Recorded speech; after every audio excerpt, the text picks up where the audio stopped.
Second for the purpose you rise. Passed unanimous consent to excuse the senators from the 49th and the 50th for business outside the chamber.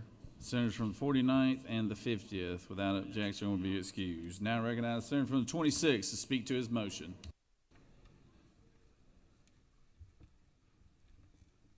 Thank you, Governor. Ladies and gentlemen, I hate to oppose my warm, close, and trusted friend. But let me say something to you about this bill. Many of you voted on it, and you have no earthly idea what it does. By law, every superintendent and board members have to get training.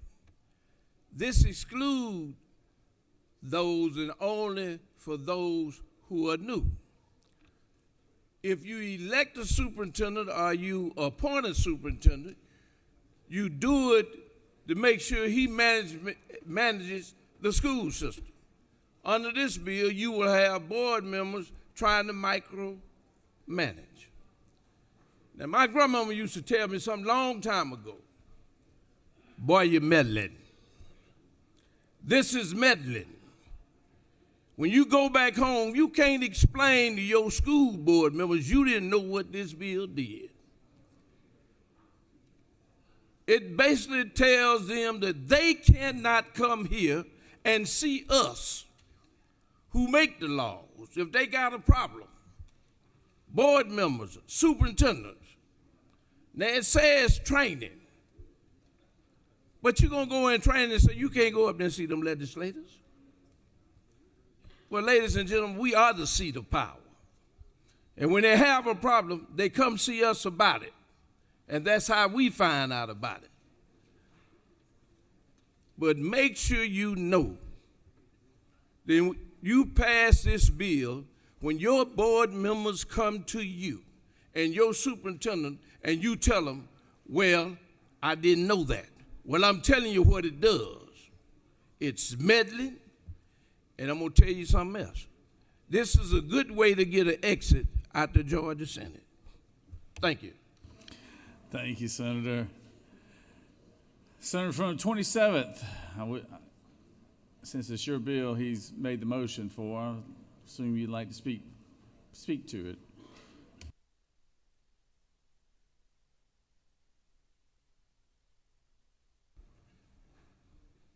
Thank you, Mr. President, colleagues. The words on the page matter. Not the words that are spoken in a well, but the words on a page. And the words that are on the page of the bill that we voted to pass is, quote, that it shall be the duty of the local board to hold the school superintendent accountable in the performance of his or her duties. That's what the bill says. The bill doesn't say that the school board needs to meddle. That's one piece of the bill. So that's just, I think, an honest misunderstanding by the senator for what the bill does. As to the lobbying portion, there's nothing in the bill that says that school board members cannot come to the General Assembly. There's nothing in the bill that says that they can't have breakfast with their local delegation. This gets down to the training that happens, the mandated training in what these school board members can be taught. Because here's what's happening today without these guardrails. The board members get elected. They are then forced into compulsory education every single year. They are the only elected officials that have to be trained every single year. There is no other elected official that has to be trained every single year other than Board of Education members. And in some cases, not all, but in some cases, that training goes something along the lines of this. You're not the expert. Your superintendent is. Go sit in the corner and be a houseplant. Do whatever they tell you to do. Vote unanimously. Never disagree with each other in public. The you all being in public is the board. So they are encouraged to have all 5-0 votes. They are encouraged to never ask questions about the budget. And all that this bill does is says that they cannot be trained to go sit in a corner and be a houseplant. That they can also not be instructed that a key component of their job is to lobby the General Assembly, and this is the key word here, and it was a recommendation from the Senator from the 38th that we changed in the bill, on specific matters. They can be told that part of being a good Board of Education member is to communicate with the General Assembly. Part of being a good Board of Education member is to go meet with your local delegation. So I respect my friend. I think he has a little misunderstanding or significant misunderstanding about what this bill does. I'm happy to answer any questions offline because I'm out of time. Thank you, Mr. President. I yield the will. Senator's yielded. So the question now is on the motion to reconsider, put forth by the senator from the 26th, and it's on Senate Bill 4. That's a bill that we took up Tuesday. All right, so the motion for reconsideration, all those in favor of the motion for reconsideration will vote yea. All those opposed will vote nay. Secretary, unlock the machine.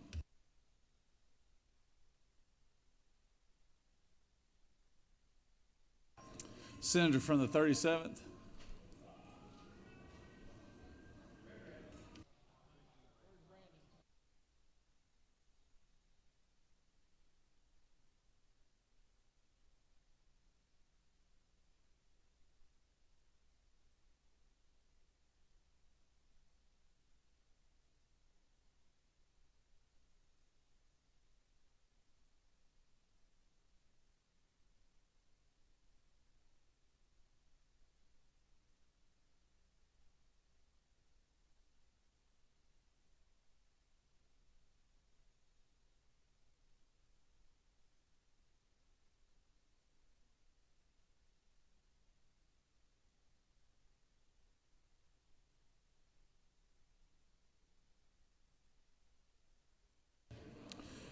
On the motion, the yeas are 20 and the nays are 32, and the motion has failed.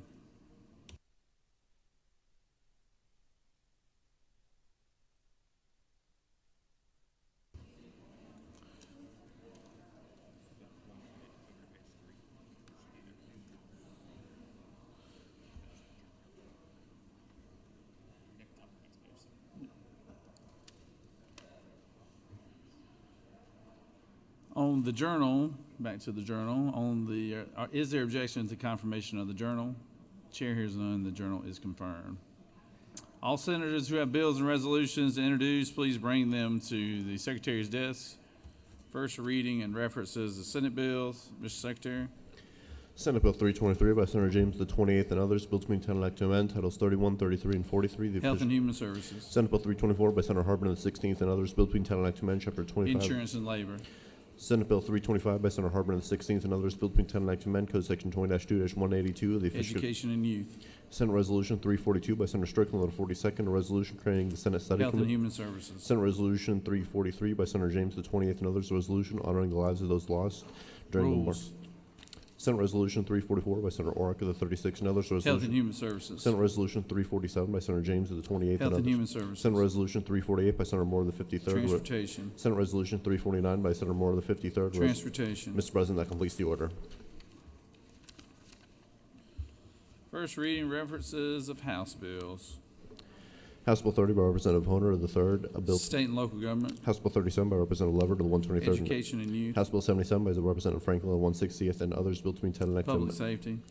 House Bill 79 by Representative Newton of the 172nd and others. Finance. House Bill 123 by Representative Wick. Judiciary. House Bill 129 by Representative Cannon of the 172nd and others, bill to maintain and act to amend code section. Finance. House Bill 144 by Representative Newton of the 127th and others, bill to maintain. Finance. House Bill 154 by Representative Richardson of the 125th and others. Health Bill and Human Services. House Bill 175 by Representative Jones of the 25th and others, bill to maintain and act to amend. Children and Family. House Bill 179 by Representative Smith at 18th and others, bill to maintain and act to amend Article 2, Chapter 6, Title 5, the official code of Georgia annotated related to appellate. Judiciary. House Bill 180 by Representative Smith at 18th and others, bill to maintain and act. Judiciary. House Bill 197 by Representative Hawkins of the 27th and others, bill to maintain and act to amend. Insurance and Labor. House Bill 200 by Representative Bazemore of the 69th and others, bill to maintain and act to amend Chapter 2, Title. Education and Youth. House Bill 219 by Representative Stevens of the 164th and others. Regulated Industries. House Bill 225 by Representative Washburn of the 144th and others, bill to maintain and act to amend Article 2, Chapter. Public Safety. House Bill 235 by Representative Townsend of the 179th and others. Education and Youth. House Bill 238 by Representative Lumsden of the 12th and others, bill to maintain and act Public to amend. Safety. House Bill 244 by Representative Cannon of the 172nd and others, bill to lead title and act to amend code section. State and Local Government General. House Bill 268 by Representative Persinger of the 119th and others. Judiciary. House Bill 297 by Representative Anderson of the 10th and others, a bill to be enacted to amend Code Section 40-1. Finance. House Bill 304 by Representative Yerta of the 152nd and others. Judiciary. House Bill 309 by Representative Clifton of the 131st and others, bill to be enacted to amend Chapter 8 of Title 30. State and local government general. House Bill 314 by Representative LaHood of the 175th and others, bill to be enacted to amend Chapter 5. Regulated industries. House Bill 322 by Representative Hawkins of the 27th and others, bill to be enacted to Higher amend. education. House Bill 325 by Representative Martinez of the 111th and others, bill to be. Judiciary. House Bill 339 by Representative Leverett of the 123rd and others, bill to be enacted to amend Article 3 of Chapter 1 of Title 40 of the Fish Code. Transportation. House Bill 340 by Representative Hilton of the 48th and others, bill to be enacted to amend Chapter 2 of Title 20. Children and family. House Bill 348 by Representative Williamson of the 112th and others, bill to be enacted to amend Chapters 14. Insurance and labor. House Bill 369 by Representative Sharper of the 177th and others, bill to be enacted to amend Part Public 1. safety. House Bill 406 by Representative Leverett of the 123rd, a bill to be enacted to amend Chapter 20. Judiciary. House Bill 426 by Representative New of the 40th and others, bill to be enacted to amend. Ethics. House Bill 432 by Representative Kelly of the 16th and others, bill to be enacted to amend Code Section. Natural resources. House Bill 443 by Representative Pritchett of the 166th and others, a bill to be enacted to amend Code Natural Section. resources. House Bill 449 by Representative Rhodes of the 124th and others, bill to be enacted to amend. Regulated industries. House Bill 455 by Representative Powell of the 33rd and others, bill to be enacted to amend. Economic development. House Bill 436 by Representative Blackman of the 146 and others, bill to be enacted to amend Part 1 of Article 2, Chapter 5, Title 48 of the Fish Code of Georgia Annotated Rules. Finance. House Bill 465 by Representative Gilliard of the 162nd and others, bill to be enacted to Public amend. safety. House Bill 516 by Representative New of the 40th and others, bill to be enacted to amend Code State Section. and local government general. House Bill 534 by Representative Jackson of the 68th and others, bill to be State and enacted. local government. House Bill 536 by Representative State and Jackson. local government. House Bill 539 by Representative Reeves of State and the local government. House Bill 540 by Representative Reeves of State and the local government. House Bill 551 by Representative Ridley of the 6th and others. Transportation. House Bill 563 by Representative Bennett of the 94th and others. Public safety. House Bill 569 by Representative Howard of the 71st and others, bill to be enacted. Insurance and labor. House Bill 572 by Representative Persinger of the State 119th. and local government. House Bill 575 by Representative McCollum of the 30th. Transportation. House Bill 584 by Representative Petrie of the 166 and Health others. and human services. House Bill 594 by Representative Green of the 154th. Bill State and local government. House Bill 595 by Representative Green. State and local House Bill government. 596 by Representative Cannon. State and local government. House Bill 603 by State and Representative. local government. House Bill 608 by Representative Reese of the 140th and others, bill to be State and local government. House Bill 619 by State Representative. and local government. House Bill 622 by Representative. State and local government. House Bill 625 by Representative Silcox of State the and local government. House Bill 640 by Representative Martin in the 49th and State others. and local government. House Bill 648 by Representative State and local Schofield. government. House Bill 651 by Representative Powell of the Public 33rd. safety. Mr. President, that completes the order. Secretary read reports of standing committee. Mr. President, Senate Committee on Education and Youth has had under consideration the following legislation and has instructed me to report the same back to the Senate with the following recommendation. House Bill 81 do pass. Respectfully submitted, Senator Hickman of the 4th District Chairman. That completes the order, Mr. President.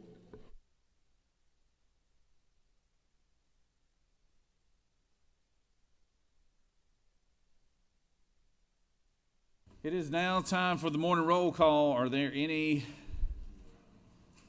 motions to excuse? Recognize the senator from the 42nd. Ask unanimous consent to excuse the senators from the 49th and the 50th. They still have business outside the chamber. Recognize the senator from the 33rd. Without objection, senators from the 49th and 50th are excused. Thank you, Recognize the Mr. senator from the President, and 33rd. good morning. Following the sentiments of the senator from the 6th, welcome back. I also missed you. But in the meantime, I'd like for you to excuse the senator from the 5th for business inside the Capitol. So much love in the air, I tell you. I don't know what to do with it. Recognize the senator from the 50th. You're back from your business. I ask for unanimous consent to excuse the senator from the 42nd. The 42nd? Oh. Y'all over there playing jokes, huh? All right. Any other motions to excuse? Secretary will call the roll. Senator, signify your presence by voting the yay switch. Secretary, unlock the machine.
It is now time for our daily devotion, and I recognize the senator from the 6th to lead us in our Pledge of Allegiance and introduce our pastor of the day. Senator?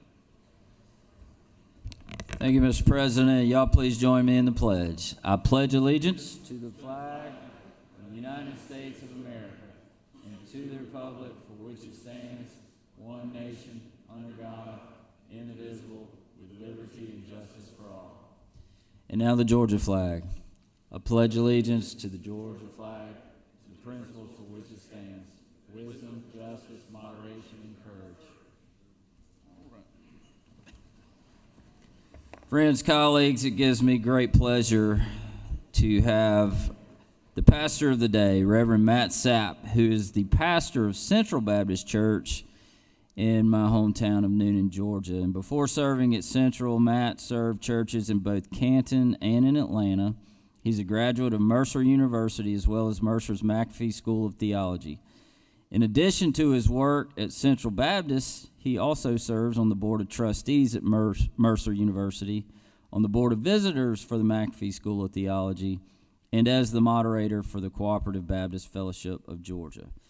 Matt's wife, Julie, who actually is on a trip this week, couldn't be with us, but Julie is a native of Waynesboro, Georgia, and is also a graduate of Mercer University. And Matt and Julie have 2 sons, Hudson and Joey, and a daughter, Mary Jane. And many of y'all know that I go home every single night, and one of the reasons I do go home every single night is so I can get up the next morning and I can take my children to school. And when I take my kids to school, now I drive my kids to school. It's 2 blocks, a long way from me.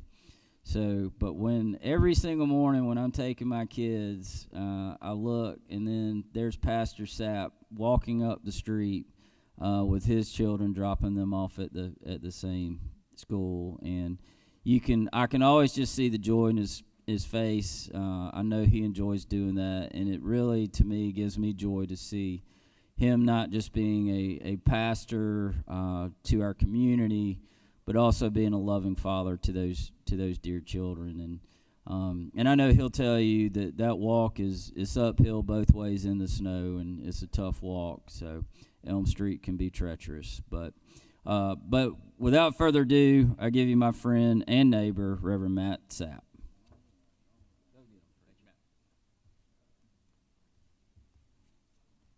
Mr. President, thank you.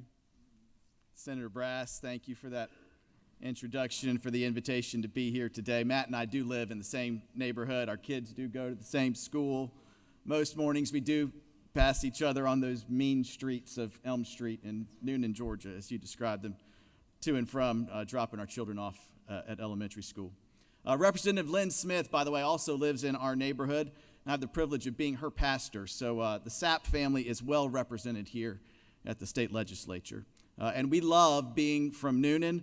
We like to think that we're from, Matt, you'll agree with this, I think, the greatest town in the greatest state and the greatest country in the history of the world. And down in Noonan, we work pretty hard to keep it that way. Senator Brass and his family are committed members at a church just down the street from ours, but I always like to tell Matt there's always room for him and his family at Central Baptist Church too. So, for those of you who follow the Christian calendar, yesterday was Ash Wednesday. That makes today the 2nd day of Lent. For the next 46 days, just over 6 weeks, which is more than 10% of the year, by the way, those of us in Christian traditions that observe Lent will use this season of the year to prepare for Easter through an intentional focus on things like prayer and fasting. When you hear someone say they're giving up Instagram for Lent, for example, that's a kind of fasting. And for those of us who observe Lent, we will spend 12% of our lives this way, 46 days, year after year. That's 40 days of Lenten fasting, 6 Sunday feast days scattered in between. We always feast on Sundays. But 12% of our lives, and eventually, if you're old enough and faithful enough, 20 Lents go by. I think this is about the 20th Lent I've observed in my adult life. And you're left to wonder, giving 12% of your life over to this kind of observance, if you're really making any spiritual progress at all, or if you're just living the same year over and over again each Lent. As the weather starts to warm up, we'll start to get into the heart of blue crab season down along the Golden Isles, St. Simons, Jekyll, Cumberland Island. My wife's actually on her way down to that part of our state right now. Maybe we've got a senator in the room who represents that area of our state. I grew up in Virginia around the Chesapeake Bay. Blue crabs were the source of crab cakes all summer long in Richmond, Virginia, where I grew up, and soft-shell crab was a delicacy. Blue crabs can molt as many as 20 times during their lives, shedding their hardened outer shell to make room for a new, more fitting shell to take its place as the crabs grow. And as they get larger, shedding their shells, getting rid of that accumulated outer layer, can be a painful process for crabs. It is for sure a vulnerable process, but they cannot grow without it. Lent each year for us is kind of like that. It's like shedding our hardened outer layer to make room for us to grow. Imagine how uncomfortable it must be to be stuck inside a shell that's grown too small, and how stunting it can be to your growth. Most of us don't have to imagine. Year after year, season after season, Lent after Lent, we refuse to shed the shells we've outgrown because it can be a painful process. It is hard to shed and leave behind the thoughts, the beliefs, the attitudes, the behaviors, even the relationships that we've outgrown. And it for sure can leave us feeling vulnerable, but we cannot grow without it. For a blue crab, the process of shedding that outer layer to make room for new growth begins with a hairline crack along the length of its back.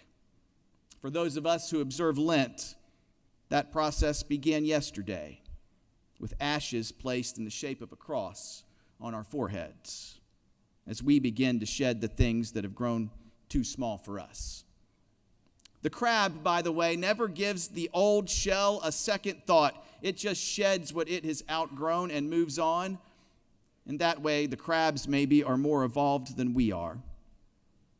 But just like the blue crab, our growth is an iterative process.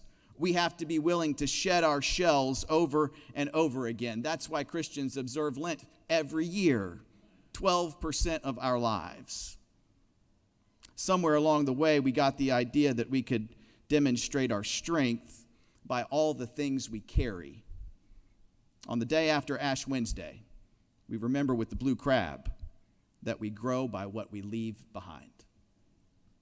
Let's say a prayer together.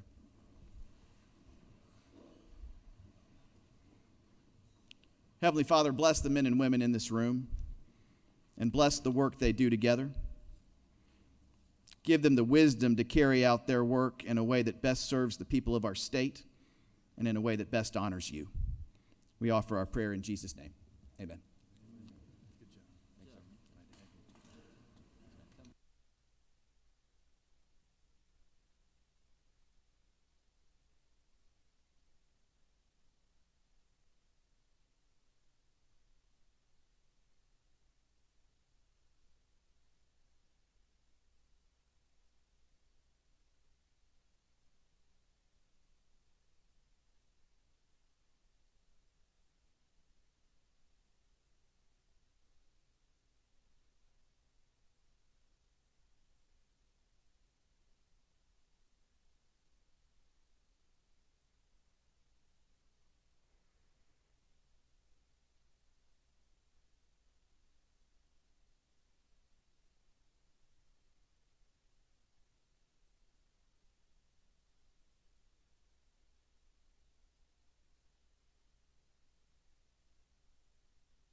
Are there any unanimous consents? Does any senator wish to rise on a point of personal privilege? Recognize the senator from the 24th. This doesn't happen much.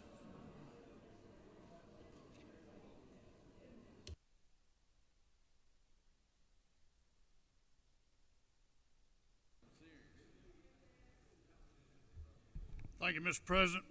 On your desk, you have a letter about the trout fishing from the Sportsman Caucus.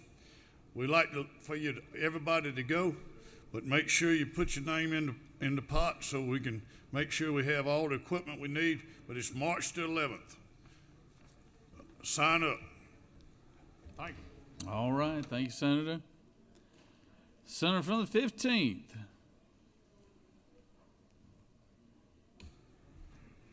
Thank you, Mr. President. I rise this morning to recognize a special group of friends to me. On Saturday, we will commemorate the 60th anniversary of the 9th Marine Expeditionary Brigade's landing at Da Nang, Vietnam on March 8, 1965. These brave Marines were the first major U.S. combat unit to fight on the ground in Vietnam, marking the transition from an advisor role to direct combat. The arrival, the courage and resilience of these Marines paved the way for thousands who followed. Their unwavering commitment to duty embodied the Marine Corps motto, Semper Fidelis, always faithful. These Marines faced not only the harshest combat conditions, but also the uncertainty of what was to come. They were the first to take a stand in this land, setting the stage for sacrifices that were to follow. Throughout the struggle, they remained steadfast. The 9th MEB was pivotal in the early years of the war and their role in establishing the military strategy in the region for years to come. They are the true definition of American heroes. Today, I would like to honor some of the men who served alongside me, heroes whose sacrifice defended our nation. Willie Giles, Montgomery, Alabama. Cleveland Whitehead, Atlanta, a former police officer here. Clarence Jenkins, Atlanta. Steve Pepe, California. Terry Houghton, who served from Canada, who just deceased. Henry Stiltner. Tony Stiltner was a sergeant who commanded me in Vietnam. He relocated recently here to Georgia. He recently deceased. Al Hampton, Warner Winborn, Paul Maxwell, Dennis K. Eaker, who was KIA in 1966 on Operation Hastings. Ralph Ortega, KIA in 1966. As we reflect on their courage today, let us also remember the sacrifices of all who served. Over 50,000 Americans lost their lives in Vietnam. Many more were forever changed by their experiences, and we must ensure that their sacrifices are never forgotten. As we honor them, let us reaffirm our commitment to the values they fought for: freedom, liberty, and the defense of all that is good and just. Let us continue to stand by those who have served and continue to serve in the defense of this great nation. To all the men and women who served in Vietnam, Army, Navy, Marine, Air Force, we salute you. Your sacrifices helped shape our nation, and your courage will never be forgotten. Thank you, Mr. President. I yield the well.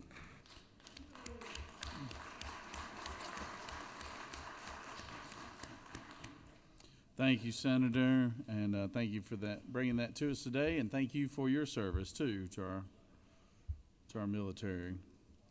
Recognize Senator from the 56.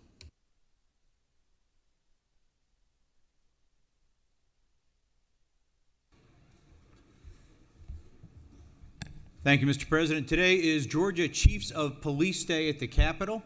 We don't do presentations on Crossover Day, otherwise we'd have them up on the rostrum right now, but you will see many of our local police chiefs in the building. Please take a moment to thank them for their extraordinary leadership.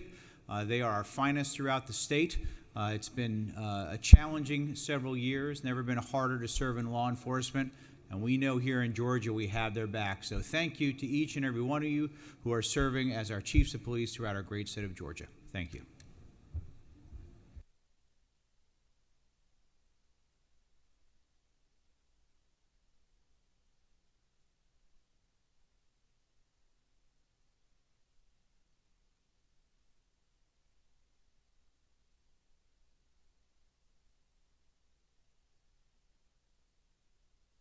Recognize Senator from the 50th.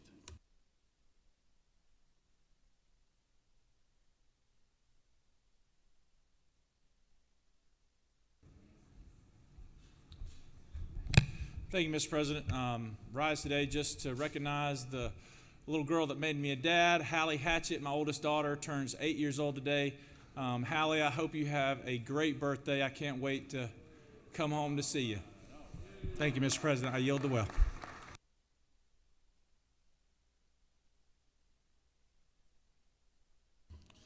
All right. Happy birthday to Miss Hallie. Senator from the 53rd for appointed personal privilege.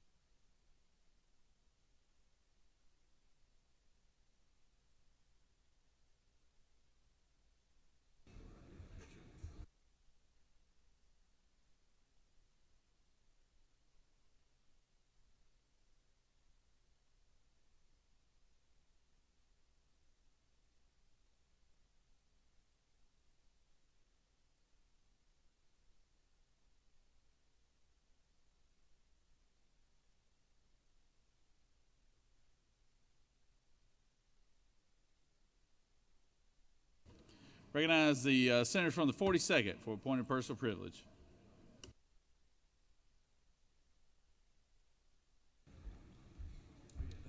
Thank you, Mr. President, members of the Senate. I just want to take a second to recognize all of our leaders that are here today from the Prince Hall Freemasonry. It is their day here at the state capitol. Of course, they were founded back in 1784 out of Boston, Massachusetts. And ever since they came to Georgia, now we have almost 6,000 members statewide. We appreciate the work you do in our community, especially what you do for young people through the scholarships that you offer. If y'all please help us welcome them to the State Senate today.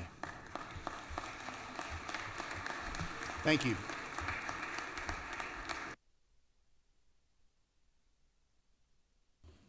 All right. Always good to have our Masons down to the Capitol today. We appreciate each and every one of y'all, all you guys up there. Appreciate all y'all and what you do in your local communities.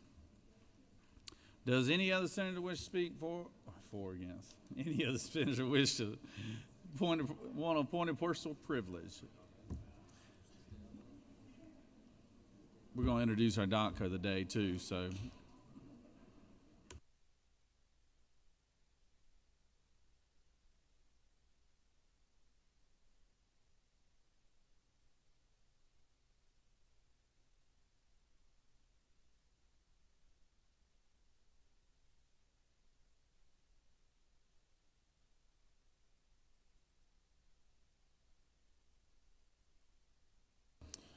Our doctors have actually been busy today. We've unfortunately had a couple of instances where duty has called. So, but we're glad to have our doc of the day in the chamber, and I recognize the senator from the 52nd to introduce our doctor of the day. You know, this is the second time I'm going to bring a doctor up here to introduce him. I had an emergency that I had to go to. I think this one was a seizure, and we had a House member pass out today. But the last one I had here, when I was bringing her up, she had a problem too. Dr. Jason Harrison here is a neurosurgeon. I work with him in the operating room. All my neurosurgeons are really politically active for some reason. I can tell you more than a couple of times I've gone in there and he said, "Oh, good, it's you today, Chuck. We've got lots of politics to talk about today." And I'm in there, oh my God, I'm gonna be in here for hours. But he loves school. I know that. He claims he hates school, but I added it up. I think it's 17 years he spent after high school, 2 years as an x-ray tech, 4 years of college, 5 years working on and this was the University of South Alabama in Mobile, 5 years working on a PhD in DNA repair and then medical school, and then 7 years of residency and fellowship to become a neurosurgeon. He did that at the Virginia Commonwealth in Richmond is where he did his neurological surgery work. And I'll have to tell you, I've been there and watched him navigate the intricacies of the human brain and the spine. And most of the time, I even keep the patient asleep and still for him. Maybe not all the time, but most of the time. He really does great work with all our patients up there, part of the Advent hospital system, but works at both Advent and Atrium there in Rome.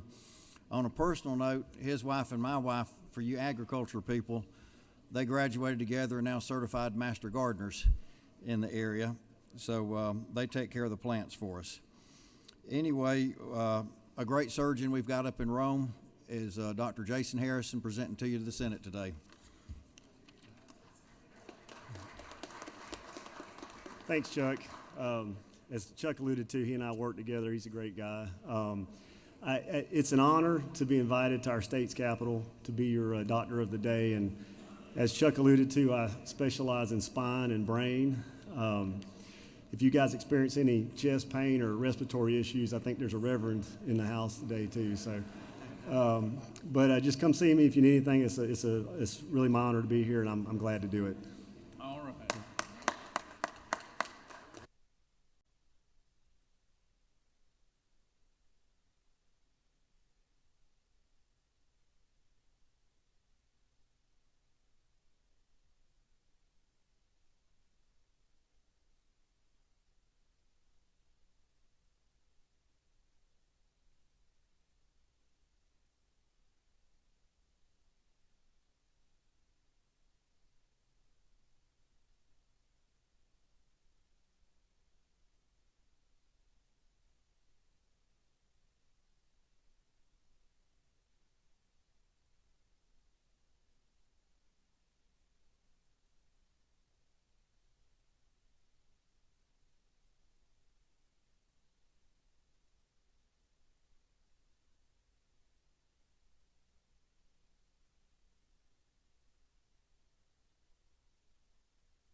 You have a consent calendar of privilege resolutions. Does any senator wish to remove a resolution from the consent calendar?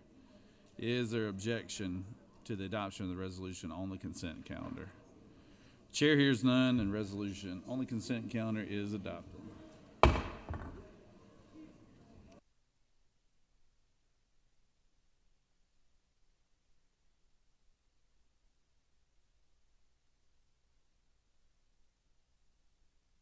Are there any motions to withdraw or commit?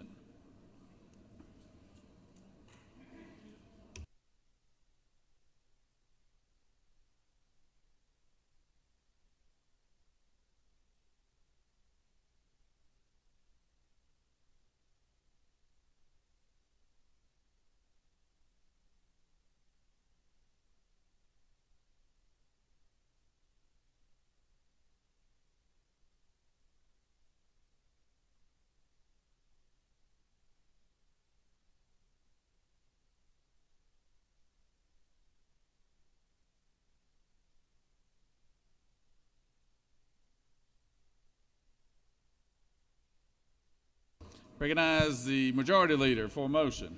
Mr. President, I move that the Senate engross the following resolutions at this time in bills, SB 129 and SB 212. Secretary, read the caption. Senate Bill 129 by Senator Albers, the 56, and others. Bill to be entitled an act to amend Part 1 of Article 2, Chapter 5 of Title 48 of the Official Code of Georgia annotated related to property tax exemption so as to increase the amount of a statewide homestead exemption for certain totally disabled veterans, to create new statewide homestead exemptions for certain partially disabled veterans and partially or totally disabled first responders, to provide for definitions, to provide for related matters, to provide for compliance with constitutional requirements, to provide for a short title, to provide for a referendum, effective dates, and automatic repeal, to repeal conflicting laws, and for other purposes. Senate Bill 212 by Senator Still, the 48th, and others. A bill to be entitled an act to amend Part 14, Article 6, Chapter 2, Title 20 of the OCGA, related to other educational programs under the Quality Basic Education Act, so as to prohibit the disclosure of public student directory information to political candidates, campaign committees, political action committees, political organizations, or persons or groups acting on their behalf. To amend Article 15 of Chapter 2 of Title 1 of the OCGA related to miscellaneous offenses relative to election of primaries. To amend Article 1 of Chapter 5 of Title 21 of the OCGA related to general provisions for government transparency and campaign finance, to provide for related matters, to provide for an effective date, to repeal conflicting laws, and for other purposes. That completes the order, Mr. President.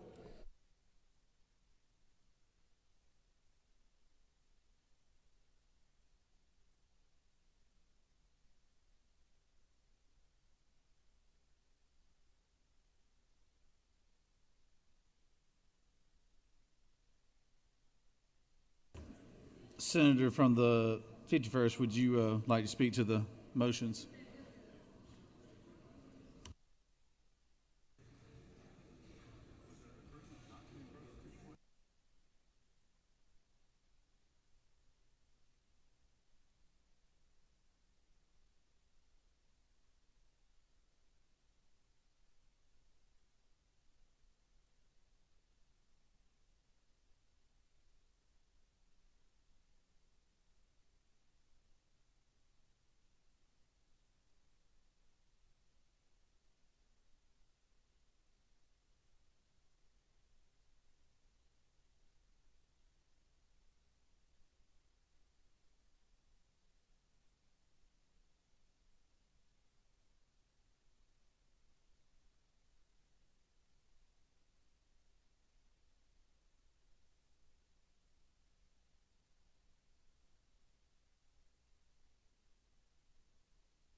Thank you, Mr. President. Senators, we're about to start our session for the day. I know many of you are meeting with constituents on the floor and out in the hallways. We need everyone to get up to the chamber. We're going to engross these two bills, which is customary and traditional when these bills come from the Finance Committee and the Ethics Committee, and that's the case with these two pieces of legislation. So if you would, please make your way to the chamber, and we will call the question, and I ask for you to vote to engross these two pieces of legislation. Thank you very much. Senator from the 41st, for what purpose you rise? Parliamentary inquiry. State your inquiry. Is it in order to make a motion to divide the question so that we can vote in engrossment on these individually? Would that be in order? That would be in order. Yes, it would. So we can take them up one at a time if you like, yeah. Yes, Mr. President, I move that we divide the question.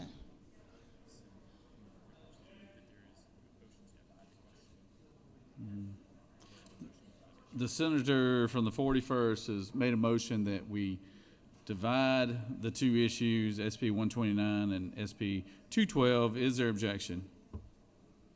But without objection, motion granted. All right, so now we'll take up SB 129. And is there objection to engrossing? Is there objection to engrossing 129? Object. All right, 14. Senator from the 14th objects to that motion. So we'll vote on this. The vote is on SB 129, a motion to engross. All those in favor will vote yea. All those opposed, nay. Secretary, unlock the machine.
On the motion to engross, the yeas are 33 and the nays are 18, so this motion has prevailed.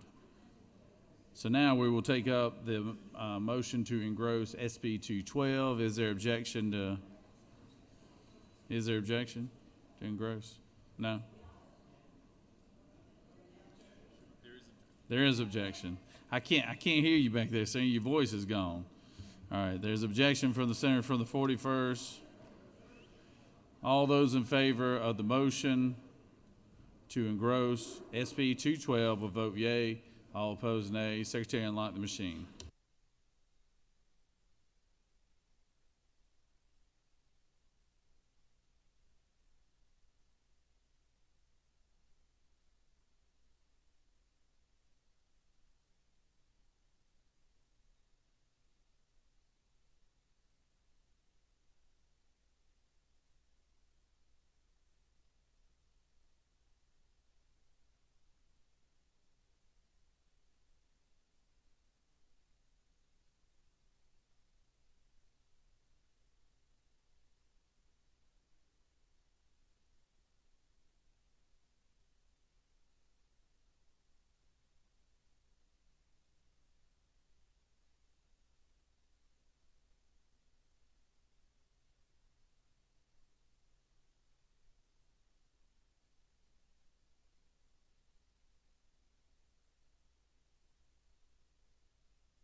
On the motion to engross, the yeas are 32, the nays are 20, and this motion has prevailed.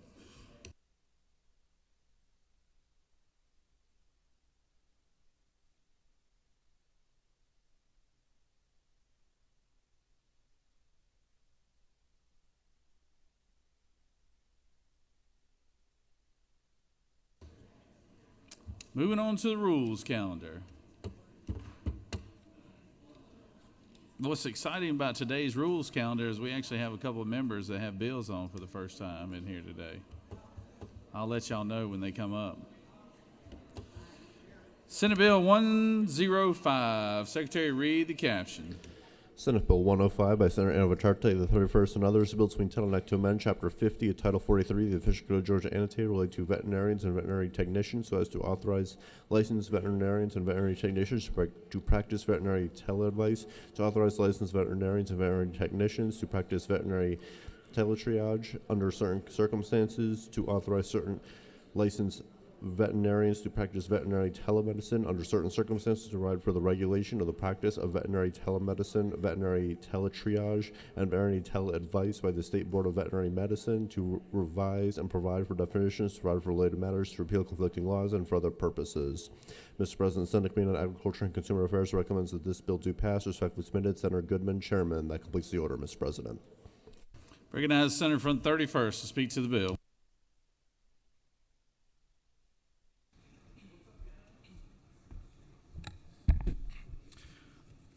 Thank you, Mr. President. Good morning, friends.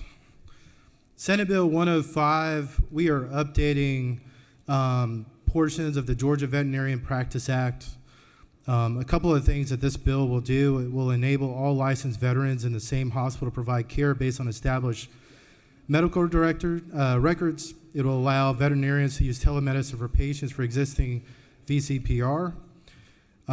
It will clearly distinguish telemedicine, teleadvice, and teletriage. And finally, it will ensure oversight and accountability in the sense that it will prevent out-of-state veterinarians from exploiting telemedicine and unethical practices like remote-only prescriptions, and will maintain alignment with federal regs, USDA accreditation, and state standards. Bottom line, this is a great bill to protect our veterinarians across the state that are taking care of our animals, whether you're in the city or whether you're in the country. And with that, Mr. President, I yield the will.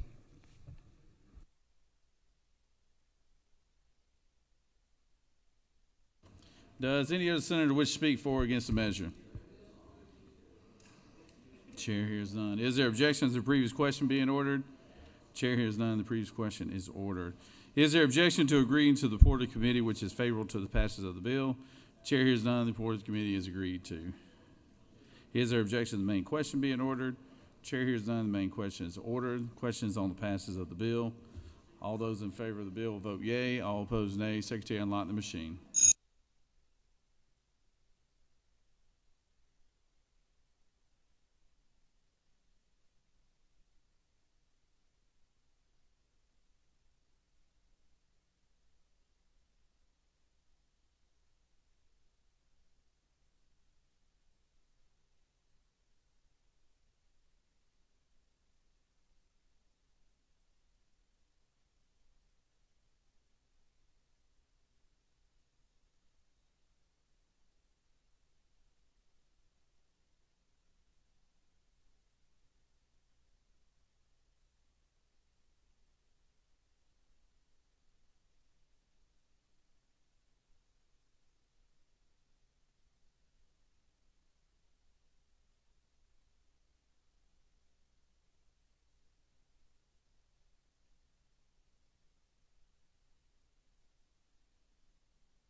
On the passage of the bill, the yeas are 52, the nays are 0. This bill, having received requisite constitutional majority, is therefore passed.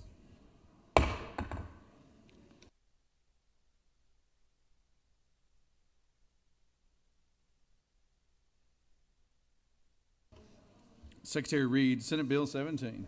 Senate Bill 17 by Senator Anvatarte, the 31st, and others. Bills being titled Act to amend Article 11 of Chapter 2 of Title 20 and Article 10 of Chapter 3 of Title 38 of the Official Code of Georgia Annotated relate to public school property and facilities and statewide first responder building mapping information system, respectively, so as to enact Ricky and Alyssa's law, to require local school systems to implement a mobile panic alert system capable of connecting desperate emergency services technologies to ensure real-time coordination between multiple state and local first responder agencies in the event of a school security, to authorize the Georgia Emergency Management and Homeland Security Agency to adopt rules and regulations for the requirements for school mapping data, to provide for definitions, to provide for related matters, to provide for an effective date, to repeal conflicting laws, and for other purposes. Mr. President, the Senate Committee on Education and Youth recommends that this bill do pass by substitute. Respectfully submitted, Senator Hickman, Chairman.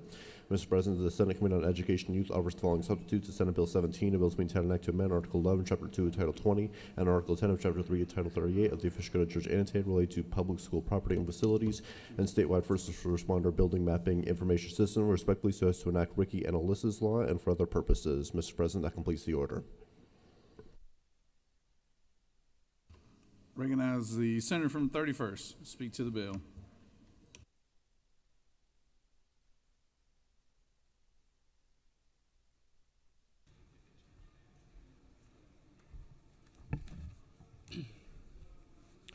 Thank you, Mr. President. On the morning of September 4th, lives were changed forever at Appalachia High School in Barrow County, Georgia. On that day, the Georgia Bureau of Investigation said at 10:20 a.m., the Barrow County Sheriff's Office received alerts about reports of an active shooter. The victims were identified by the Georgia Bureau of Investigation on that day as student Christian Angelo, student Mason Shimmerhorn, teacher Christina Irami, and teacher Richard Ricky Aspinwall. That day changed Georgia forever, and I know on behalf of my family, your families, and this entire Senate body, we think about those four individuals every day. We think about the students, the teachers in that building, and what they experienced, and we think about the Barrow County community in general. To this day, I know Shayna Aspinwall. Some of y'all met her. She testified in the senator from the Force Committee about this bill and the lasting impact it's had on responses to an active shooter or a health emergency on a school campus. Very similar to what Alyssa Aldehef's mom and family experienced on February 14th of 2018 during the Marjorie Stoneman Douglas High School shooting in Parkland, Florida, where this bill that you voted on last year with bipartisan support was born, unfortunately. This bill basically is to improve public safety response times to life-threatening emergencies. And this bill requires that public schools provide classrooms with a mobile panic alarm technology to basically save lives, reduce the amount of time that it takes for law enforcement to respond and get to an incident. The other part of this bill is a school mapping piece. And very simply, all it does is require that every school property in the state be mapped. So that data is provided when an incident happens in real time. Our folks and friends in the public safety community know where to go to find the assailant, where to go save lives, where to evacuate people. Seconds count, minutes count. Nothing will ever change what happened in Parkland or Bureau County, but I think we all agree we can make our systems better, our schools better, and make sure that our schools are as safe as they humanly possibly can be. I do want to recognize the President of the Senate for his work on this and his support, the Senator from the 46th, the Senator from the 45th, and the Senator from the 49th, and others, those senators that represent the Barrow County community, for walking alongside a lot of these families who still have questions about what happened in that school that day. And I do want to thank the Georgia Emergency Management Agency, their entire team, Chris Stallings, who has moved on to other things now, the Barrow County Sheriff's Office, Governor Hemp, and many others who showed up that day and that night after an event that changed our entire world. So with that, Mr. President, I'll yield if there's a couple questions. Otherwise, I'll yield the will.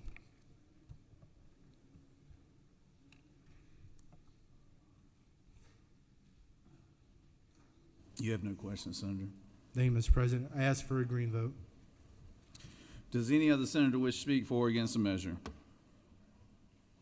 Chair hears none. Is there objection to the previous question being ordered? Chair hears none. The previous question is ordered. Question is on the adoption of the committee substitute. Is there objection to the adoption of the committee substitute? Hearing none, the committee substitute is adopted. Is there objection to agreeing to the report of the committee which is favorable to the passage of the bill? Chair hears none. The report of the committee is agreed to. Is there objection to the main question being ordered? Chair hears none. The main question is ordered. The question is on the passage of the bill. All those in favor will vote yea. All opposed, nay. Secretary, unlock the machine.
On the passage of the bill, the yeas are 55, the nays are 0. This bill, having received a requisite constitutional majority, is therefore passed by substitute. Good job, Senator from the 31st. Those are bills that I know you worked very hard on, those first two bills, so good work on those two. Secretary Reed, Senate Bill 61.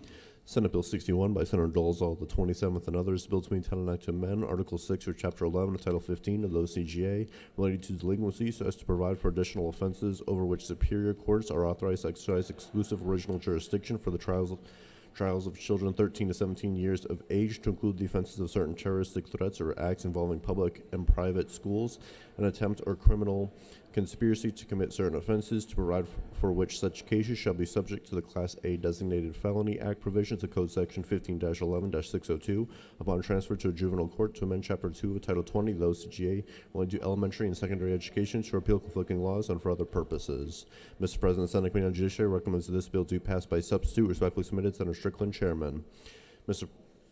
President, the Senate Committee on Judiciary offers the following substitute to Senate Bill 61, a bill to maintain an act to amend Article 6 of Chapter 11 of Title 15 of the Official Code of Georgia annotated related to delinquency, so as to provide for additional offenses over which superior courts are authorized to exercise exclusive original jurisdiction for the trials of children 13 to 17 years of age, to include the offenses of certain terroristic acts involving public and private schools, and for other purposes.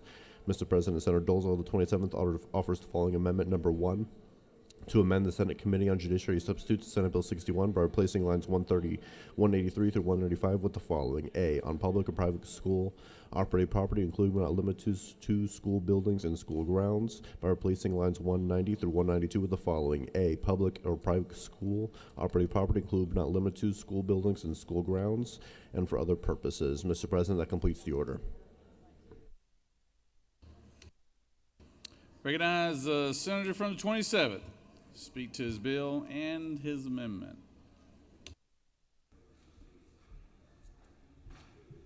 Thank you, Mr. President, colleagues. We have a couple of school safety bills here in a row, and Senate Bill 61 comes about after a conversation between the Lieutenant Governor's office, some of our juvenile court judges, my sheriff, Sheriff Ron Freeman, my school superintendent, Mitch Young, and we had a number of things that we heard from them, some of which remain in Senate Bill 61, and then some of which are in the bill that the senator from the 45th will have, I believe, coming up next.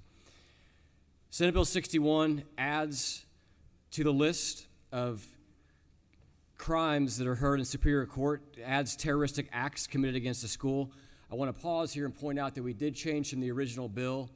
We add 2 new criminal acts in the code: terroristic acts committed against a school and terroristic threats against a school. Originally, threats was also given to Superior Court, but after feedback in our committee sub, we have it such that only the act is what will be heard in Superior Court. The bill also expands this list to include any aggravated assault or aggravated battery committed with a firearm. Currently in code, that only applies if it's against a public safety officer, and so on lines 43 and 44, you will see that we strike the underlying requirement that it be committed against a public safety officer for those to be in Superior Court.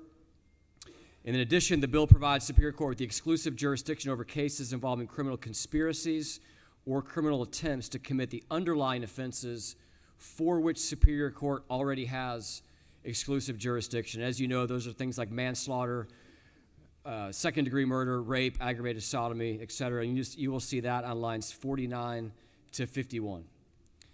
I think it's important to point out at this point as well that the bill preserves the existing authority for a DA at any time before indictment, after investigation, and for cause to decline the prosecution in Superior Court and bring the case to juvenile court for those between the ages of 13 and 17. And you will see that on lines 68 through 71. Section 3 requires DJJ, DHS, and DFACS to notify a local school system when a child has been, because of their behavior, placed on electronic monitoring, intensive supervision program, or home confinement program. One thing that I heard from my sheriff was that often you have kids moving through the system and the school is unaware of that. And so we want to make sure there's an open line of communication between law enforcement and the school system. But you'll see on lines 154 to 167 that we put guardrails in place to ensure that that information can only be used to keep the school safe and that they will not be used for any sort of confinement in the school against the student that applies to. Lines 171 through 235 outline the 2 new criminal offenses that I talked about. And the amendment that's before you, Amendment 1, follows through on a commitment that I made in committee to someone who can express concern about the inclusion of adjacent playgrounds off of school and parks off of school property. So all that we're doing with the amendment is cleaning that up to strike the language as it relates to parks that are adjacent to a school.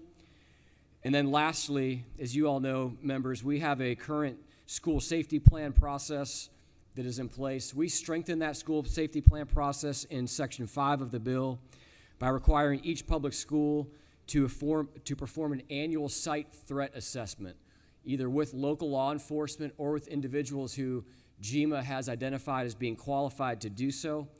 We will use that site threat assessment to inform the school safety plans. We move that to an annual process so that every year at every school in the state of Georgia, we are assessing the threat and threats and vulnerabilities around unlocked doors, open doors, vestibules, things that professionals will identify as vulnerabilities so they can then work those, shoring up those vulnerabilities into the annual school safety plan. With that, Mr. President, I'm happy to answer any questions if we have any. If not, I will yield the well. You do have a question, Senator. I recognize the senator from the 10th.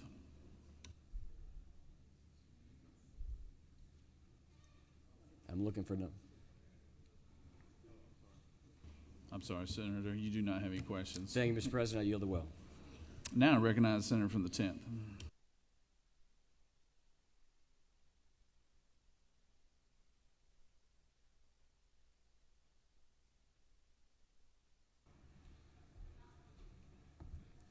Thank you, Mr. President, a member of this body. First of all, let me say I appreciate the senator from the 27th bringing this legislation. And when you look at this legislation, you would think it is a great thing to do. And certainly there are some elements of this legislation that, to me and certainly to some of my members, appears to be problematic. And the reason why it appears to be problematic is because we are criminalizing our kids, creating new code sections, and the whole thrust behind this is sending kids, incarcerating kids, rather than rehabilitating kids and getting them the services that they need. I believe there's a different approach when it comes to school safety. We have an opportunity to identify early on who those kids are with early alert systems. We also have an opportunity to get the kids the care that they need. This isn't a novel idea. These are all ideas that we discussed during our Firearms Safe Storage Study Committee. And these are ideas that I heard overwhelmingly from all those that attended, from the clinicians down to the parents and even students themselves. Most kids do not have that commit these offenses in our school system, do not have a prior record. And I will say that again, most kids, not just in Georgia, but across this country that commit these offenses do not have a prior record. So trying to use our departments of juvenile justice to identify who those kids are really is problematic, and we need to look at how to address this issue on the front end. I've offered up several bills to do exactly that, Senate Bill 54 and Senate Bill 53. And I would hope that this body would consider looking at this legislation so that we can provide early intervention, we can provide the social services and the clinical care that these kids need, and not just provide it, but also continue to ensure that if those kids move out of their original setting, we would still have an opportunity to track those kids, and those new settings that they would happen to move to would still be made aware of the issues and the problems that they had in the previous school system. This is, in my opinion, and those of members of my caucus, the best way to address the concerns, not by criminalizing early on and trying to look at our Department of Justices and Department of Corrections and trying to create more sentences for these kids. They need help, they need care, they need the clinicians to work with them early on. And Mr. President, thank you, and I yield the well. And encourage you to vote no and consider the approach that we offer in terms of treating this issue, this plague in our great state. Thank you. Thanks, Senator. Any other senator wish to speak for or against the measure? Chair hears none. Is there objection to the previous question being ordered? Chair hears none. Previous question is ordered.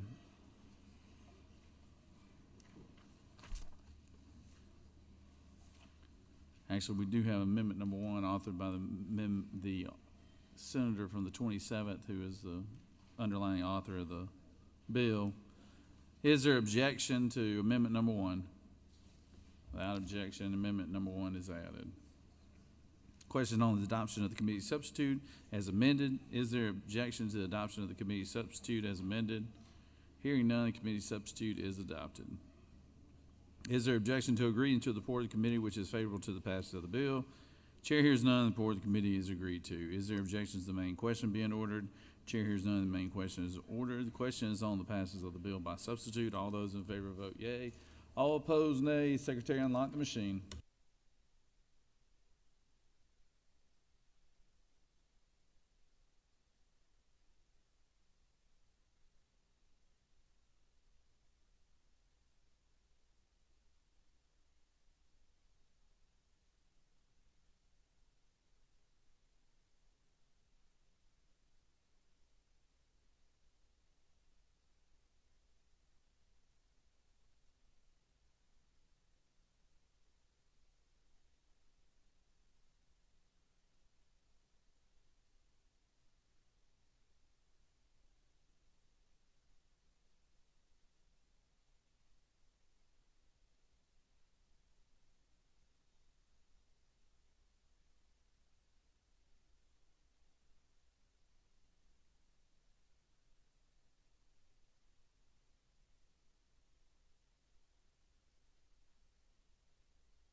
On the passage of the bill, the yeas are 33, the nays are 22. This bill, having received the requisite constitutional majority, is therefore passed by substitute.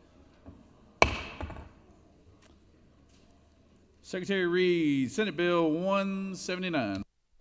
Senate Bill 179 by Senator Dixon of the 45th and others, bill to be entitled Act to amend Chapter 2 of Title 20 of the Official Code of Georgia Annotated related to elementary and secondary education, so as to require that the academic and disciplinary records of each transferring student shall be provided by each student's previous school to the receiving school within 5 days. To reduce the number of days by which a parent or guardian of a transferring school shall receive copies of such records, to provide for evidence-based youth violence prevention training programs, to provide for student violence prevention clubs, to provide for local policies for anonymous reporting, to provide for definitions, to provide for related matters, to provide for an effective date and applicability, to repeal conflicting laws, and for other purposes. Mr. President, the Senate Committee on Judiciary recommends that this bill do pass by substitute. Respectfully submitted, Senator Strickland, Chairman. Mr. President, the Senate Committee on Judiciary offers the following substitutes. Senate Bill 179, a bill to be entitled Act to amend Chapter 2 of Title 20 of the Official Code of Georgia Annotated related to elementary and secondary education, so as to require that the academic and disciplinary records of each transferring student shall be provided by the student's previous school to the receiving school and for other purposes. Mr. President, Senator Dixon of the 45th offers the following amendment number 1 to amend the Senate Committee on Judiciary substitutes to Senate Bill 179 by deleting the at the end of line 12, by replacing lines 13 and 14 with definitions, to provide for related matters, to provide for an and. Mr. President, that completes the order. Recognize Senator from the 45th.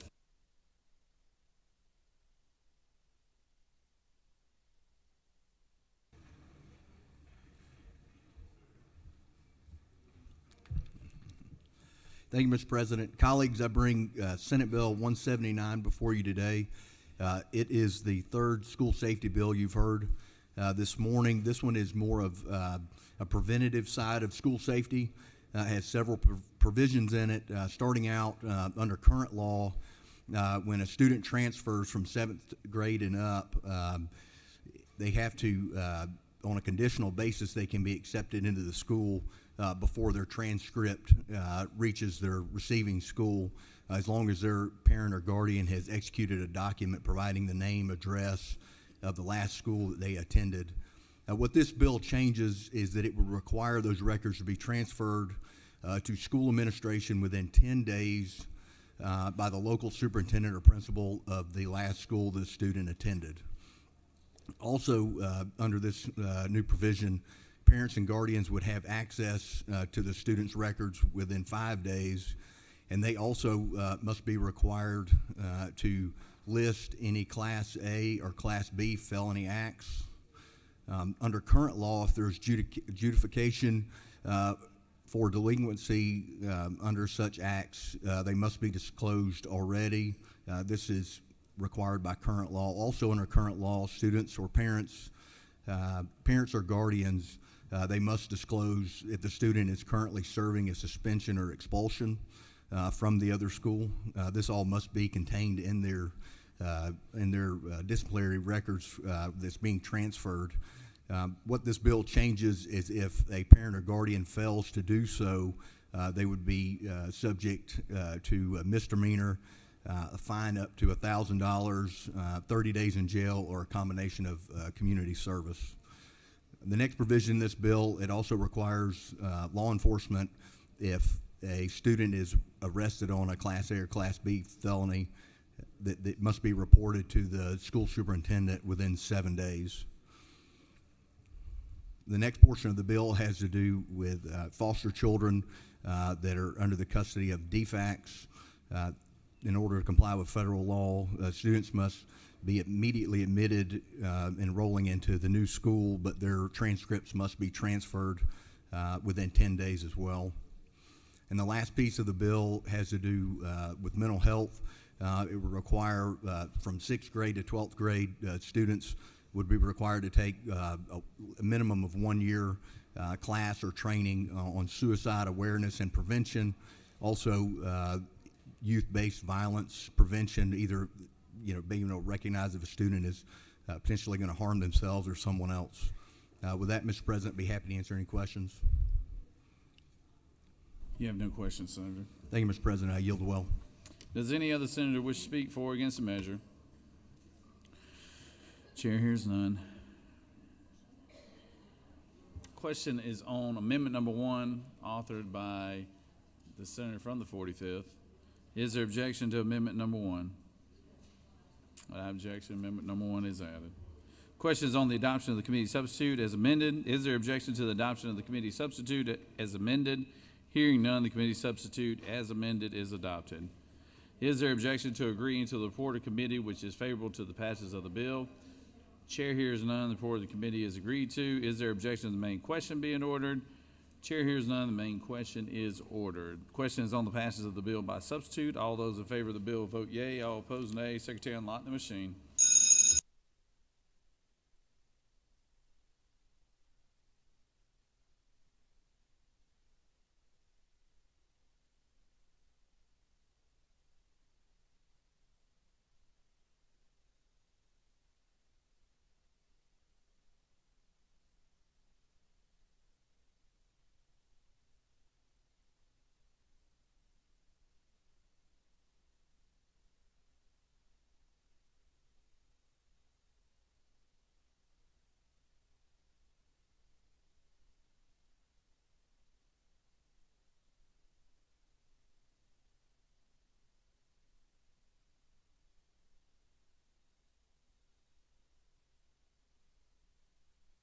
Senator from the 51st, you Parliamentary inquiry. state your inquiry. Mr. President, isn't it true that the senators from the 45th, 27th, and the 31st have worked extremely hard for the last 12 months to prepare these 3 bills to protect our children in our school systems?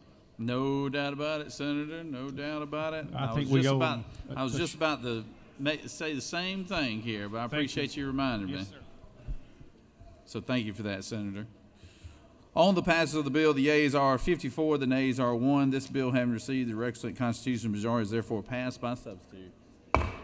And I'd like to echo exactly what the majority leader just stated. Senator from the 45th, the 31st, and the 27th. Thank y'all very much. Those were priorities.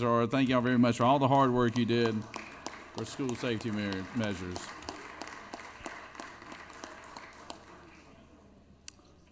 All right.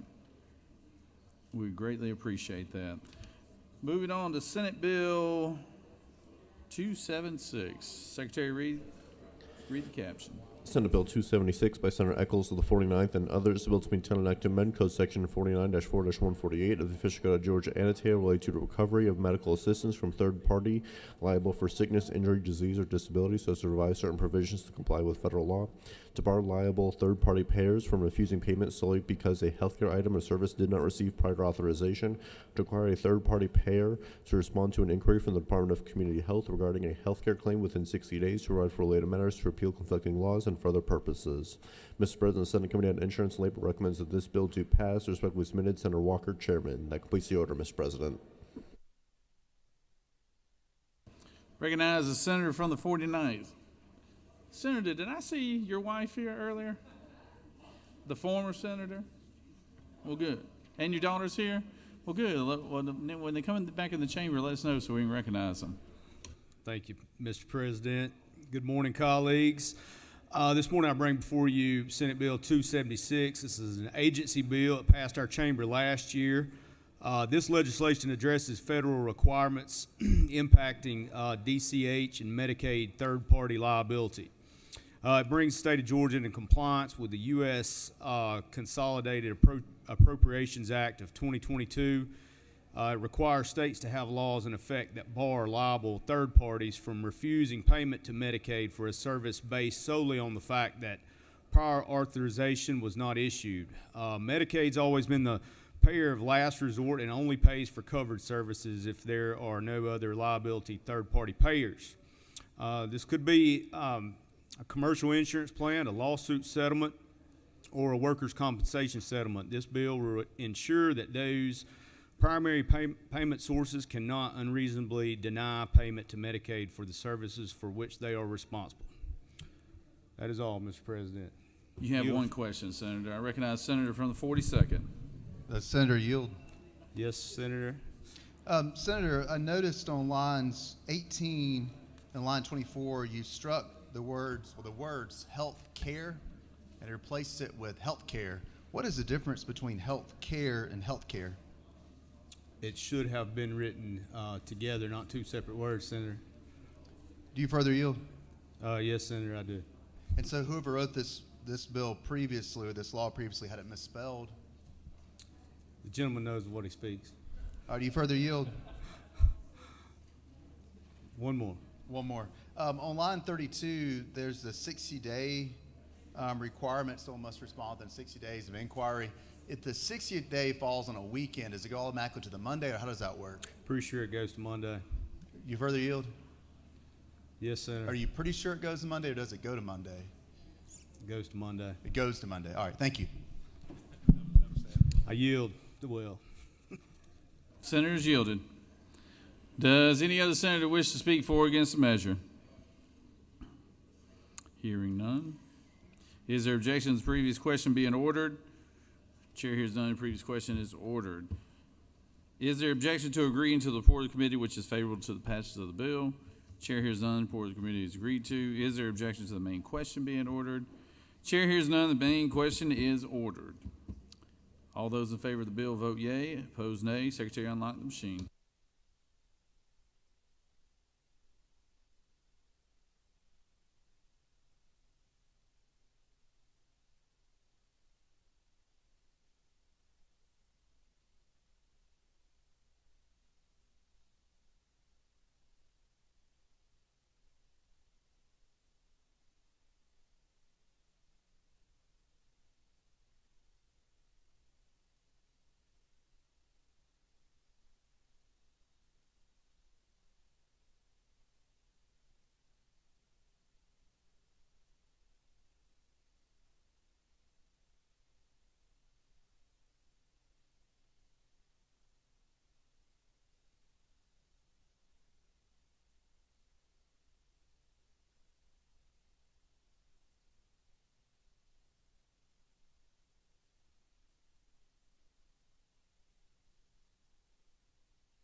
On the passage of the bill, the yeas are 54, the nays are 1. This bill, having received the requisite constitutional majority, is therefore passed. Secretary reads Senate Bill 259. Senate Bill 259 by Senator Brass of the 6th and others, bill 2010 an act to amend Chapter 11 and Title 15 of the Official Code of Georgia annotated related to the Juvenile Code so as to provide for certain procedures to be followed when there is a determination of suspected child abuse or neglect, to provide for a physician holding temporary physical custody of a child based on a suspicion of child abuse or neglect, to provide for certain information to a parent or legal guardian, and the Division of Family and Children Services to provide for a definition, to provide for related matters, to provide for an effective date and applicability, to repeal conflicting laws, and for other purposes. Mr. President, the Senate Committee on Children and Families recommends that this bill do pass by substitute. Respectfully submitted, Senator Kirkpatrick, Chairman. Mr. President, the Senate Committee on Children and Families offers the following substitutes in Senate Bill 259 and Bill 2010 an act to amend Chapter 11 and Title 15 of the Official Code of Georgia annotated related to the Juvenile Code so as to provide for certain procedures to be followed when there is a determination of suspected child abuse or neglect, and for other purposes. Mr. President, that completes the order. Recognize the Senator from the 6th.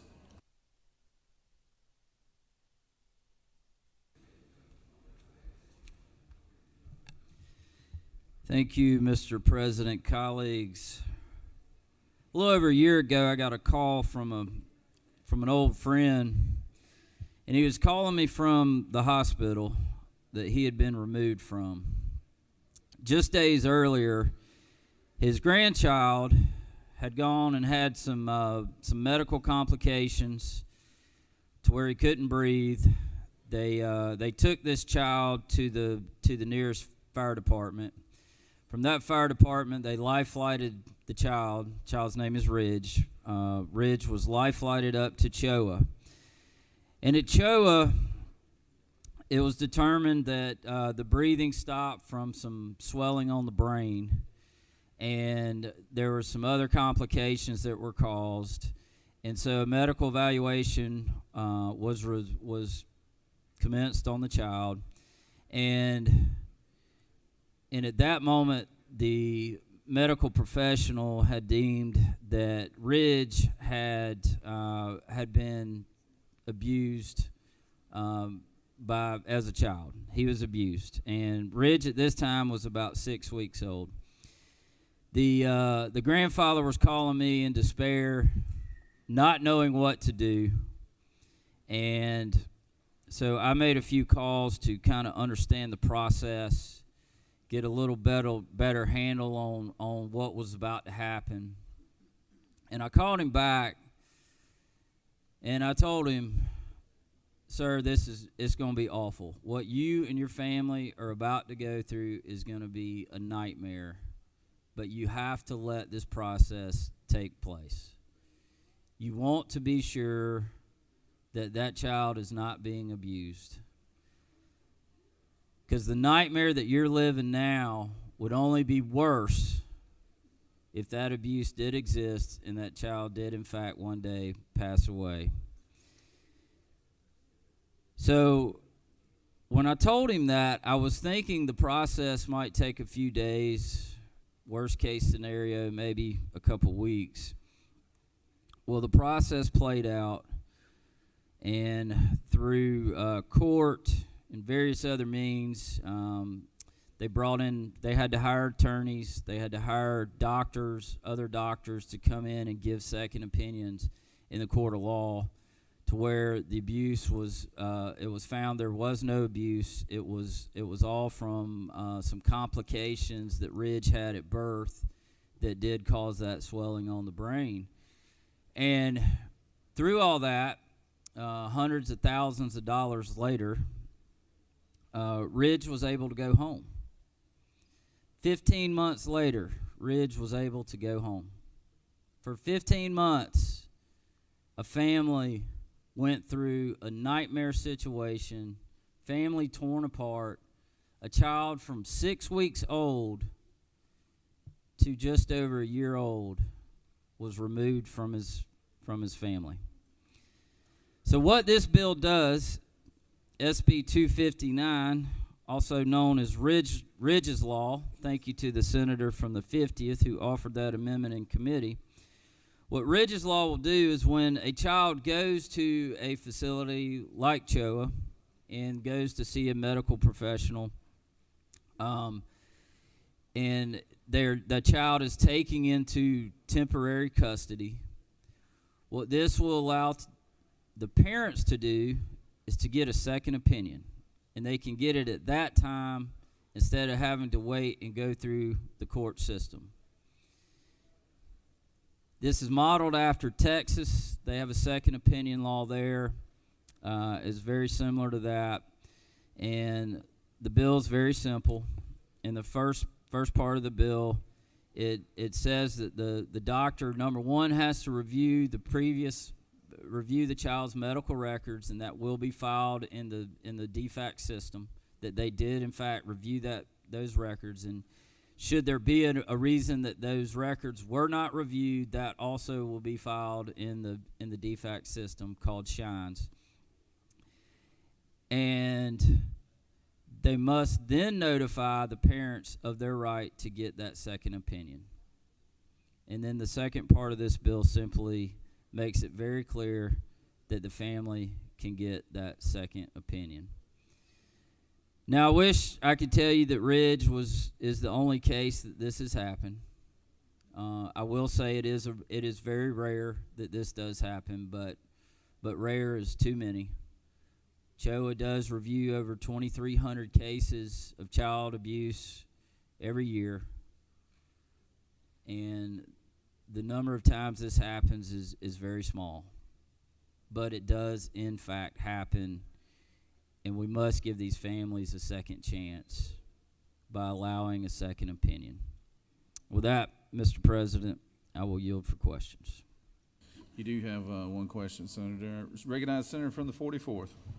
Thank you, Mr. President. Will the Rules Chairman yield? Absolutely. Senator, thank you for bringing this bill. Is it not true that I had constituents that had a very similar situation to Ridge's family? I believe so. We had a couple other mothers. We had 3 mothers in total that testified in committee. I believe one of them may have been yours. And unfortunately, that's not the only 3 that this has happened. There is a bigger number than that this has happened to, and so thank you for that. Yes, and isn't it true that the Holschuck family, who are my constituents, upstanding employees at the CDC, 3 children, and due to a misunderstanding and lack of second opinion, lost all 3 of their kids for over 2 years, and were also criminally charged until finally those charges were dismissed, and it destroyed their life. That's correct. The mother gave a very compelling testimony, very emotional. In fact, that was one of the most emotional hearings I've ever sat through. It's very sad. I can't imagine my children being taken from me.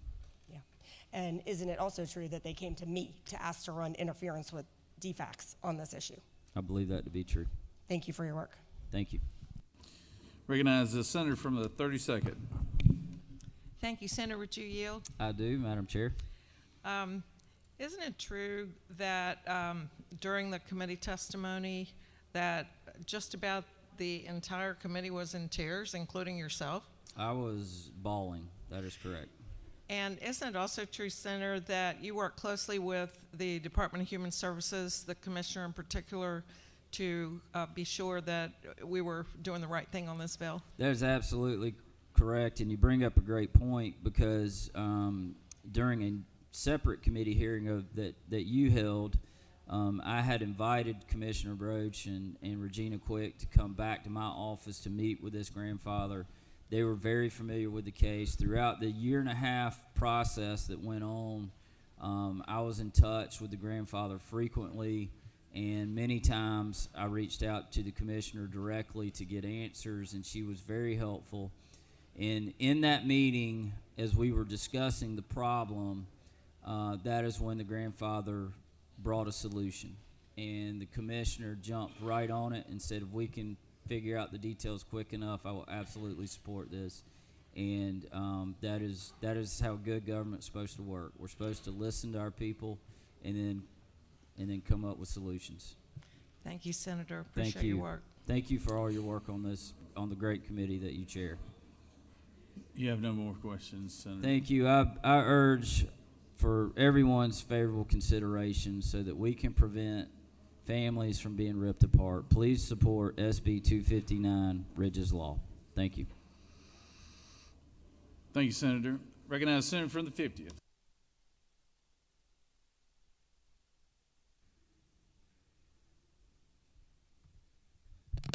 Thank you, Mr. President, and I will be brief on this. I just want to applaud Senator from the 28th for what he's done with this bill. I've had two constituents that have dealt with this. My wife actually is a juvenile attorney, and this was one of the main things she dealt with was parents who had their children taken away. And while it is rare for the doctors to get it wrong when they do get it wrong, this will help families stay together. And I want to thank the Rules Chairman, the Chairman of Children and Families, and Lieutenant Governor for starting this committee. If you haven't had the opportunity to come, it's an emotional committee, and it always leaves you feeling better when you walk out. So with that, Mr. President, I'll yield the well. Thank you. Thank you, Senator. Does any other senator wish to speak for or against the measure? Chair hears none. Is there objection to the previous question being ordered? Chair hears none. The previous question is ordered. Question is on the adoption of the committee substitute. Is there objection to the adoption of the committee substitute?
On the passage of the bill, the yeas are 55 and the nays are 0. This bill, having received the requisite constitutional majority, is therefore passed by substitute.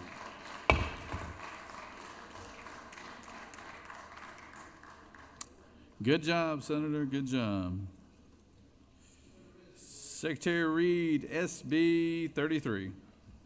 Senate Bill 33 by Senator Kirkpatrick, the 32nd and others, the bill to entitle an act to amend Chapter 23 of Title II of the Official Code of Georgia annotated, the Georgia Hemp Farming Act, so as to provide limits on the total THC concentration of consumable hemp products, to revise provisions concerning the certificate of analysis applicable to consumable hemp products, to revise and provide for definitions, to provide for related matters, to repeal conflicting laws, and for other purposes.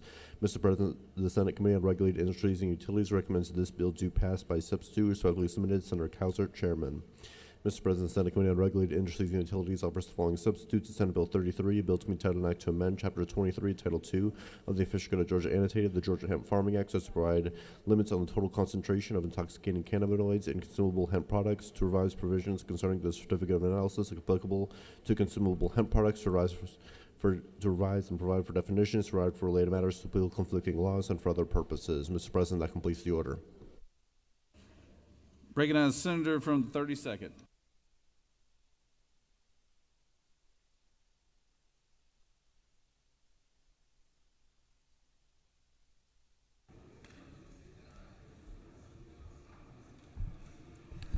Thank you, Mr. President. This bill relates to Delta 8 and other intoxicating cannabinoids that were not included in Senate Bill 494 last year, which required testing and labeling of Delta 9 THC with a maximum concentration of 0.3%. We have reputable processors of consumable hemp products in our state who are already testing and labeling appropriately, including one in the district of the Senator from the 13th. But we also have products from China and other places that are being sold in gas stations, convenience stores, and smoke shops that come from that are not being appropriately tested. These cannabinoids appear in trace amounts in the plant, and they're then enhanced with various chemicals to increase their strength. The products may be contaminated with industrial solvents, heavy metals, and other contaminants. This is a health risk, and the FDA has written a number of warning letters due to adverse events resulting in emergency treatment, including right here in Georgia, and there's one case that I'm personally familiar with in Henry County. This bill includes other intoxicating cannabinoids like Delta-10 that were not captured in last year's bill because there are others besides Delta-8 that are in this category, including a chemical called HHC, which was actually pointed out to me by the Agriculture Department. Senate Bill 494 already has restricted consumable sales or purchase to adults over 21. As you know, hemp currently has a definition of less than 0.3%. Anything above that is marijuana. Hemp products are regulated by the Department of Agriculture, marijuana by the Marijuana Commission. This bill has nothing to do with medical cannabis. What this bill does is add Delta-8 and other intoxicating cannabinoids to the total THC concentration of a product on lines 110 and 111 after defining intoxicating cannabinoids on line 55 to 63. It adds authority to the department to add any compound or group of compounds considered to be a health and safety threat on line 141. This bill is not a ban. It's a consumer protection bill that is not intended to impact processors that are already testing and labeling their products appropriately. It's intended to make sure that consumers buying these products are clear on what they are buying. The Agriculture Commissioner and his team are working hard to implement the program we put in place last year, and this bill is intended to help them in their efforts to protect consumers. I appreciate their input into the bill. You have a letter on your desk from the Georgia Sheriff's Association in support of this bill due to the many challenges faced by law enforcement in dealing with impaired individuals. The bill passed the Regulated Industries Committee unanimously, and I would appreciate your support. I'm happy to answer any questions.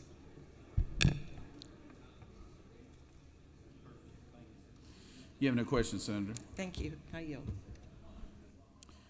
Does any other senator wish to speak for or against the measure? Chair hears none. Is there objection to the previous question being ordered? Chair hears none. The previous question is ordered.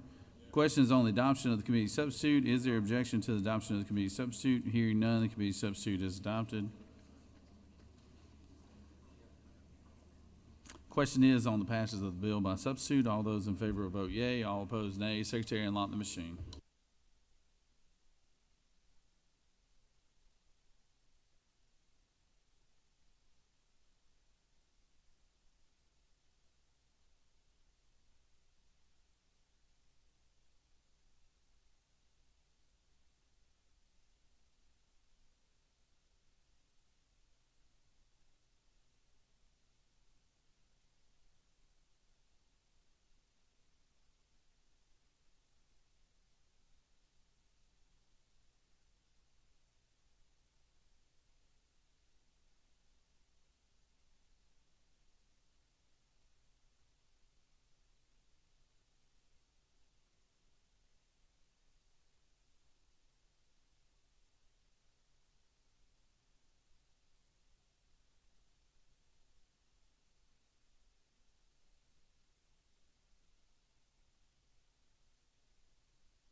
On the passage of the bill, the yeas are 50 and the nays are 6.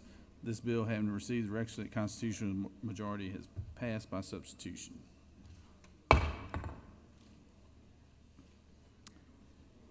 Secretary reads Senate Bill 254. Senate Bill 254 by Senator Cowser of the 46th, a bill to maintain an act to amend Chapter 23 of Title II of the Official Code of Georgia Annotated, the Georgia Hemp Farming Act, as to provide milligram limits on Delta-9 THC and consumable hemp products, to provide for related matters, to repeal conflicting laws, and for other purposes. Mr. President, the Senate Committee on Regulated Industries and Utilities recommends that this bill do pass by substitute. Respectfully submitted, Senator Cowser, Chairman. Mr. President, Senate Committee on Regulated Industries and Utilities offers the following substitutes to Senate Bill 254, Bill to amend Title Act to amend Chapter 23, Title 2 of the Official Code of Georgia annotated, the Georgia Hemp Farming Act, so as to provide milligram limits on THC and consumable hemp products, to provide for a definition, to provide for related matters, to repeal conflicting laws, and for other purposes. That completes the order, Mr. President. Recognize the senator from the 46th.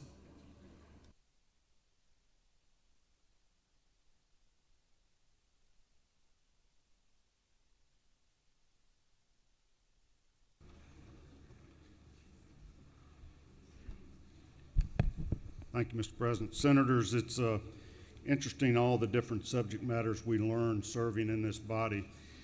This year and last year, we've learned an awful lot about hemp products and THC.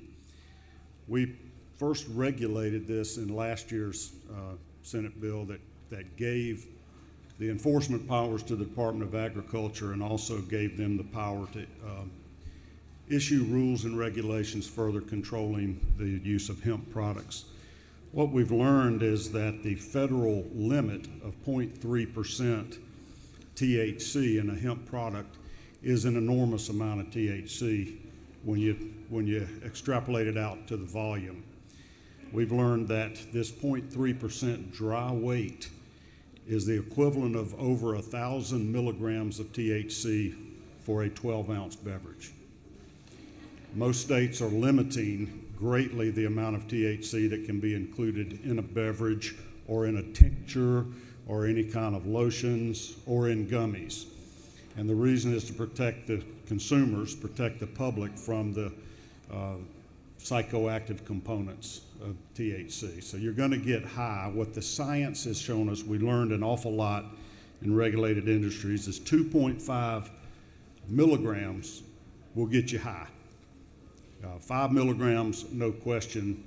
And if you look on your desk, the senator from the 56 has sent out a little chart that shows the equivalent of 2.5 milligrams of THC to beers. And basically, the best they can translate that is 2.5 milligrams is equal to a beer, a glass of wine, or a shot of liquor. What we're trying to do in this bill is just follow up on what the senator from the 32nd just passed on including capturing all forms of THC, not just Delta 9, which naturally occurs in hemp and marijuana, but also capture Delta 8, Delta 10, other variants that are still THC. This bill captures them all as well, but it essentially codifies the rules and regulations that the Department of Agriculture came up with. Back in the fall, the original rules and regulations of the Department of Agriculture limited you to 5 milligrams per 12-ounce beverage and would not allow you to have larger than a 12-ounce container for the liquid forms of these hemp-infused beverages. It limited the gummies to 10 milligrams per gummy and no more than 150 per package, which would be 15 servings. As far as the topical creams and whatnot, it limited you to 1,000 milligrams of Delta 9 THC per package. And then the tinctures, which are little oils, it limited you there to 1 milligram, not to exceed 10 fluid ounces in a container. This January, those rules were updated and they increased the beverage amount from 5 milligrams to 10. And it increased the amount per package from 150 to 300. What this does is go back and codify the original rules. Takes it back down to 5 milligrams per beverage and back down to 150 milligrams per package of the gummies. This is for public safety. You may hear other people speak on this, but these current 10 milligram beverages are like 4 shots of liquor, 4 glasses of wine, or 4 beers, all in one can. So what we're doing is allowing folks to sell beverages that will impair your ability to do a lot of things, but for one, to drive. And it is still illegal to drive under the influence of alcohol, and we tell you what's the level that we deem to be intoxicating or to impair you. You may have heard 0.08, so that's roughly 4 beers we say is intoxicating, you're impaired. On THC, I don't know if the science is there to tell exactly how many milligrams or nanograms it takes to impair you, but I think everybody in the industry agrees that if a 10 milligram serving is equal to 4 beers, or 4 glasses of wine, or 4 shots of liquor, you take that in one time, you're going to be impaired. And the law in Georgia is you are DUI drugs if there's any THC in your blood test. So we're putting loaded guns in people's hands in the form of a can or a gummy, and we need to protect them. We need to keep it away from children, and we need to make sure that people are responsible in their usage of these products. So with that, Mr. President, I strongly encourage passage of this as we just codify the stricter rules and regulations and try to sort of get our arms around this new industry. I yield for any questions there may be. You have no questions, Senator. Thank you. I yield the well and ask for your support. Secretary, read the amendment.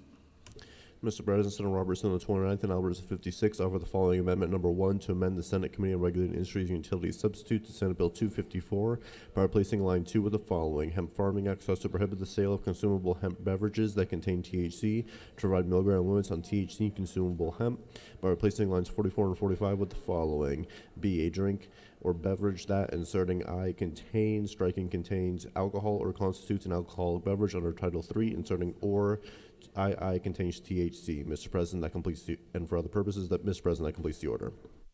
Recognized Senator from the 29th. Speak to the amendment.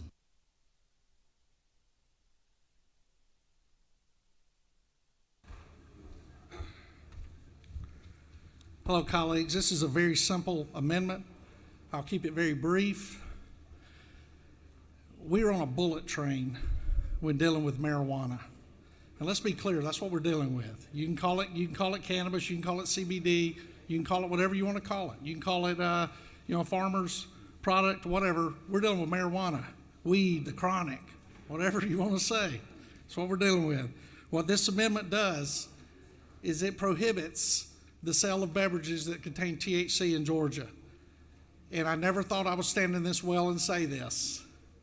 The state of California just put out an emergency order 3 weeks ago, signed by Governor Gavin Newsom, to pull all beverages containing THC off the shelves in California because of the adverse effects on people that were buying it out there and the damage it was causing and the numbers of individuals going to the emergency room.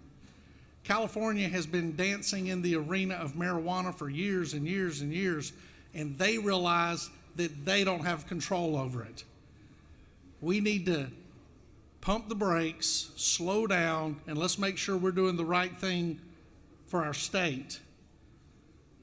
And another very political thing to say, but is absolutely true in this case, I was talking to 2 of my colleagues just a few minutes ago. It's not about those of us in this room sitting here, the adults that I'm looking at. It's about our children. It's about my 5 granddaughters. It's about your children. Think of the world they're coming to while we're making these fast decisions related to something that there is so limited study on because it's a Schedule I drug, and we have not been allowed to run the types of medical tests on these that we should. So I would ask you please to support the amendment, and I would also ask my friend from the 46 not to object. And with that, Mr. President, I'll stand for any questions if I have any. If not, I'll be happy to yield the well. You do have one question, Senator. I recognize Yes, the senator from the 1st. Thank you, Mr. President. Does the senator yield? I do. I just wanted to applaud you for bringing this amendment. Certainly the senator from the 46 does put brakes on that and tries to thread a needle when it comes to that. But basically what we're talking about is not the next bill where we're discussing medical marijuana. This is really recreational marijuana that we're getting to. We're combining alcohol and THC in a formula that we really don't know what the outcome is going to be. Because there's not been good studies relating to this, because this has been a Schedule I drug. So I agree with you. We do need to pump the brakes on this. As far as I'm concerned, doing away with beverages I think is a good idea. Let's keep it in the medical marijuana arena with the other 18 states that do this. Isn't that true? That is true. my good friend and the doctor from the first. I appreciate your support and thank you. And with that, Mr. President, I'll happily yield the well. You have one question, but you're always welcome to yield, Senator. I will take that one question, All right, Mr. President. Senator from the 41st. Thank you, Mr. President. Senator, do you yield? I do. Can you just say in plain English again what exactly your amendment is trying to do? If you read on line 3, you'll see so as to prohibit the sale of consumable hemp beverages that contain THC. So, to be clear, if you will yield, I do. you are attempting to take from the market any drinks that have THC in them. Is that not true? You and I just communicated perfectly. Yes, ma'am, that is true. Thank you. Thank you. I yield the well. Senator's yielded. Any other senator wish to speak for or against the measure? Chair hears none.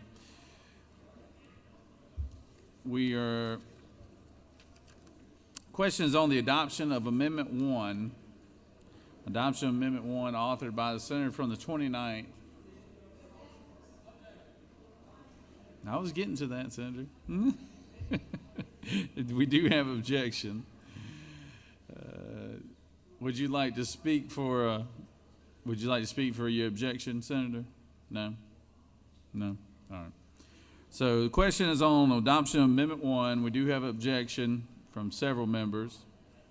So all those in favor of the adoption of Amendment 1 will vote yea. All opposed, nay. Secretary, unlock the machine.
On the adoption amendment number 1, the yeas are 29, the nays are 27.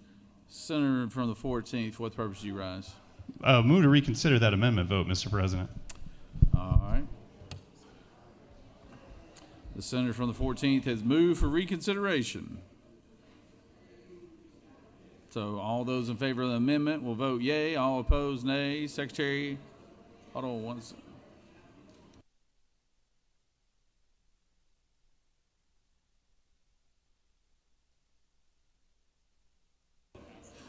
This is for the reconsideration. This is for reconsideration right here. All right. All those in favor of reconsideration will vote yea. All opposed, nay. Secretary, unlock the machine.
On the motion for reconsideration, the yeas are 27, the nays are 29, and the amendment has passed. The amendment has been adopted, excuse me. Question is on the adoption of the committee substitute as amended. Is there objection to the adoption of the committee substitute as amended? Hearing none, the committee substitute as amended is adopted. Is there objection to agreeing to the report of the committee which is favorable to the passage of the bill? Chair hears none. The report of the committee is agreed to. Is there objection to the main question being ordered? Chair hears none. The main question is ordered. Question is on the passage of the bill by substitute. All those in favor will vote yea. All opposed, nay. Secretary, unlock the machine.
On the passage of the bill, the yeas are 42 and the nays are 14. This bill having received the requisite constitutional majority, therefore passed by substitute. All right, so we're going to go ahead and stand at ease for lunch. I know the pro tem and his staff have got a good lunch lined up for all the members here. So we're going to just stand at ease, and we'll come back. We'll come back about 1:15. All right.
The Senate will come back to order.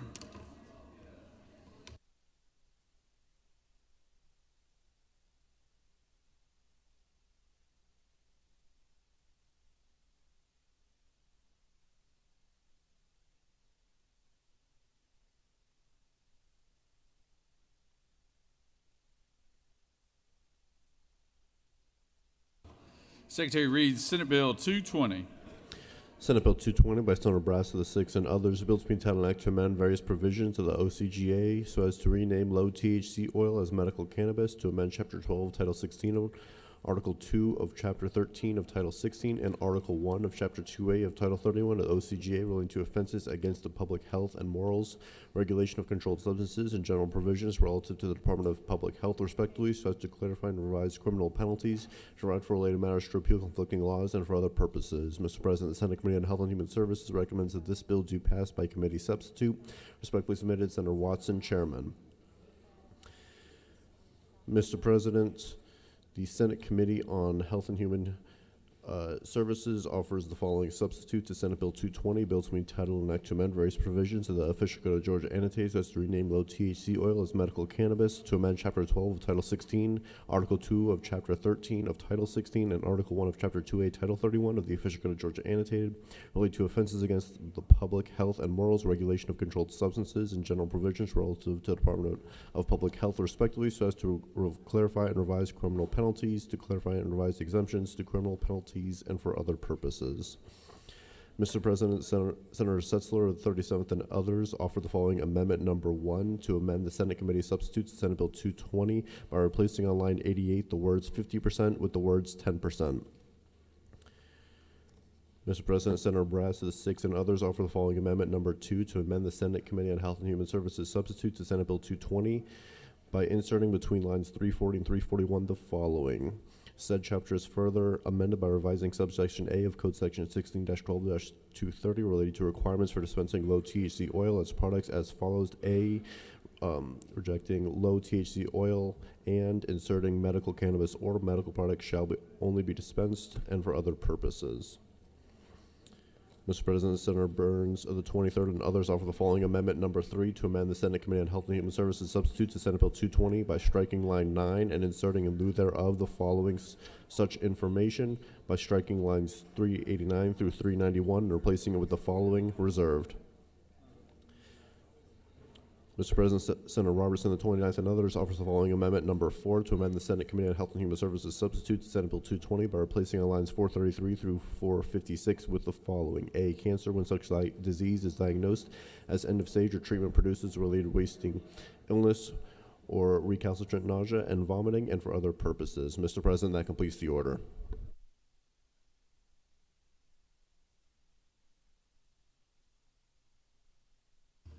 Recognize the distinguished Rules Chairman. Speak to the bill.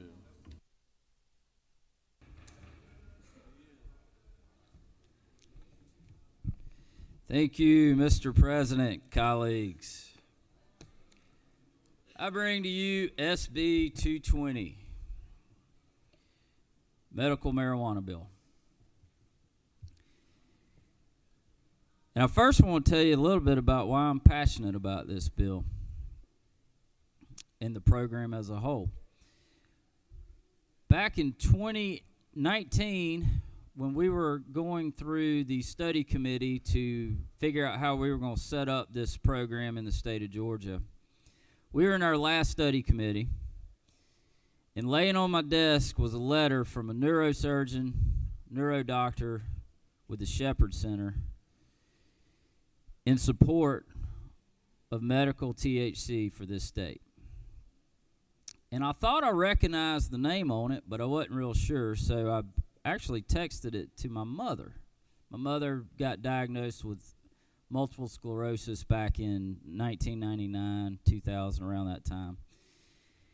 And I texted my mom the letter, and I said, "Mom, do you know who this doctor is?" She said, "Yes, that's my doctor." And it dawned on me right then that I wanted my mom's doctor to have every tool in the tool chest he could possibly have to treat her, should she ever need it. Now, she's fortunate. She never has needed it. In fact, the medicine she was on for over 2 decades, she's now off of and living drug-free and living with MS, but still healthy. But there's others out there that aren't so lucky. And some of them need this medicine. Some of these doctors need this tool to treat their patients.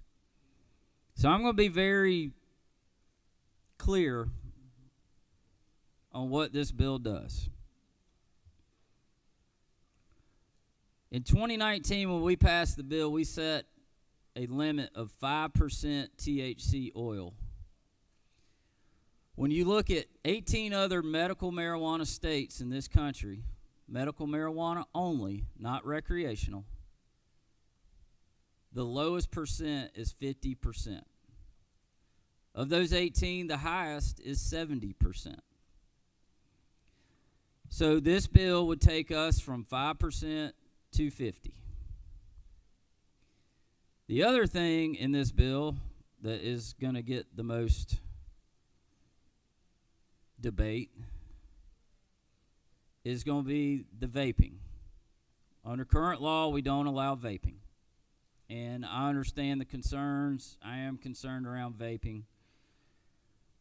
But I also have concerns for those with epilepsy who may be going into a seizure. It may need this medicine to work a little bit faster than 1 hour or 2 hours, however long it normally takes, which I think an hour is about the normal. If they're about to go into a seizure, they're going to need immediate relief. That is the need for vaping. And if you're going to allow vaping, which I think we should for those types of patients, and there's others, I believe you've got to increase that percentage from 5 to 50 at a minimum. Because the 5% is not going to give them the immediate relief they need. So instead of having to vape one time, they're going to have to vape 10 times. And the amount of the percentages of additives that go into that vaping, which some say can cause as much harm as the actual anything that's in there, you're looking at a 95% ratio of additives versus a 50% ratio. So that is another purpose of taking that 5 to 50. And the third and final thing that really is probably going to get the most debate today is around the conditions. Back when we set up the study committee, the chairman of HHS and myself, and then Lieutenant Governor Casey Cagle, put in a law that said DPH, in conjunction with the Composite Medical Board, would make recommendations around conditions for the list of diagnoses. And DPH, in conjunction with the Composite Medical Board, sent a letter requesting that we add lupus. They also sent a letter requesting that we strike Crohn's disease and add inflammatory bowel disease. The conditions are start on lines 429 and they run through lines 456. That's on pages 18 and 19. The other thing we've done with the conditions, we found that it's confusing for doctors and patients with the language severe or end of life. So we have removed that from most of the conditions. We did leave it on peripheral neuropathy. We left severe. We took end of stage because there's no such thing as end of stage peripheral neuropathy. But it does still have to be severe, and that was to make sure people weren't using this for carpal tunnel and things mild like that. My original bill under autism inadvertently struck through the lines when such disorder is diagnosed for a patient who is at least 18 years of age, or severe autism when diagnosed for a patient who is less than 18 years of age. That language is back in the bill. I want to be very clear on that. So for autism, they have to be 18 or up, or it has to be severe.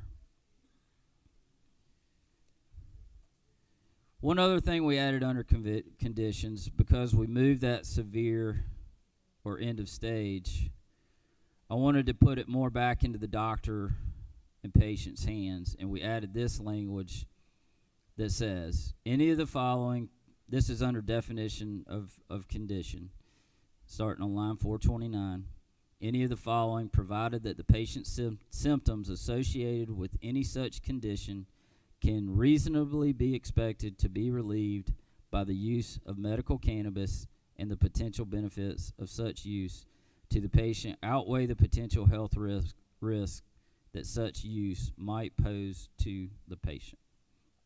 So that's the meat of the bill. Most of the rest of the bill goes through a patient and doctor listening tour that was sent out by the commission. There was a lot of confusion around the program for the patients and for the doctors. And one of the things was calling it a low THC program. And so you'll see multiple references through the bill striking through low THC and now referring to the program as medical cannabis. So that is the bill. I will yield the well to allow time for plenty of debate, and I'll be back for closing. Now, I'll speak to the amendments. I want y'all to vote your heart. I want you to vote your district. But I'll say this. Nobody came and talked to me about these amendments before I looked at them on my desk. Nobody's come and talked to me about these amendments before I came in the well. I'm not mad at you. You're still my friends. Just a little disappointed. But I'll be voting no. Encourage you to do the same. I do. Amendment 2 is mine. It was, this came from the nursing homes. They are finding that THC is being good and is a good tool to use for patients with dementia. And they ask that their caregivers be able to pick up the cannabis for their patients that cannot drive. So that's what Amendment 2 is. Again, vote your hearts, vote your district. I yield the well. The senator has yielded. So, any other senator wish to speak for or against the measure? Okay. Recognize the senator from the 37th who also authored amendment number 1. Senator, the floor is yours.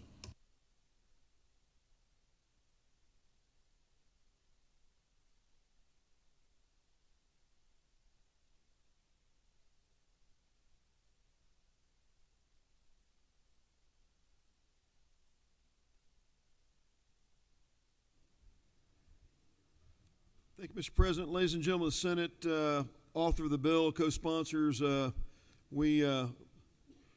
is an issue that's worthy of debate. Scientific double-blind research tells us that with the regular use of THC, marijuana, 3 times a week, from the late teenage years to middle age, adults in the prime of their lives have an IQ of 6 to 8 points lower with the regular use of THC. Now, what that means to you is, maybe not much. We don't live in the world unless you're an educator and think about such things most of the time. It's not a world we live in. But 8 points on your IQ is what's called a half standard deviation. What that means is if THC use regularly over the course of a decade and a half or so lowers your IQ, your brain power, by 8 IQ points, that means the average American in the prime of their adulthood, who would be at the 50th percentile of intelligence, with lowering their IQ by 8 points, is now in the 33rd percentile. That means if you're the average Georgian, you're now dumber than 2/3 of Georgians by the regular use of marijuana over the course of more than a decade. This is not a victimless crime. No, when we passed low THC oil in 2015, I was a member of the House. There was a sweet little girl there rolled into the back of the House and said that she needed the cannabinoids that was in the oil that came from the cannabis plant because there were things that happened, there were conditions that even though the research wasn't super solid on it, we knew anecdotally it helped them. And the discussion in 2015 was there needed to be a trace amount of THC, maybe 0.5% in there, but there was the cannabinoids and all the substances in this low THC oil that made the difference. No, after a couple years of debate of this, myself and others came together and said, you know what, let's do this for these people. That we recognize all the things that we need for medicine are provided for us if they're used properly and they're used responsibly. But I would tell you, friends, that taking young adults and taking the words of a General Assembly and our law that says it's okay to do these things, to take the kind of concentrations of THC that we're proposing this bill has a big effect on our nation. It's not a victimless crime. Not only does it make people dumber, that's proven in research. Even the proponents of this bill would recognize the idea of motivation and zeal and energy of people who are regular users of marijuana is lowered. And friends, when we think about what this does, what high THC used day in, day out, week in, week out does to health, even the websites of the THC community says, don't take THC, don't take cannabinoids during pregnancy. It increases the likelihood of children having ADHD, autism, and we see that with these high concentrations of THC, even though we may call it a medicinal substance, increases the cases of psychosis and even schizophrenia. It has a massive impact. At the concentrations we're talking about in this bill, there's a massive impact to human health. And that doesn't even speak to the fact that in Colorado, who's embraced THC openly,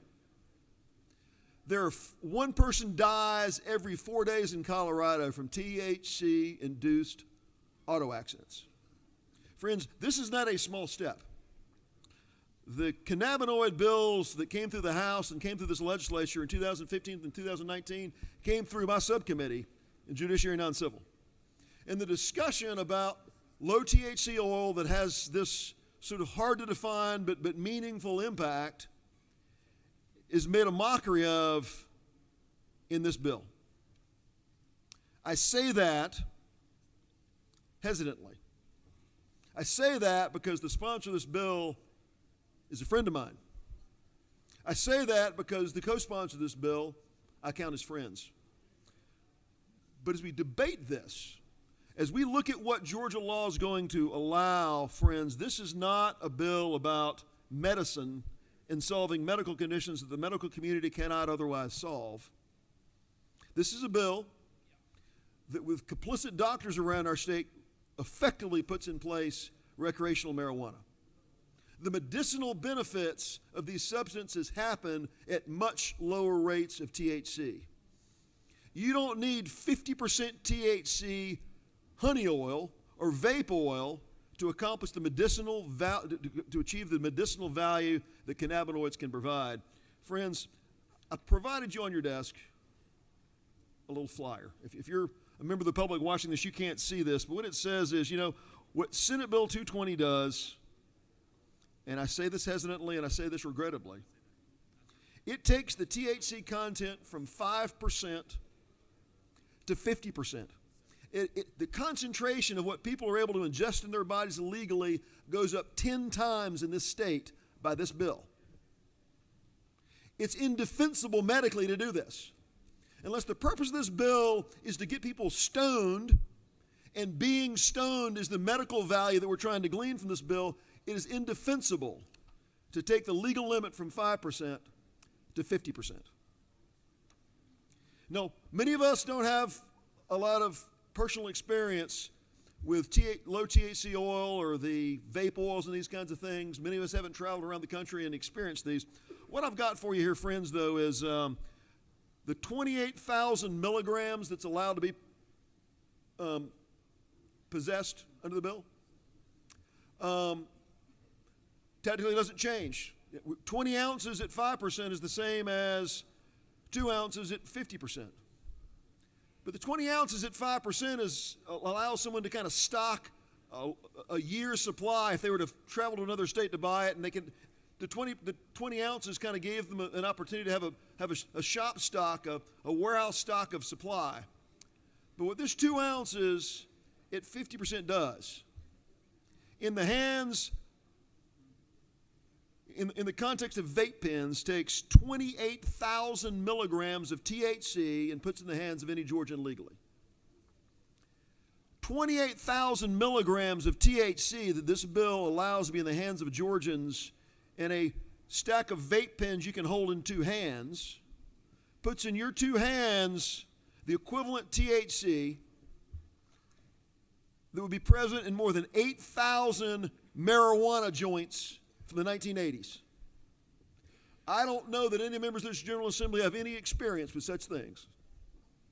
But I will tell you, the content, the density of marijuana, of THC in marijuana in the 1980s was around 1%. And based on the research, I can show you the studies, a person in this bill is allowed to have, in these 56 vape pens they're able to have under this bill, at 50% pure THC. That's the same amount of THC that exists in 8,000 joints from the 1980s, friends. The density of marijuana we're talking about here is about getting people stoned.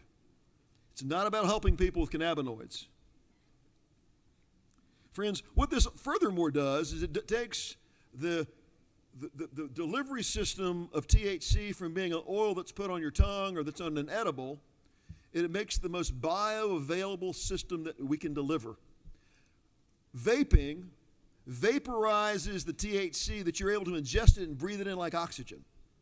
Think about, the way we were created, our bodies through our lungs take in oxygen, automatically translate into our blood system so we can use it. Things that are eaten or consumed through the tongue go through our digestive system and work their way into our bodies. And as the author of the bill and the sponsors say, this is one of the advantages of the bill. They want to be able to get the THC to people as fast as they can. But the bioavailability of 50% THC that's vaporized and goes right into your lungs, the impact that has nothing to do with medicinal effects of cannabinoids. It's about getting people stoned. Guys, this is a serious bill.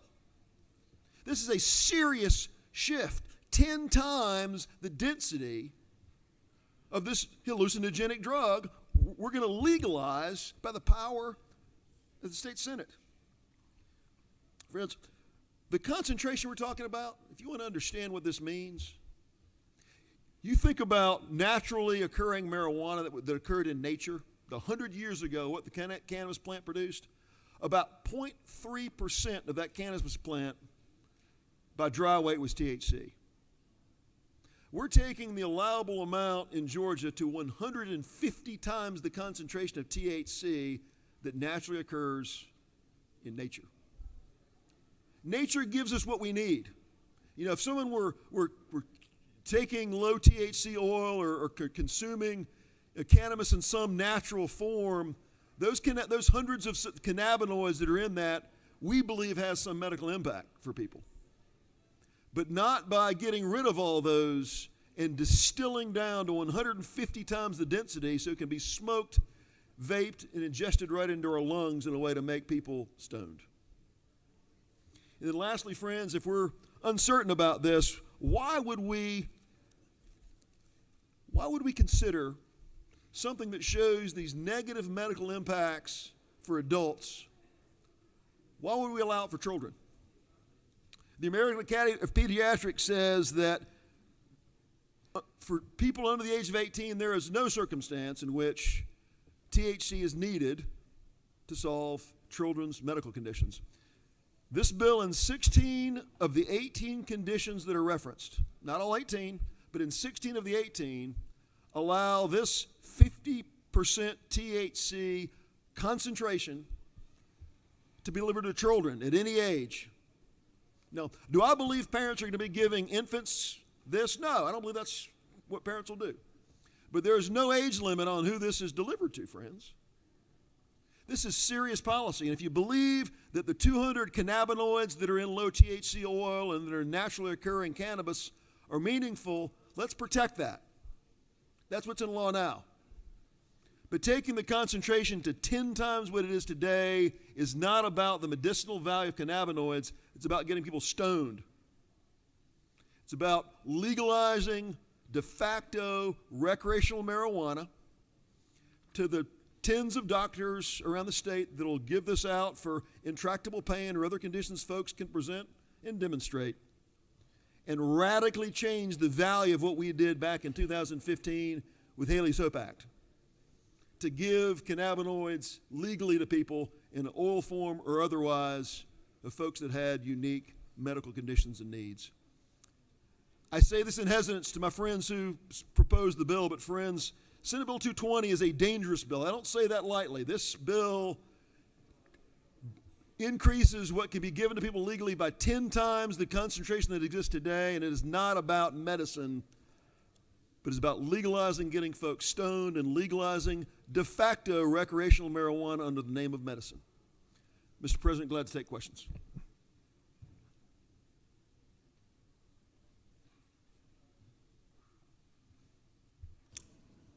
Have you yielded, Senator? Senator, have you yielded? Did you yield for questions? Glad to take questions, Mr. President. Okay, I'm sorry. Recognize the senator from the 23rd. Thank you, Mr. President. Will the senator yield? Yes, sir. Could you refresh my memory when we began discussing the medical use of cannabis? What was the original THC content proposed? Yeah, we were in 2014, I think. It might have been 13 or 14. It ended up passing in 15. I don't want to quote it wrong. I know there was discussions around 0.3%, 0.5%. That was where we started. There was an effort in 2019, I think that the senator from the 6th alluded to, when the author of the bill in 19 brought the bill before our House committee, he didn't propose 5%. He proposed unlimited THC content at 20 ounces. Now, had we passed that, had we not done our homework, that would have authorized 80% THC at 20 ounces, which at the time, about $2,000 or $3,000 an ounce of street value. That would have been $60,000 of pure THC honey oil we would have authorized. We stopped it. Instead of making it unlimited, we limited it to 5%, which was still a 10x increase over what was originally proposed in this. And 5% was really not low THC oil. It was radically higher, but we left that alone and said, you know what, let's just leave it here. It's got all the THC anyone would ever need because it's supposed to be about the cannabinoids. Thanks, Senator. You feel the yield for Yes, one sir. follow-up? Happy to. So I think my recollection is that we started somewhere around 0.5%, at least a number of years back. Yes, sir. And then we went to 5%, which was 10 times greater. Yes, sir. And now the proposal is to go to 50%, which would be 100 times greater. Is that not true, Senator? Correct. And I think it's under the false premise that, other states that call themselves medicinal are 50 to 70. Well, that's really not the question we had to ask ourselves. I don't doubt what other states have done. Many states have wanted to be medicinal in name, recreational in practice. That's what this bill does. This bill's following that lead.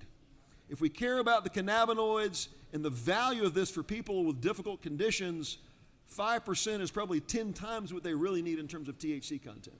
Thank you, Senator. Senator, you have no more questions. Mr. President, appreciate that. This is a hard debate to have, but it's a serious question to deal with. I would ask for your opposition to the bill as written and the adoption of the amendments. If we pass the amendments that are being offered, I think this is a bill that preserves the integrity of what's proposed initially and that serves Georgians well. Mr. President, with that, I'll yield the will.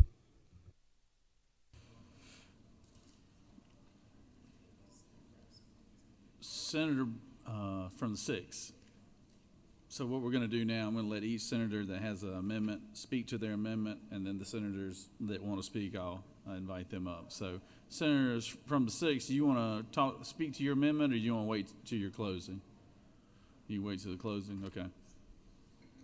Senator from the 23rd, would you like to speak to your amendment?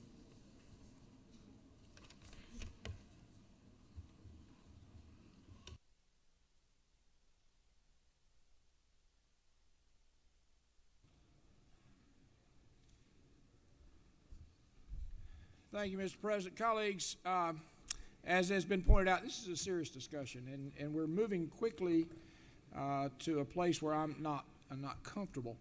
I want to speak specifically to Amendment Number 3. What it would do is, under current law, vaping is not allowed as a method of use. So, if you'll note in the bill on lines 388 through 391, that would allow, it would repeal the ban on vaping. So, currently, vaping is not allowed. If adopted as is, we would repeal the option of using vaping as a method of delivery. What my amendment does simply removes the repeal and goes back to the underlying bill, which would require that vaping not be used for the delivery of THC. There are a number of other questions and concerns about the bill, but I look forward to having that conversation with the author. I'm happy to yield the well or yield for questions.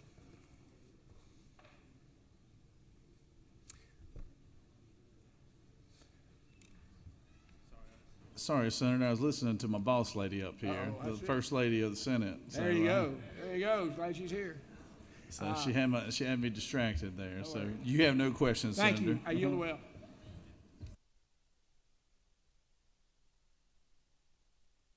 Senator from the 29th. Floor is yours to speak to your amendment.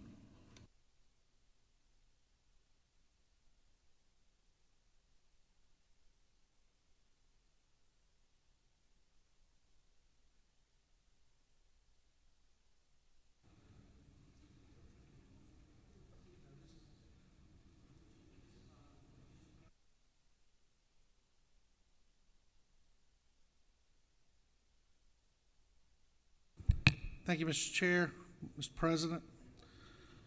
Amendment number 4 is really simple. It puts the language back the way it was before we got here today, with small exceptions. Under E, on line 9, where one time it said Crohn's disease, those responsible for looking at the conditions and determining the conditions felt, along with the chair, Senator from the 1st, that inflammatory bowel disease would be better as opposed to Crohn's disease. And if you look on the back, it strikes lines 23, 24, and 25. 23, the reason for that amendment, I have a very clear understanding of that condition. I understand the therapies and medications that are out there to address that condition. I have a lot of close friends and late friends who suffered from that condition, and the use of marijuana to address that condition is an extremely dangerous mixture. In many cases, it worsens the condition. And number 25, intractable pain, we have all been to the hospital where they hold up the little sunshine and there's a 1 on one end and a 10 on the other end, and they ask you to let them know where you feel your pain is there. Have a good friend, retired Colonel Carl Savory, that said that is absolutely the worst idea that anybody ever had to measure pain. And basically, in an environment where recreational marijuana is at the front door knocking, the last thing we need is a condition that cannot be measured, cannot be confirmed. But if you look on the front side, we can measure cancer. We can stage cancer. As the author of the bill said, multiple sclerosis, we can measure it. And all the others as you come down, whether it's Parkinson's, sickle cell, when such disease is diagnosed as severe or end stage, Tourette's, when such syndrome is diagnosed as severe, all of those are being measured. But the others, we cannot. So all this is doing, with tiny exceptions and under the advice of those responsible on line E, all we're doing is putting this right back to where it was and not turning it into something that could be easily manipulated and create an environment of recreational marijuana in the state of Georgia. Thank you, Mr. Chair. If there are no questions, I'll yield the well. You have one question, Senator. Yes, sir. Recognize the senator from the 41st. Thank you, Mr. President. Senator, do you yield? I do. Senator, so you talk about having some concern about people being able to get this marijuana card based on a disease that cannot be measured. We've had this program in place for a little while now. Are you aware of people using intractable pain in order to get thousands and thousands of medical marijuana cards or low THC oil cards? Did you say thousands and thousands? Are you aware of current abuse? Yes. You said thousands and thousands? Yes. I think this is where we lose something in the debate, where we become hypothetical, where we want to blow some number up. I was happy to yield to you for a legitimate question. So, may I rephrase the question? No, before you ma'am. yield? No, ma'am. I'll go ahead and yield the well. Thank you, Mr. President. The senator has yielded. Does any other senator, well, we have a number of senators lined up to speak, so recognize the senator from the 13th.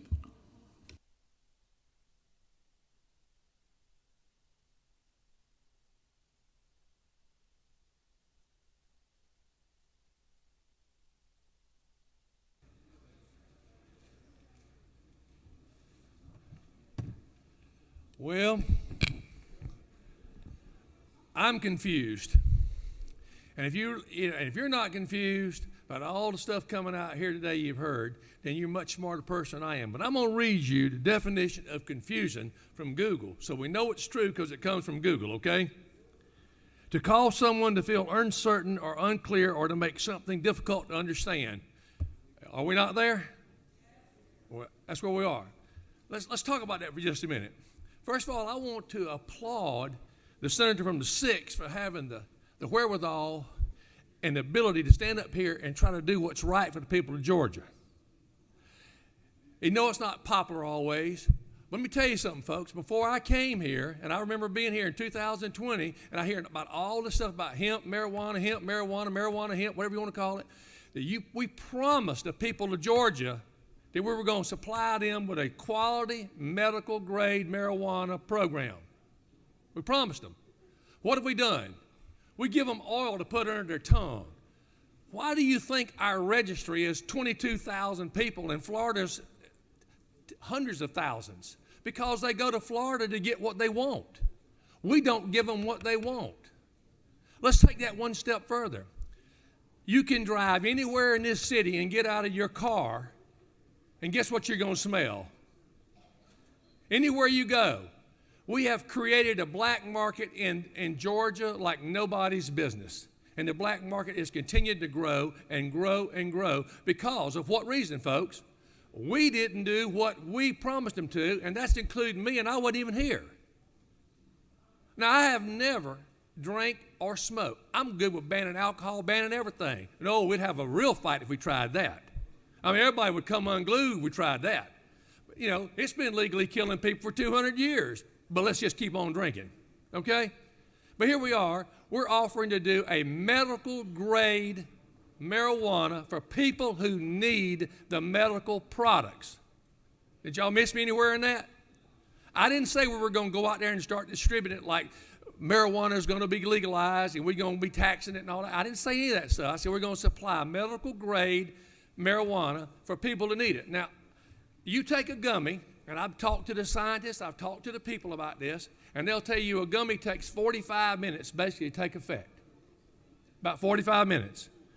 Now, who's going to wait on a gummy to take 45 minutes where you can just pop an opioid? And we want to addict people on opioids. That's where we go with this. We just want to addict them. So here's the bottom line on the opioids and the gummies. You give them oil. Nobody wants to put oil under their tongue. I've heard from people tell me it's horrible and it doesn't give you the effect that you need to get. Now, if they vape marijuana, from what I'm told, and I've been told by many, it's instantaneous. And they get the relief they need. And guess what? We're talking about vaping medical grade marijuana. And here's something you haven't all talked about today. If you don't get it from a medical grade supplier in Georgia, you're going to get it from somebody else. We don't know if it's laced. We don't know what it's got in it. We heard that big word, fentanyl. We keep hearing all this stuff. You don't know what it's got. But if they get it from a medical grade facility where we pass laws to make them spend $20+ million on their facilities, and yet we don't allow them to sell their products. Something's wrong with that picture, people. Something's wrong with that picture. So here we are, we're sitting here thinking to ourselves, oh, let's just take that right away from them. Well, guess what? There's this little thing called the internet. Any of y'all ever heard of the internet? You know, I'm real tickled to death about the internet. You can find anything you want on the internet. You can buy anything you want on the internet. Like them beverages we talked about this morning. Take it away from them, they're going to order on the internet. Guess who is the largest supplier of drugs in the country? United States Postal Service. UPS. They're going to bring it right to your door and put it on your doorsteps. Because why? We don't allow them to get it in Georgia. Our medical registry will triple, it'll quadruple, it'll do more than that if we allow people to get quality products in Georgia that makes what they have to have in their system. And I'll tell you something, folks, I've seen the effects. I watched where people have epilepsy, and a child would have epilepsy, or a young person, elder adult, whatever. They can take a vape, and instantaneously they don't have that problem anymore. But no, let's just dope them up on regular medicine. You know, let's just go and get them hooked on something that, you know, for the rest of their life, hooked on something. Now, everybody keeps talking about deaths on marijuana and deaths on this. I swear to you, I keep trying to find anywhere that shows where somebody has died with an overdose of marijuana or a vape. I can't find it. I can't find it. Now, anybody have been a little high and got hit in a car accident? I ain't going to go there, okay? They also could have been a little drunk and got hit in a car accident. Okay? They also could have been a little stupid and got in a car accident and got killed. Okay? The bottom line of it is it happens. But the reality of it is medical grade is what we're trying to do to prevent what? The black market that we have in Georgia. And the black market will supply it if we don't allow them to supply it. And I'm telling you right now, I want you please to vote down the amendments except number 2. All the amendments except number 2 that Senator from 6 offered, and allow and do what we promised we would do to people that need this product. Because if we don't do it, they're going to get it somewhere else. And there's nothing we can do in here, us 56 people. We cannot change that fact. It will happen. We know it will happen. But at least we'll be giving them something that's medical grade, quality made, and coming from people that we gave licenses to that cost them $100,000+ they had to go build 50,000 or 100,000 square foot building just to grow this and process this, and we will allow them to get these products to the people that need them. Please vote for this bill and vote down these amendments except number 2, and let's move Georgia forward and not be caught in a rat race. Thank you. I yield well. Senators yielded.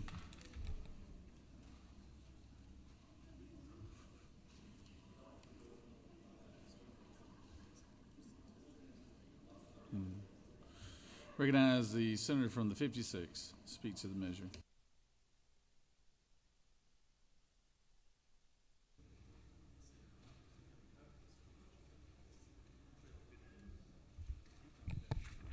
Thank you, Mr. President. This is an important issue with a lot of passion on both sides. I think it's important we have some historical context, because not many of us were here when this debate first started 13 or 14 years ago. We had a lot of folks here, many with children who may have had epilepsy or other types of medical conditions. And from that, there was determined that we needed CBD oil. And the CBD oil was going to be the answer to help these children, which I think everybody's heart went out to, and we wanted to solve that problem. During that time, there was actually a prescription that was created, you can still get today, called Epidiolex, which was designed specifically to treat those with seizures by using the CBD oil. But even though that was available through a doctor and a prescription, we were told, oh no, we must have this, and it must be at 0.3% THC. And that debate went back and forth for about 18 months. Finally, they came back and said, it's actually not 0.3, it's 0.5. That's the only way we'll be able to cure these intractable conditions with 0.5 THC. And that went through the committee process and went back and forth between the chambers up to sine die one night at about 11:58. When the conference committee bill came back, and it wasn't at 0.3 and it wasn't at 0.5, it went to 5. 5, a multiple of 10 from what the absolute amount which was requested was going to solve all those problems. Think about that for a moment. Now we're talking about going from 0.5 or 5% to 50. Again, another 10 times from 5 to 50.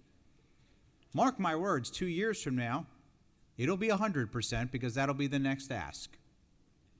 But if it was going to be perfect at none and then ideal at 3, but then the only solution was 0.5, and now we went to 5, and now we want 50, to what end?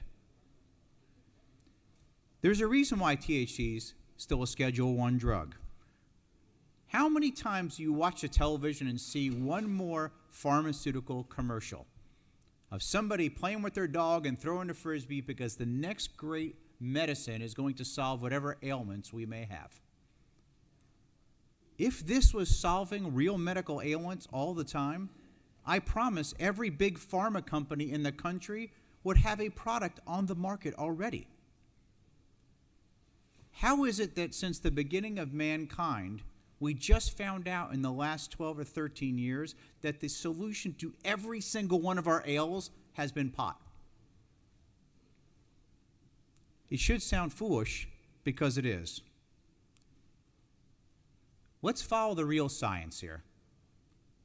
Why do we keep doing this? I'll never forget when I met with some folks out in the hall.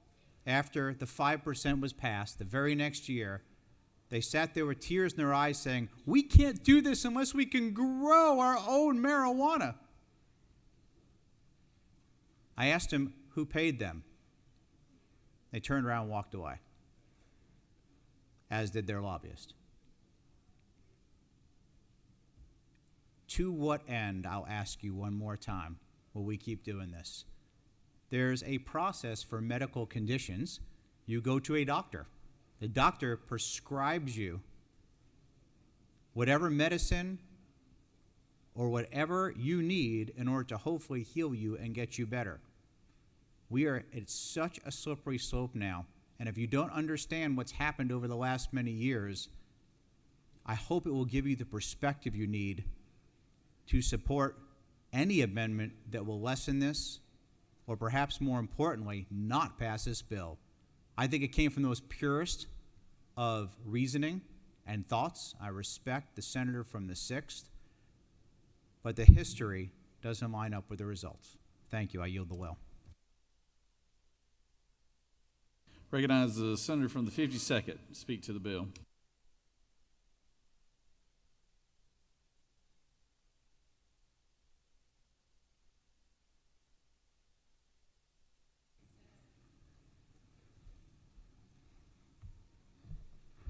Thank you, Mr. President. I'll try not to take any more time than necessary. And I was around for the 0.3%. And I remember when the House member brought it over and it said 3%, and I said, I thought it was 0.3. He said, oh, it's a typo.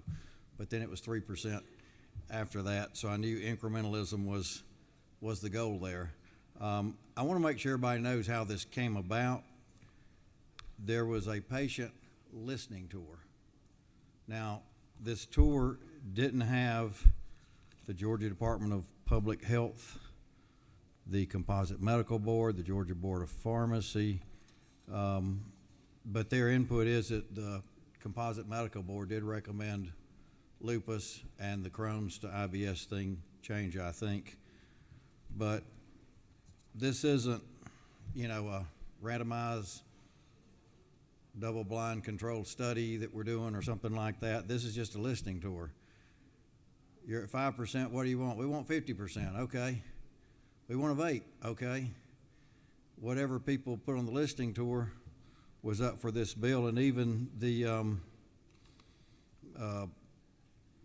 department that handles this says the commission and staff prepared this report and should not be construed as an expression, perspective, practice, or viewpoint of the commission or its staff.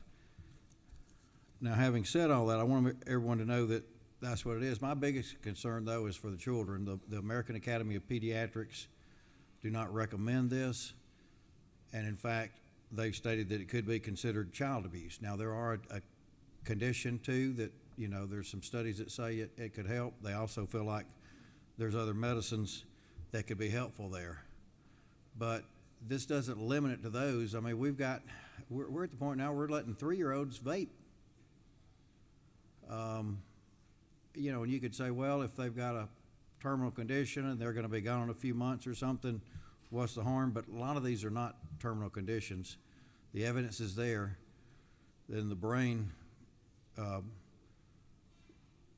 it increases the gaps in what's called the synapses. It slows down transmission. It's not good for the brain for these children, and that's my most disappointing part in this bill, that we're having this wide open for all these children here.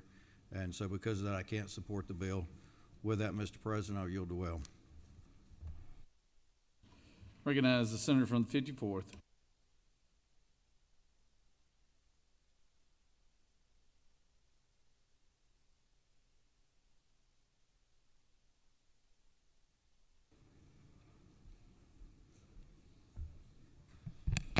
Thank you, Mr. President. Friends, as many of you know what I did for 30 years working with the kids on probation, and 80% of those kids came from broken homes, single-parent situations. And literally what I did is I worked with the kids of families. The kids were not necessarily the problem. They were actually the result of the problem too many times, of the desperate and the destitute.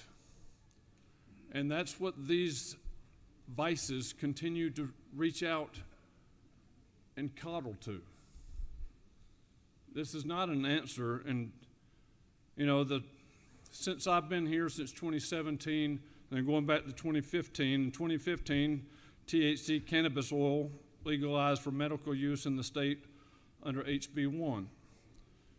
In 2018, I was here at that point. The Georgia House Bill 65 added intractable pain and post-traumatic stress disorder to the conditions to qualify. In 2019, House Bill 324 allowed for the cultivation of cannabis and the sale of low THC oil within the state of Georgia. And in 2021, the Georgia Senate passed Senate Bill 195, which allowed the sale of cannabis tinctures and transdermal patches and lotions and capsules. And each one of these, since I've been here in 2017, I brought up the point that it's still a Schedule I drug. And for those of you unaware, a Schedule I drug, the federal government has deemed as having zero medicinal purpose. Zero medicinal purpose. Cocaine is a Schedule II drug because cocaine has been deemed to have medicinal purpose. But marijuana has been deemed to have zero medicinal purpose. So federal law under Schedule I says we're not allowed to touch this. It said that in 2015, it said that in 2018, it said that in 2019, and it said in 2021, and it's saying it today. The schedule classification has not changed on marijuana in this country. And that takes me back to the reason why you've not got any medical reports on your desk of any Georgia medical facilities or institutions of study, because all of these can't put something on your desk. Because all of these are at threat of losing their federal funding for even touching marijuana. They can't do the studies in our institutions legally out of fear of losing their federal funding. Why? Because marijuana is still a Schedule I classification. Until we've got the cart so far in front of the horse on this, it's time to get the horse back out in front of the cart. And if we are a nation of law, and I don't want to go into the history, but the term rule of law came out of the Age of Enlightenment. Could people live by the rule of law rather than the rule of kings? We were the great experiment. And that's why we became a nation of laws where every job I've had since high school, from the Army to 30 years as state probation officer, now serving the Georgia State Senate, just like all of you. We put our hands on our Bible and raise our right hand. We didn't swear an allegiance to a governor. We didn't swear an allegiance to the presidents. We swear an allegiance to the law. The law is our king, and we are all to have reverence for the law, to uphold the law, and make sure that the law is, that sense of understanding is there for generations to come. But going down this path, we opened Pandora's box. I voted all against those because I could see where this was going. And not in one time, and anyone that was here back then can attest, I didn't go speak against any of those. This is my first time coming to speak against this issue. But it's just getting to the point where raising these levels to these amounts, this is just a pathway to get to the point of legalization. And it's still a federal law. The federal government still says it's a Schedule I drug, which brings me back to our oaths of office. That, my friends, is why we all put our hands on the Bible in this room in January and swore an oath to affirm and support the Constitution of this state and the United States, meaning we are all obligated to uphold both state and federal law in everything that we do in this chamber. And so the mistake happened in 2015 when they pushed that aside and did what they chose to do rather than doing what the law allowed. I would just encourage you not to do, don't keep going further and further and further and further down this road. I don't know if we'll ever close Pandora's box, but going further and further and further down that road is certainly not the answer. At the end of this, one of these days, other people are going to fill these seats in this room. And I would like for us to be remembered in this body in this time as a people that maintain the rule of law for future generations to come. Not the rule of our lust or the rule of our desires, but the rule of law. Thank you, Mr. President. I will yield the well. Thank you, Senator. Senator's yielded. I will say that the senator from the 54th, we do have a special guest. The former senator from the 54th, Justice Charlie Bethel, is here today. Let's give Justice Bethel.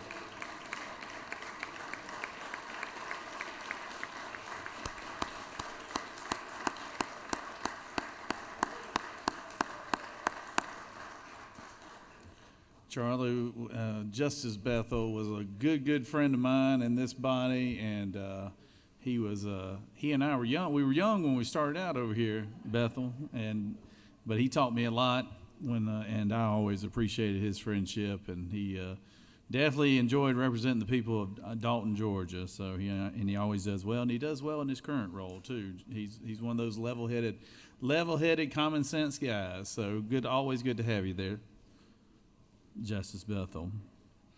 Recognize the senator from the 1st.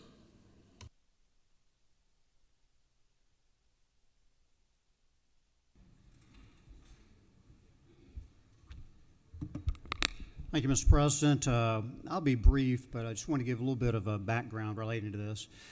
I, too, like the senator from the 56, was here. I was in the House, actually, as the second co-signer for medical marijuana. And what we chose to do then and now is separate out the difference between recreational marijuana and medical marijuana. What we're discussing right now is medical marijuana. What we were discussing the previous two bills was recreational marijuana. And I voted against the recreational marijuana. I voted against the beverages and so forth. This bill came through Health and Human Services, and I helped the senator on this bill, and we modified it and made some good changes. Yes, it is true that marijuana is a Schedule I drug, but it's also true that the DEA is looking to reclassify it as a federal rule. 1 year ago, almost to the date, they said that they're going to reclassify it as a Schedule III drug. So that is to be determined. As you know, the previous administration moved a little bit more slowly than this present administration, so I expect that to speed up. But I'll digress. I'm digressing. That's going on too long. This is about access, actually. That's what this is about. Access to the medical marijuana, coming to see your physician who has gone through the training and taken the test, and the person has the card. They go get it at the dispensary and they get that.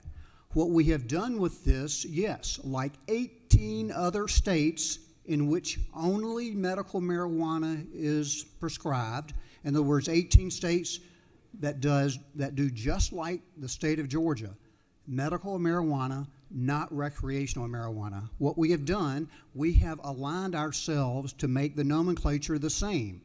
Those states do it 50% up to 75%. And as explained by the author of the bill, we chose the lowest percentage possible. But what we also did was we took down the volume of the oil from 20 ounces to 2 ounces. A big difference, because what people were doing, obviously, were consuming more of the oil to get a higher percentage. So we just changed the nomenclature basically on that. We added on a portion of public education and assigned that to the Department of Public Health. We also took the recommendation of Department of Public Health and the Georgia Composite Medical Board, working in conjunction, and adjusted the definitions. Adjusted the conditions. The conditions, basically, we cleared up and made it inflammatory bowel disease. We made it so you could actually use it for peripheral neuropathy instead of end stage, and we made it to just severe. We allowed it to be used for cancer, just cancer in general, rather than waiting until end stage or terminal cancer. When people have cancer, they want to be able to use it. If we're not allowing it now, they're going to go to Florida or other states that are adjacent to us that do allow that. I think that's just a common conception. That's all it does. It doesn't do much more than that. Yes, it does push the envelope a little bit more, but I think we are looking at that from that perspective, from a medical marijuana, not from a recreational marijuana. With that, Mr. President, I'll yield the well. Thank you. Senators yielded. Recognize Senator from the 29th.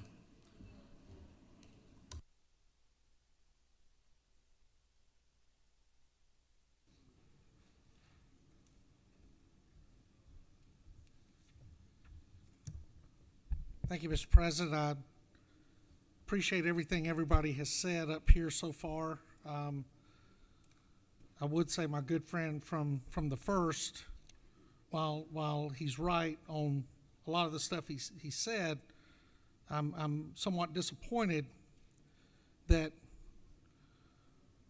by striking after cancer, when such disease is diagnosed as end stage or the treatment produces, and after all the others, they strike afterwards, so it's cancer. And I understand it's not skin cancer. And I have a little familiarity with cancer and end stage and all this. I lost my mother and my father to very preventable cancers. My dad died of lung cancer at the age of 56, and my mother died of colon cancer at the age of 65. And I saw them from the healthy people they were as their life went in the direction it went in, and as they dealt with morphine and other medications and the great treatment they received up here in Atlanta and back home and everything else. And at no time was marijuana ever an option, but we managed their pain. So I don't understand, does cancer mean when you get diagnosed with cancer and before you do chemo and all this other stuff, I'm okay to go get it? And I don't have to tell everybody in this chamber, I have witnessed the effects of marijuana. And I'll give you something that's old school that makes me old and rusty and out of touch and all of this. It is a gateway drug. It is. You don't go to a house and find crack cocaine or meth or heroin and other stuff of that nature where you rarely do you not find an amount of marijuana there amongst it. But the senator from the 6th intent, I do not believe, was to create the wild, wild west of marijuana. I don't think that was his intent.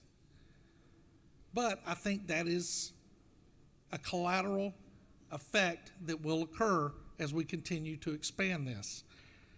To my friends that came up, to my friend from the 56th and others that came up here and talked about how this all came about, I was here when CBD oil was voted on for children. And I came to this well and I made a painful prophecy that in a few years, children would not be part of our conversation. It would be adults who saw an opportunity. And there are people that go to Florida to get it. And I say that because Florida has yielded. Florida is a marijuana state. The owner of Morgan & Morgan spent millions and millions and millions of dollars fighting the sheriff of Polk County, Grady Judd, in an attempt to make recreational marijuana everyday business in Florida.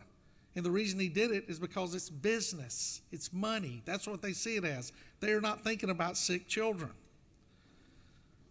But limited research has been done on this product, and you've heard it because it's a Schedule I.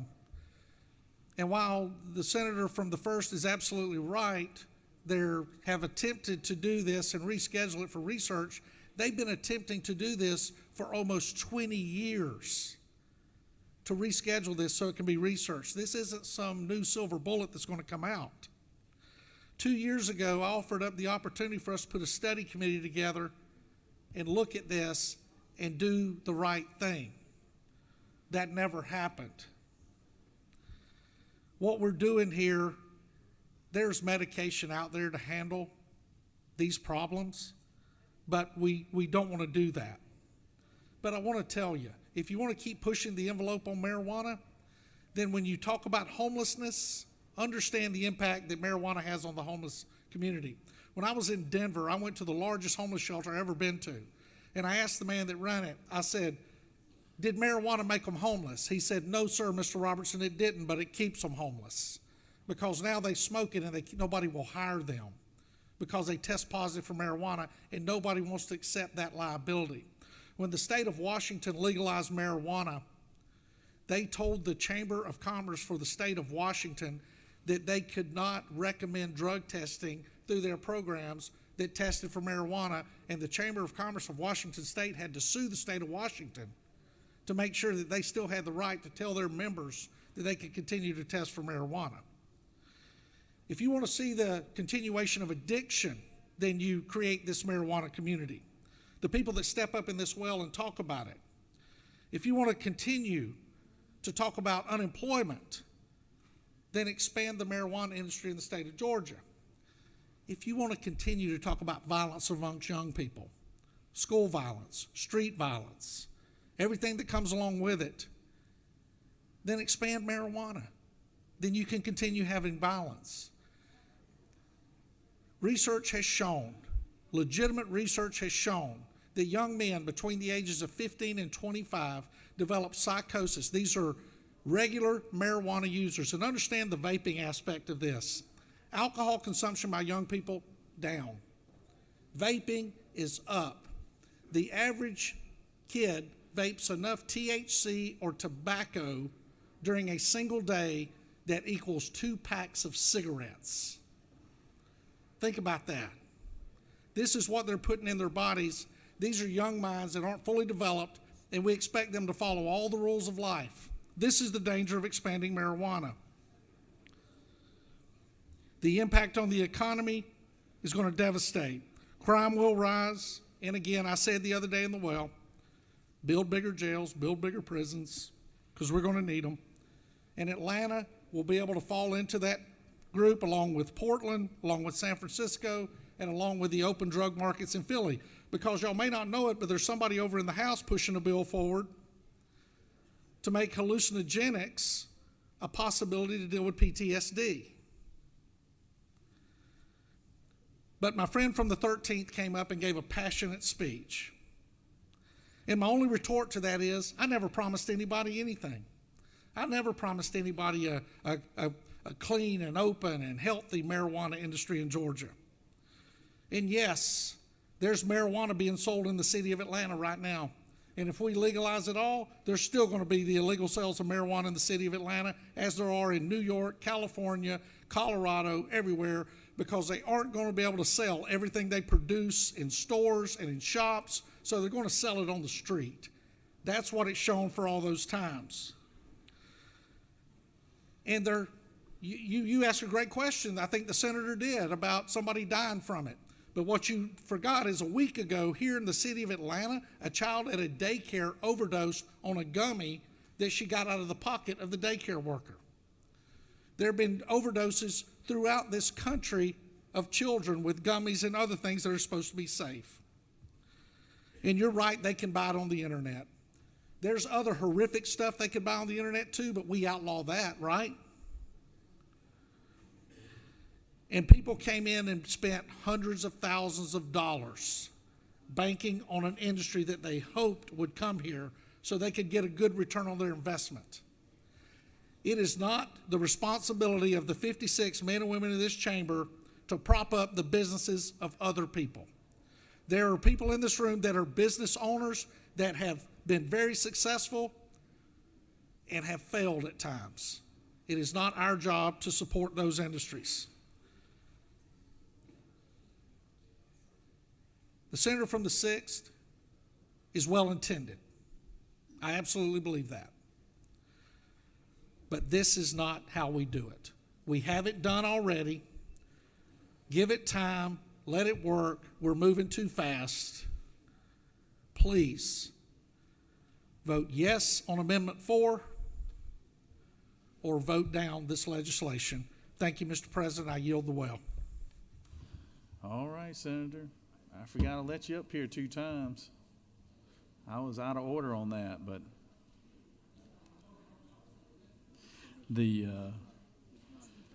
all right, I think we got one last speaker here, Senator from the 32nd.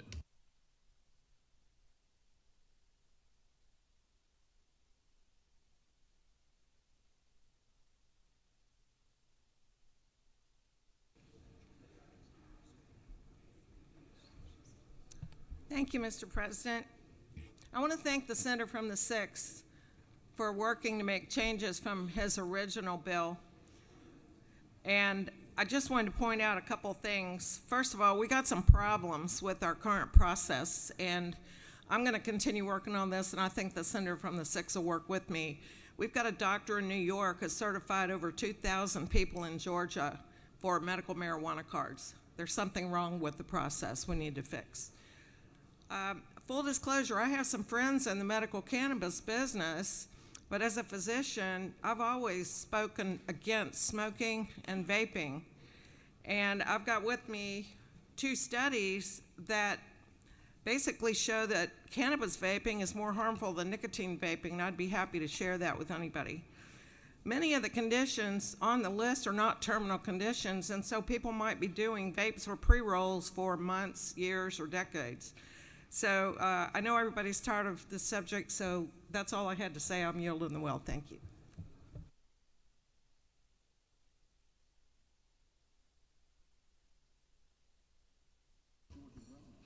All right. We are now at the point where we're going to close debate with the senator from the 6th. Senator, the floor is yours.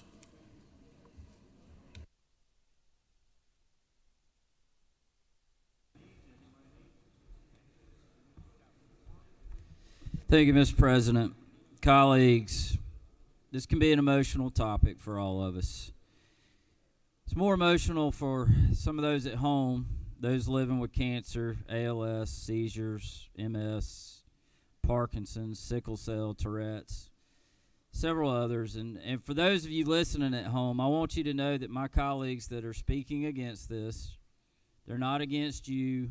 They're not against whatever illness that may debilitate you. They're simply against recreational marijuana, which this bill does not do. Under current Georgia law,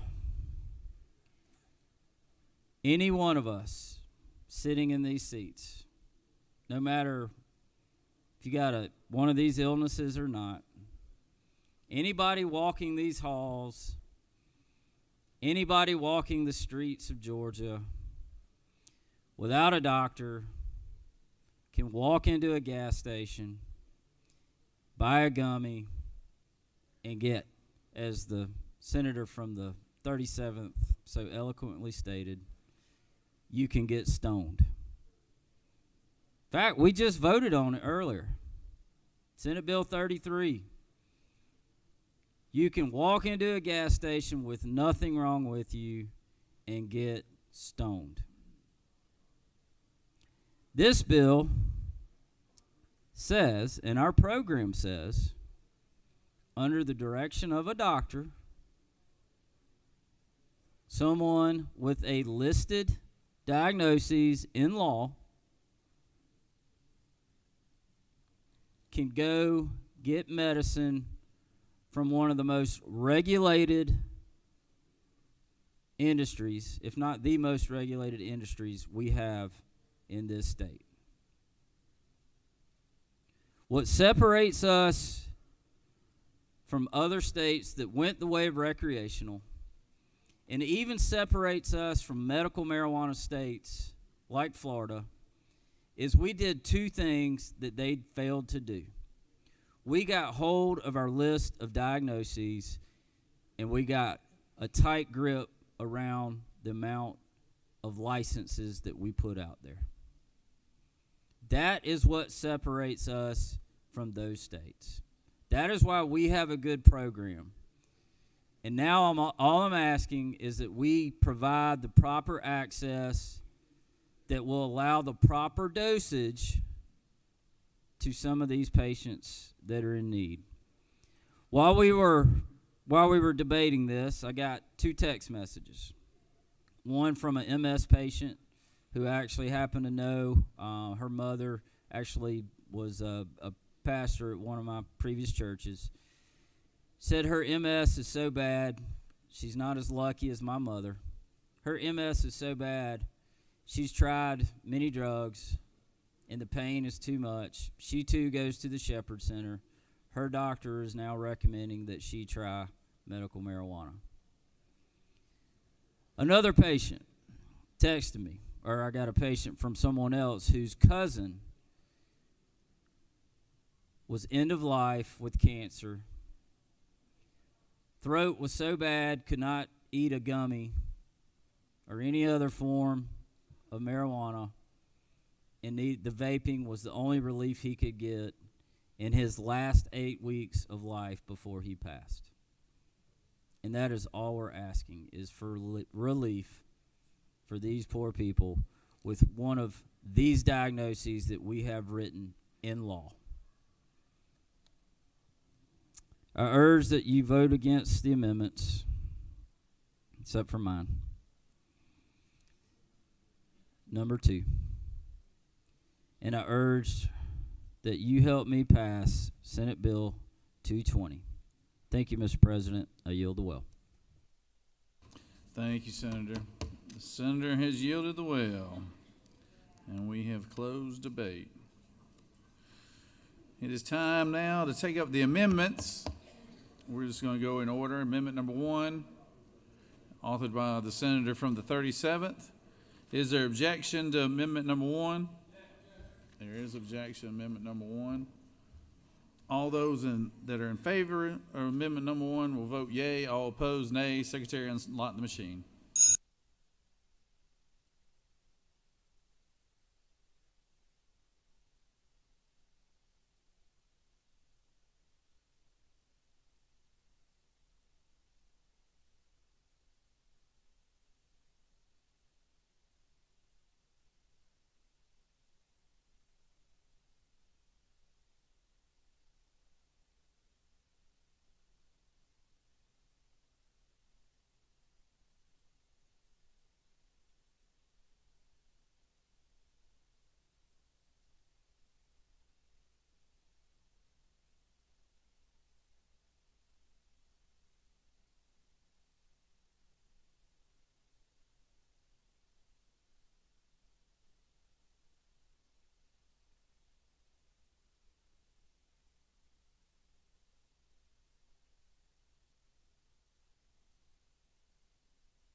On the adoption of the amendment, the yeas are 12 and the nays are 44, so this amendment has failed.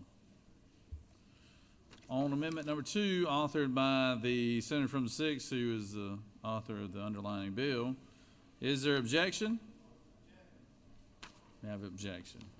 All those in favor of the amendment will vote yea. All opposed, nay. Secretary, unlock the machine.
On amendment number 2, the yeas are 47 and the nays are 8, and this amendment is adopted.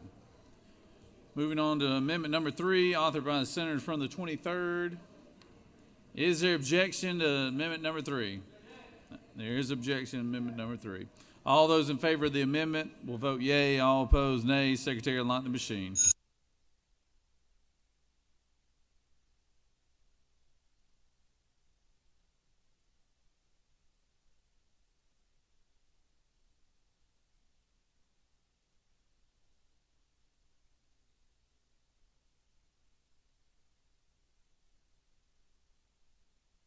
We should have a lot of House members in here right now.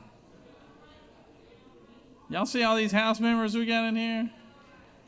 What are y'all doing over here?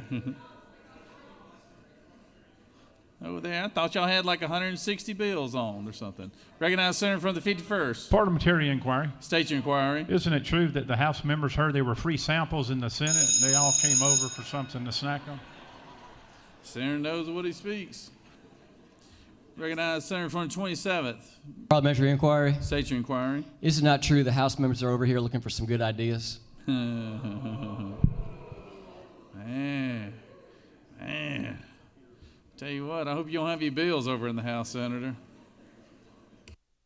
On the adoption of the amendment, the yeas are 13, the nays are 43, and this amendment has failed. All right, now we're down to amendment number 4. Authored by the senator from the 29th. Is there objection? There is objection, all right. There is objection. All those in favor of the amendment, I was wondering if you were paying attention over there, Senator from 6. All those in favor of the amendment will vote yea. All opposed, nay. Secretary, unlock the machine.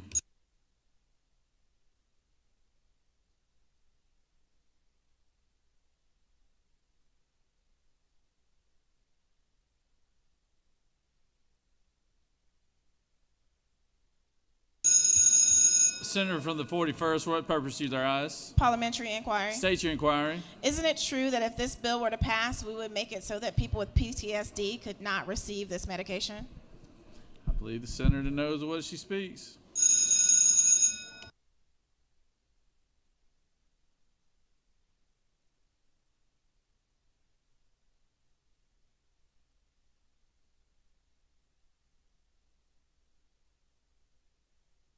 Senator from the 14th. Parliamentary inquiry, Mr. President. State your inquiry. Is the next bill about THC, Mr. President, or are we going to move on to something else? You never know around here, Senator. Thank you.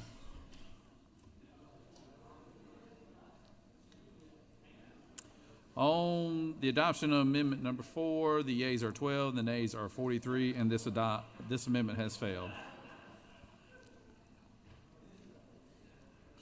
Questions on the adoption of the committee substitute as amended. Is there objection to the adoption of the committee substitute as amended?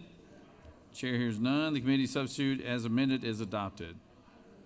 Is there objection to agreeing to the report of the committee which is favorable to the passage of the bill? Chair hears none. The report of the committee is agreed to. Is there objection to the main question being ordered? Chair hears none. The main question is ordered. The question is on the passage of the bill by substitute. All those in favor of the bill will vote yea. Opposed, nay. Secretary will unlock the machine.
On the passage of the bill, the yeas are 39 and the nays are 17. And I will, this bill having received requisite constitutional majority is therefore passed by substitute.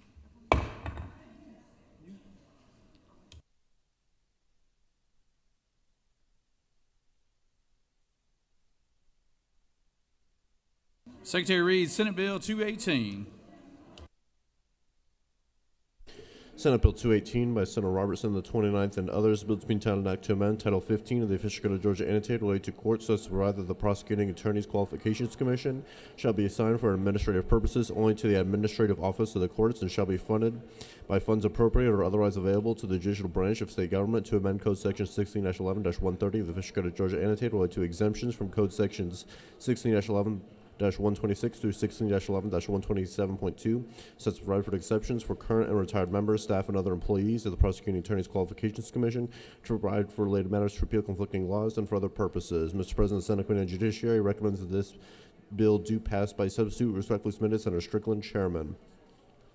Mr. President, the Senate Committee on Judiciary offers the following substitutes to Senate Bill 218, a bill to be entitled Act to amend Title 15 of the Official Code of Georgia annotated related to courts so as to provide that the Prosecuting Attorney's Qualifications Commission shall be assigned for administrative purposes only to the administrative office of the courts and shall be funded by funds appropriate or otherwise available to the judicial branch of state government to provide for appeals from the decisions of hearing panels of prosecuting attorneys and for other purposes. Mr. President, Senator Robertson of the 29th offers the following amendment number 1 to amend the Senate Committee on Judiciary substitute to Senate Bill 218 by replacing line 11 with the following: commission investigators to provide for subpoenas. 2 by striking lines 129 through 153. Mr. President, that completes the order. Recognize the senator from the 29th. Speak to the bill.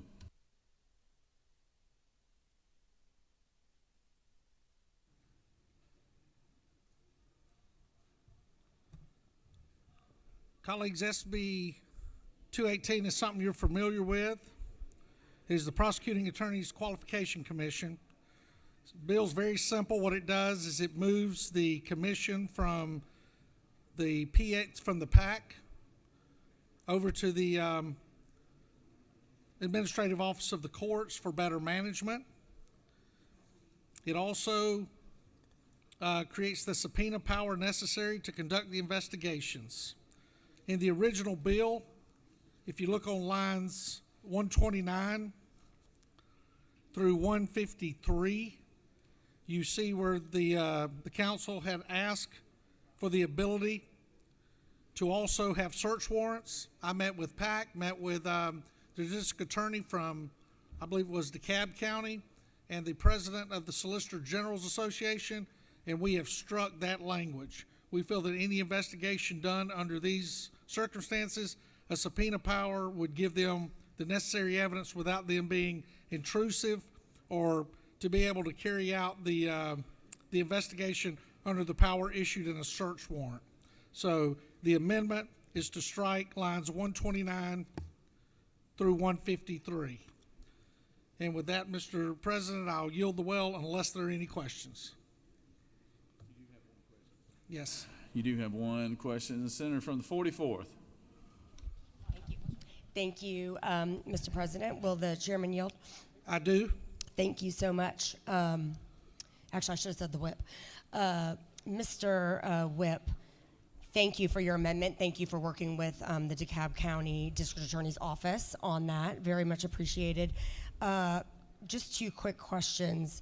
Number one, I'm looking at line 55 and lines 55 and 56, where in the original bill, the privilege of confidentiality, I believe, and confirm for me if this is accurate, could only be waived by the person who is the subject of the investigation, and now we're adding also that the complainant or the person lodging the complaint can also waive confidentiality. Am I right about that? Yes, that's the way. That's yes, ma'am. What in this within this rubric that's set up for the PAQC, what does waiving the privilege of confidentiality mean exactly? That in my understanding is the way that when the commission asked for it was that some individuals start out attempting to file anonymous complaints and other things, and this would give the commission the opportunity, if they wanted to make themselves known, they could. And again, when we met with PAC, the DAs and the solicitors, like I said, there was no objection to any of that other than the search warrant issue that we had. But yeah. Thank you. One more question. On lines 84 and 85, why does your legislation change the effective date of complaint submissions retroactively and to go backward in time so that they could have occurred between April 1, 2023 and May 5th, 2023, when originally it was only May 5th, 2023?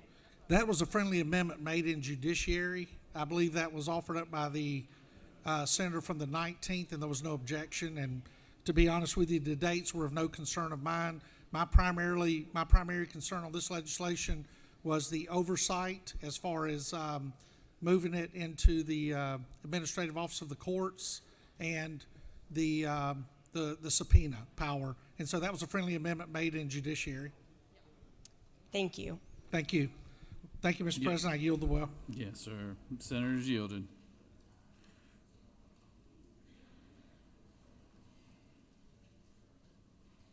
Does any senator wish to speak for or against the measure? Chair hears none. Is there objection to the previous question being ordered? Chair hears none. The previous question is ordered.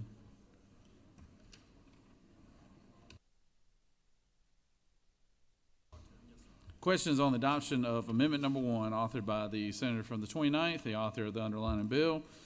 Is there objection to the amendment? Hearing none, the amendment number 1 is adopted. Questions on the adoption of the committee substitute as amended. Is there objection to the adoption of the committee substitute as amended? Hearing none, the committee substitute as amended is adopted. Is there objection to agreeing to the report of the committee which is favorable to passage of the bill? Chair hears none. The report of the committee is agreed to. Is there objection to the main question being ordered? Chair hears none. The main question is ordered. Question is on the passage of the bill by substitute. All those in favor vote yea. All opposed nay. Secretary, unlock the machine.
On the passage of the bill, the yeas are 34, the nays are 21.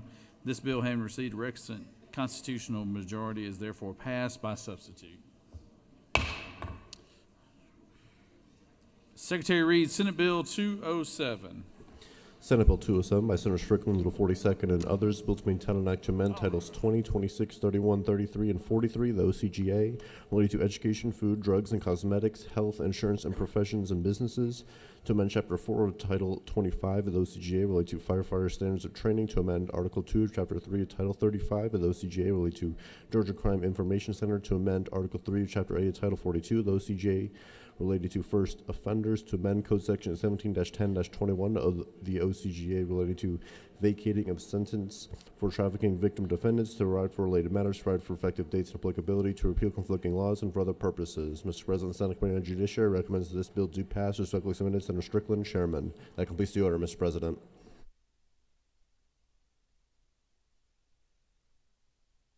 Recognize Senator from the 42nd.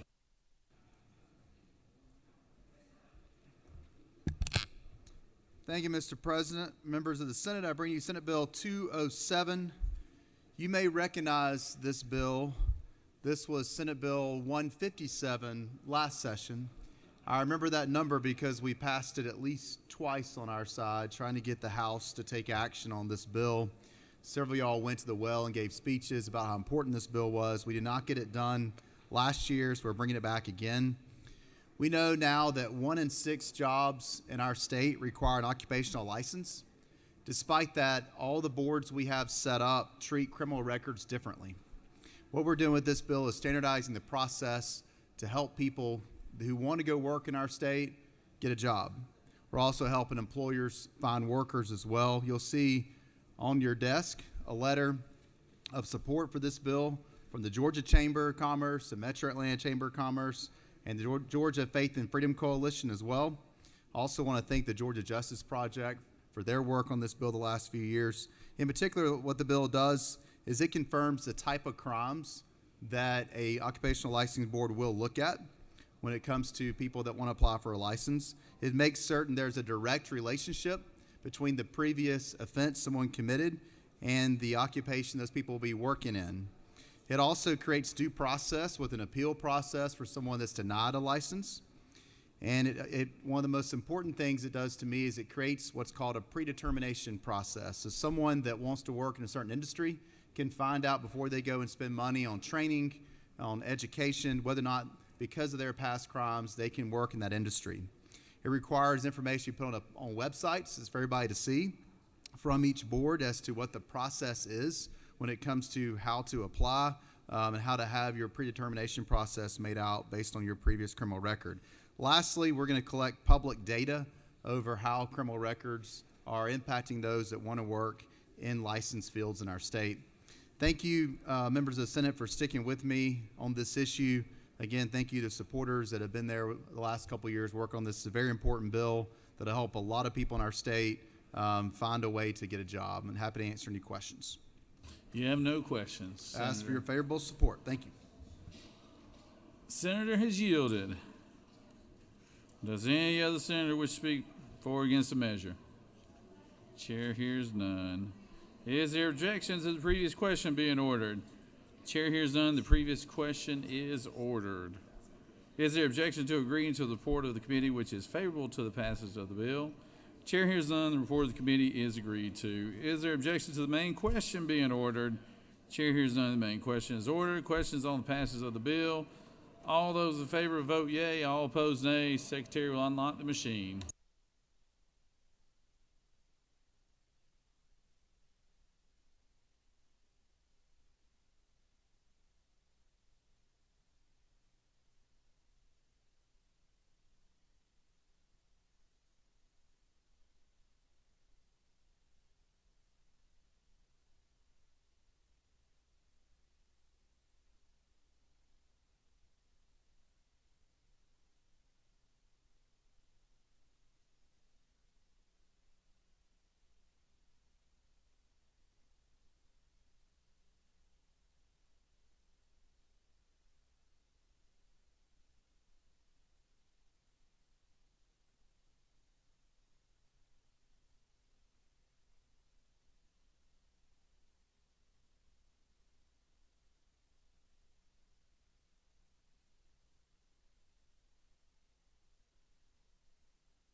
On the passage of the bill, the yeas are 55, the nays are 0. This bill, having received the requisite constitutional majority, is therefore passed.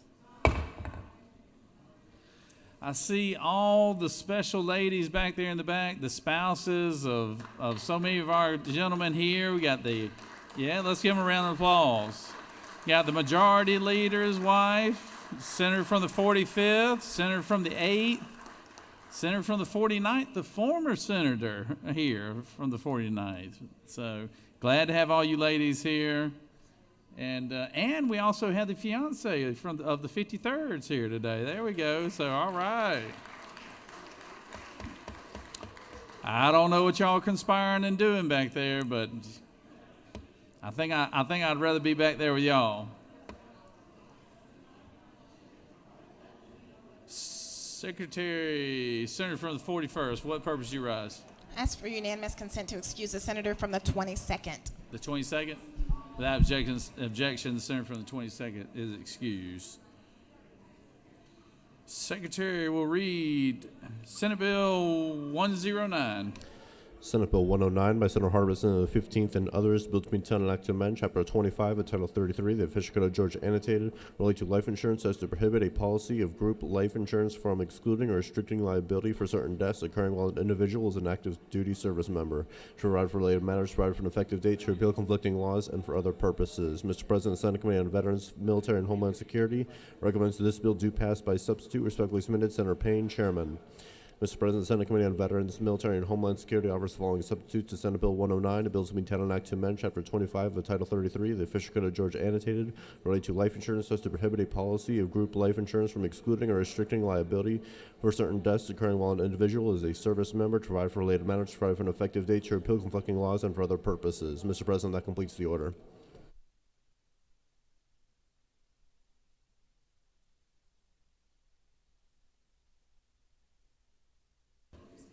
The Dean of the Senate, Senator from the 15th. Thank you, Mr. President. I'll be brief. Thank you very much. Senators, I bring to you a very personal kind of piece of legislation today. And I want to add by starting off with the Insurance Commissioner, I want to offer a great deal of thanks to the Commissioner of Insurance, Commissioner King, for his assistance in this matter. Today, I speak to you on a bill that is deeply personal, not just for me, but for a family in our state who has endured unimaginable hardship. I'm here to share the story of Mr. Paul Frazier.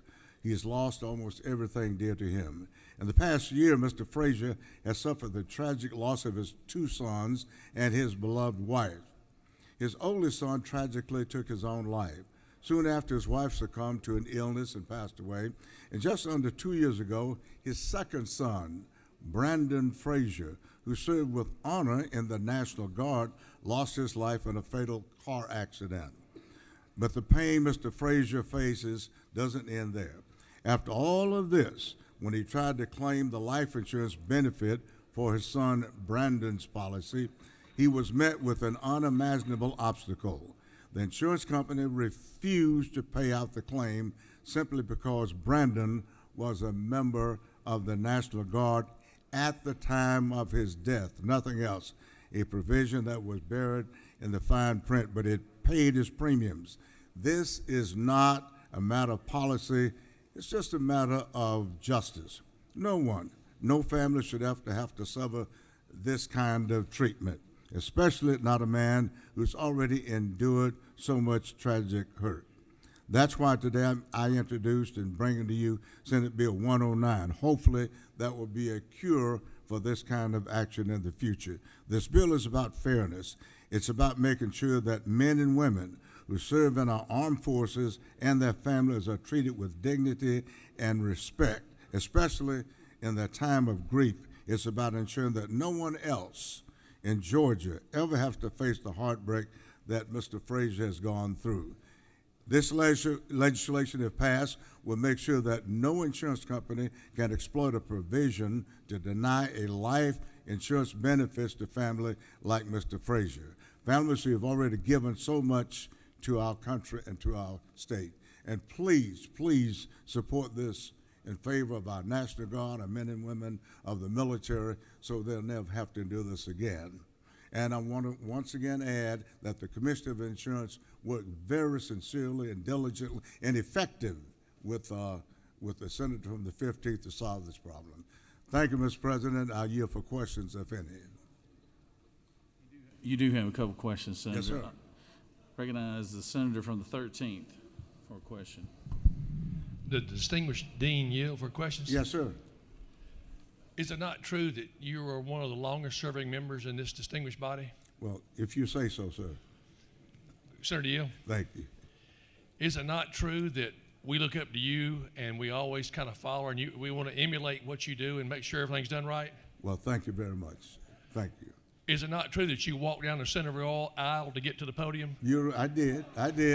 And I'm a strong advocate of not walking down the aisle. But remember this, there was no one in the well at the time. Woo! Mr. President, I yield to his superiority. Wise man.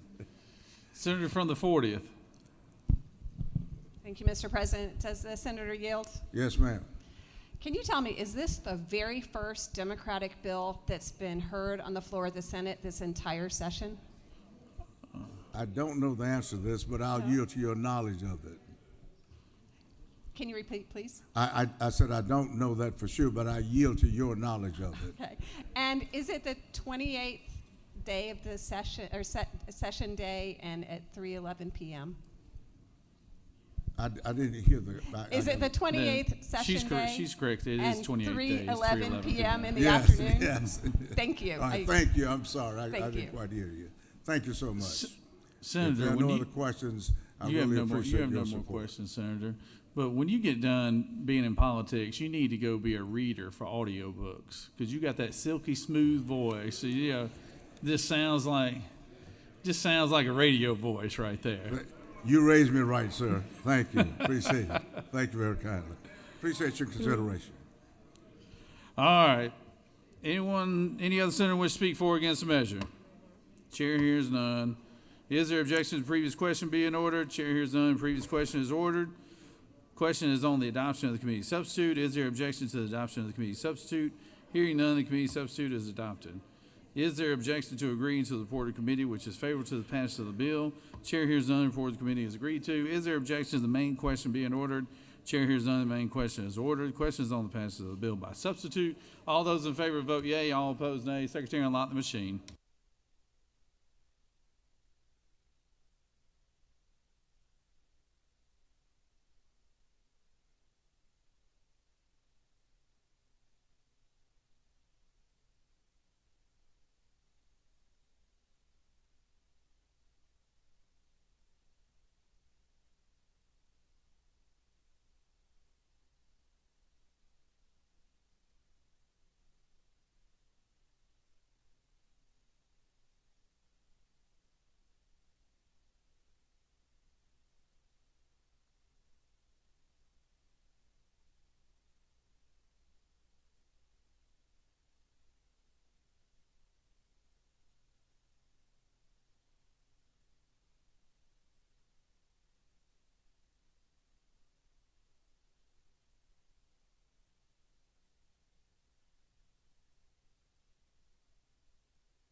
On the passage of the bill, the yeas are 53 and the nays are 0. This bill, having received the requisite constitutional majority, is therefore passed by substitute. Good job, Senator.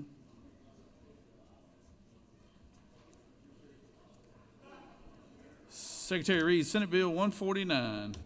Senate Bill 149 by Senator Hickman of the 4th and others, a bill to be entitled an act to amend Code Section 20-3-411 of the Official Code of Georgia annotated related to definitions regarding tuition equalization grants at private colleges and universities, so as to revise the definition of approved school to provide for related matters, to repeal conflicting laws, and for other purposes. Mr. President, the Senate Committee on Higher Education recommends that this bill do pass. Respectfully submitted, Senator Burns of the 23rd District. Chairman. Mr. President, that completes the order.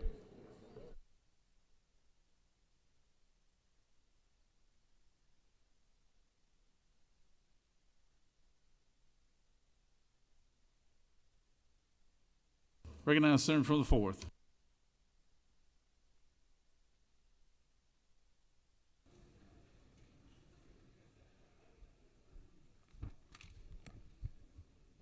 Thank you, Mr. President.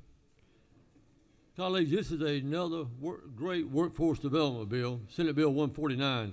This bill was actually passed out of the Senate last year and went to the House and passed out of the House, but the House attached some institutions didn't quite have the qualifications that the bill needed, and it got vetoed by the governor. But let's just those institutions have been taken out of it.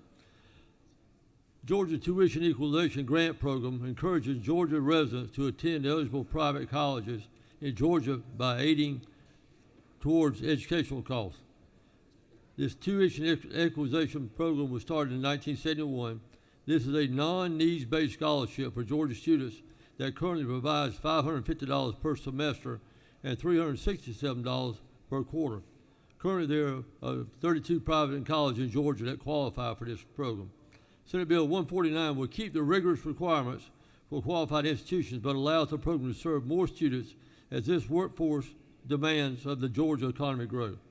Senate Bill 149 would allow for newly qualified four-year college institution students to participate in the TEG program. The colleges and universities must be accredited by the Southern Association of Colleges and Schools Commission on Colleges as a Level 6 institution. This is the highest level of accreditation and is only awarded to colleges with the highest ethics and practice in Georgia. As I stated earlier, this bill was passed by the Senate last year, but was not successful ultimately because the House attached some lesser institutions to the bill. Through consultation with Georgia Student Finance Commission, we believe that the current level of appropriation is sufficient to support this slight adjustment in the TEG program. As Georgia grows, it only makes sense that we support quality educational opportunities for our best and brightest here at home.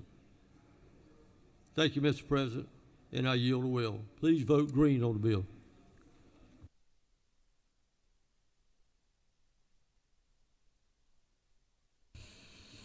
Does any other senator wish to speak for or against the measure? Chair hears none. Is there objection to the previous question being ordered? Chair hears none. The previous question is ordered. Is there objection to agreeing to the report of the committee which is favorable to the passage of the bill? Chair hears none. The report of the committee is agreed to. Is there objection to the main question being ordered? Chair hears none. Main question is ordered.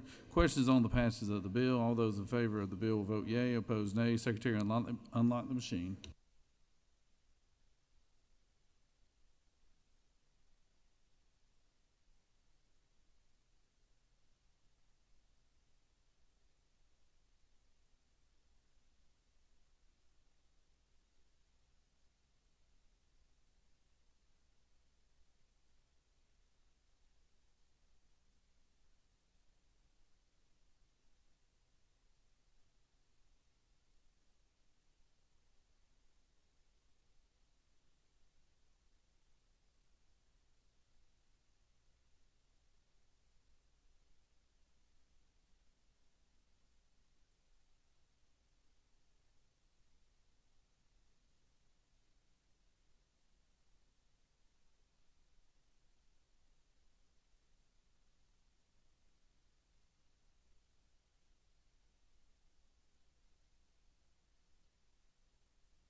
On the passage of the bill, the yeas are 50 and the nays are 4. This bill, having received requisite constitutional majority, is therefore passed.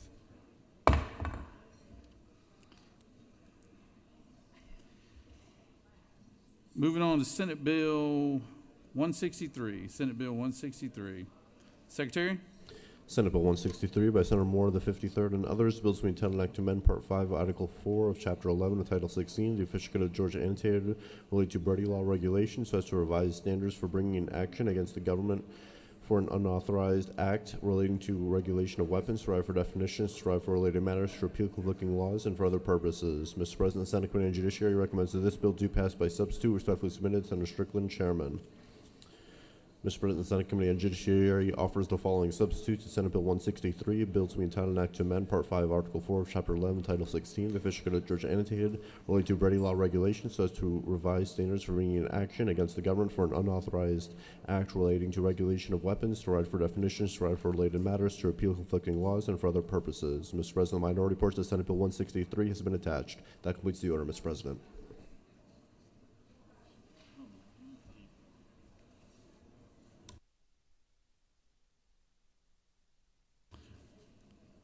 Oh, wait a minute. This is the senator from the 53rd's first bill here. Ever in the history of the legislative, even in your time in the House? Boy, y'all better go after him. Come on. Senator from the 53rd, come on.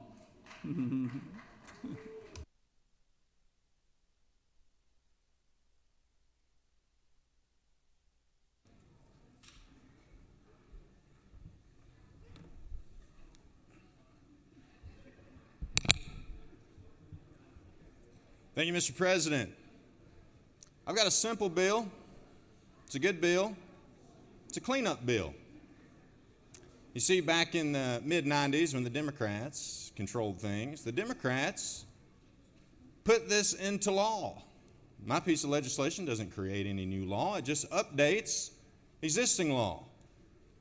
So my friends in the Democratic Party, I certainly hope that you will continue on and strengthen up our preemption laws in this state. It's a very simple bill. It says that we, in the Georgia General Assembly, we get to make the laws that govern our states. And municipalities, they don't get to come up with ordinances that subvert what we debate and legislate on in this room. So when citizens in Northwest Georgia go to a place like Savannah, and there is a mayor there who has put in ordinances that violate their Second Amendment rights, my piece of legislation simply says that those citizens, just like your citizens, have a right of tort to sue those governments for violating those rights. The Democrats said that that tort would be $100. This piece of legislation simply raises that to $50,000. Mr. President, I'll yield to any and all questions.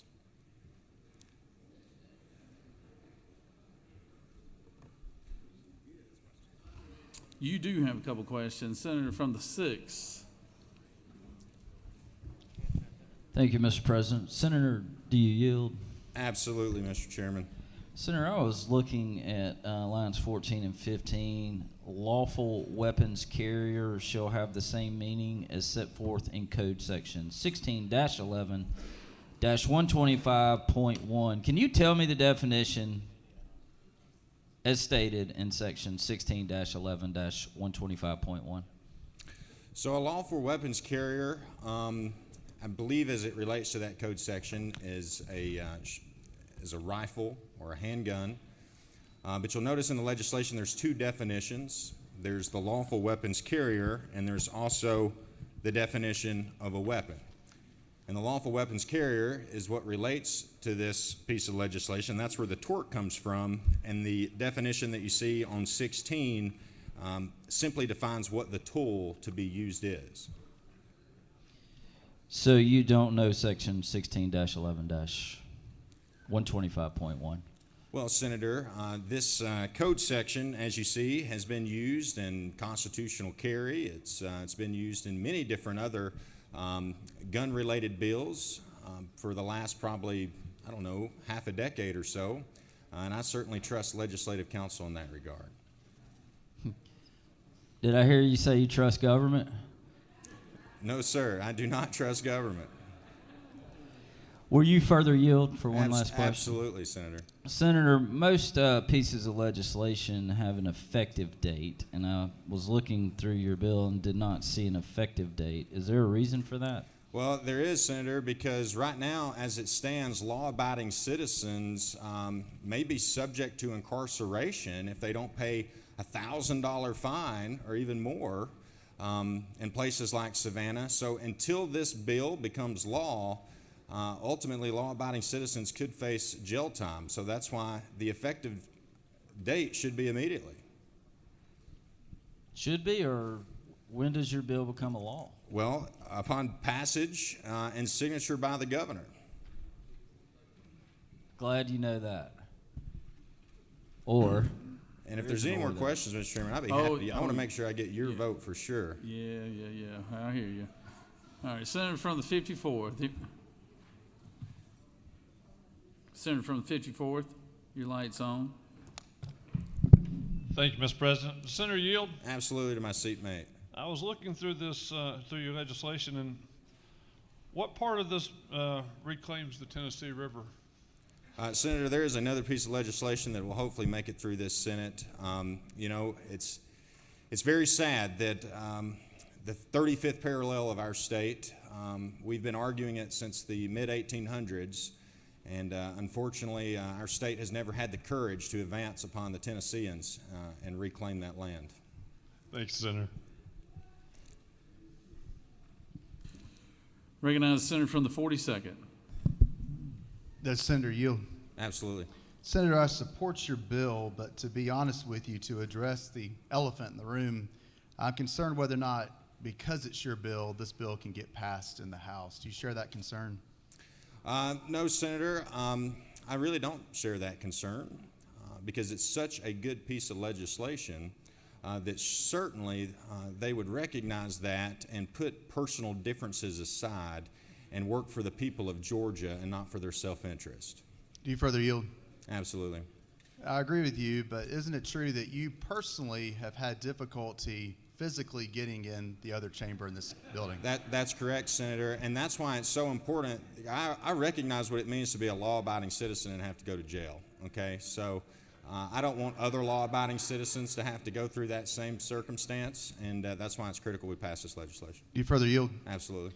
So you agree with me, for this bill to become law, it has to physically go from this chamber into the House chamber, correct? That's correct, and I've made the same constitutional argument that I've got right to do that. You know, that's they burnt the Constitution down over there a couple weeks ago, and hopefully they've learned their lesson, and we don't have those problems anymore. You yield for one more question. Absolutely. To be fair, Senator, you have been successful in physically entering the House chamber. I wonder if you could show me, if the bill was watching right now, show us physically how you think this bill should move its body to get into the House chamber. Well, Senator, I think it should go in with what I call the Fonnie Willis hands. So you got to put your hands back here, because if they come up here, they'll get you with felony assault, right? So it's got to go in peacefully. Oh, man. All right. Senator from the 14th. Thank you, Mr. President. The Senator yield. Absolutely. Senator, obviously we serve together in the House, and so I'm somewhat familiar with the way you draft bills. You picked the number $50,000 as actual damages for a lawsuit in this bill, right? That's right. Regarding the number 50,000, can you describe the location that you pulled that out of? Well, 50,000 is commonly used in a lot of other places and not what you're referring to, Senator. Okay, that's all. Thanks, Senator. Senator, you have your first bill coming up later on, don't you, from the 14th? Yeah. Mr. President, I would like to articulate too that, you know, the senator from the 14th and I, we do have a long history. And, yeah, we don't care about and that. I'm going to be. Here you go. Yeah. Senator from the 13th. Senator from the 13th, please. Senator from the 14th. I am going to be voting for your legislation today, and I certainly hope you'll vote for mine. Sir, do you? Absolutely. Senator, I appreciate this bill. I just want, in a very, very quick answer, if you don't mind, why do you think the Democrats might have voted against this bill? Why they might have voted against it? Yeah. Well, personally, Senator, I think that they're very soft on crime, and I think that creates a lot of violent situations in a lot of these cities, and ultimately, the Second Amendment is there to protect law-abiding citizens from things like violent crime. So I think that's why they have a difference of opinion of both myself and the majority caucus. All right, Senator from the, actually, your light is on, Senator from the 53rd, but I'm up here, Mr. obviously President. nobody's home, but the Senator from the 51st. This is too much fun. Senator, will you yield? Absolutely. Can you explain what that lapel pin is on your left lapel of your jacket? It's an AR-15. Can you explain to those folks in this building and the people listening back home what an AR-15 really is? And that is it an assault weapon, or what is it? Absolutely not, Senator, but I would refer you back to a very well articulated argument by the senator from the 13th earlier in this session, where he gave the exact definition of where it comes from. The AR comes from a branding of a manufacturer that manufactured this style rifle. And is it a fully automatic weapon, typically? Senator, this actually is not a weapon at all. It's a pin that just goes on my jacket. Could it be used as a weapon, Senator? Well, Senator, there are some of my Democratic colleagues who have seen it and flinched a little bit today, but I had to remind them it is just a pin. And if it were a weapon, could it hurt someone without the person pulling the trigger? Absolutely, it could not. The killer is the person who's behind the trigger. That's correct. That's right. Thank you. I support your bill. Thank you. Recognize the senator from the 2nd. Thank you, Mr. President. The gentleman from the 53rd, do you yield? Absolutely, to my friend. Now, Senator, we had a tort reform measure just a couple of weeks ago. Is that not true? That is true. And you voted in the no posture. Is that not true? That's correct. I was the only Republican to vote no. And so, Senator, is it further true that you're asking for the support of our colleagues in the majority who overwhelmingly say that we need to end frivolous lawsuits? So therefore, Senator, is this not then another frivolous lawsuit for cities who don't have a cap on damages to then be sued with the maximum damages? Is that not true? Senator, I believe that the majority caucus does recognize moderation in this state, and since they have eliminated a lot of tort with their tort reform, maybe they can, appreciate bringing a little tort back. Does the senator further yield? Absolutely, Senator. So, Senator, it is my understanding that would this not be like the saying that comes from South Georgia that says sometimes people talk out of both sides of their neck? Is that not true?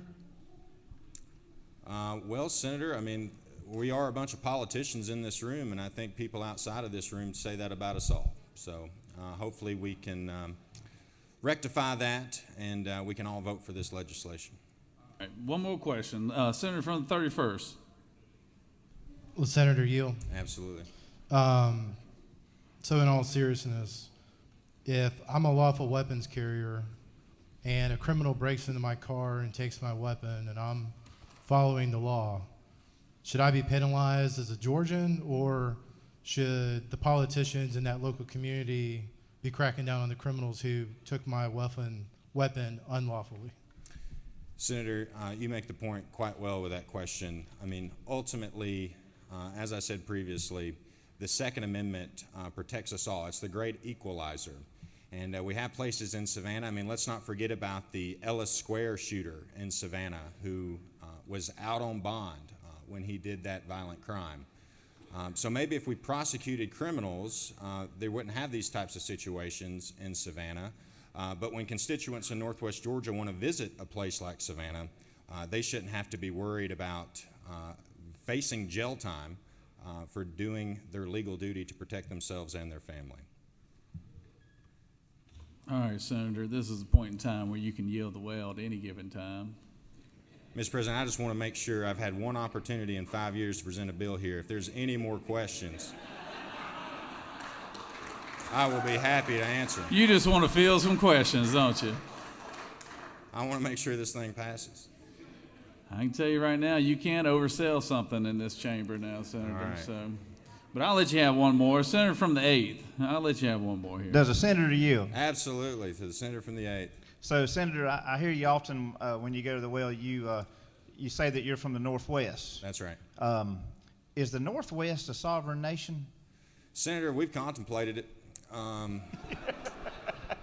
If you'll look at a state quarter, you'll notice that my home county of Dade County is not present on that state corridor.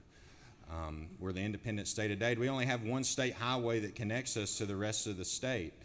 And, you know, I've had senators say because I voted against the budget that, you know, maybe we're not going to get our roads paved. And ultimately, you know, that Georgia's not been courageous enough to take back the 35th parallel. Will they be courageous enough to come and get us? Senator, yield for one more question? Yes, sir. So I just want to make sure that the Northwest may or may not be sovereign. So this bill will apply to all Georgians. Is Senator, that we're correct? paying our taxes and we're paying too much taxes, so I hope we are a part of the group. But Senator, this will apply to all Georgians. That's correct, Senator. We appreciate your vote for those Southeast Georgians. All right, Senator. Thank you, Mr. President. I ask for your favorable consideration to Senate Bill 163. All right, all right. All right, good job, Senator.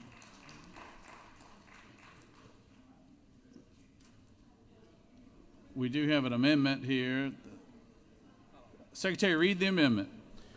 Mr. President, Senator Parent of the 44th and Jones in the 10th offer the following Amendment 1 to amend the Senate Committee substitute to Senate Bill 163 by inserting at line 93, I, except where possession of a firearm by a child is lawful under Code Section 16-11-132, a person commits the offense of making a firearm accessible to a child if such child gains access to a readily dischargeable firearm and the person with criminal negligence, 1, fails to secure the firearm, or 2, let the firearm in a public space to which the person knew or should have known the child could gain access. J, a violation of subsection I shall be a misdemeanor. Mr. President, that completes the order.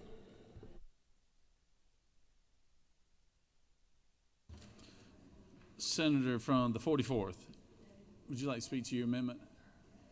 The floor is yours. Senator from 53rd, he didn't want to leave, did he? We'll let you close debate.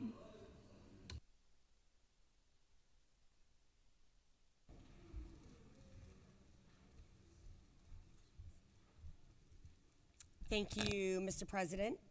Colleagues, I'm very pleased to bring forward for your consideration an amendment on a topic that we really have talked about for a long time here under the Gold Dome, and that is the safe storage of guns around children.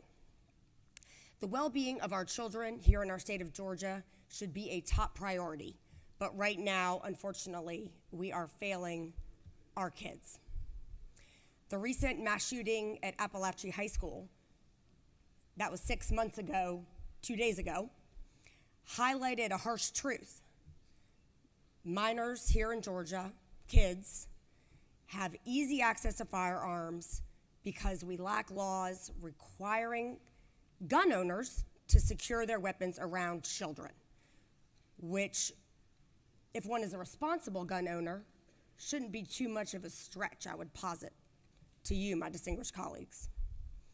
Right now, in our code, there are no consequences for parents or other adults who enable kids to obtain weapons and use them intentionally or not, leaving kids, many toddlers, unprotected from this harm. And it is a harm because as we know, as you've heard many of us say many times over the last few years, firearms are the leading cause of death for children in Georgia and the United States. And that's why we have groups led by pediatricians and emergency room physicians who have been taking on this cause, not to be liberal activists, but to say we are doctors. And when something's the number one cause of death among kids in your society, we ask, we exhort, we beg of you, the legislative lawmaking body in the state, to take a look at what we could do.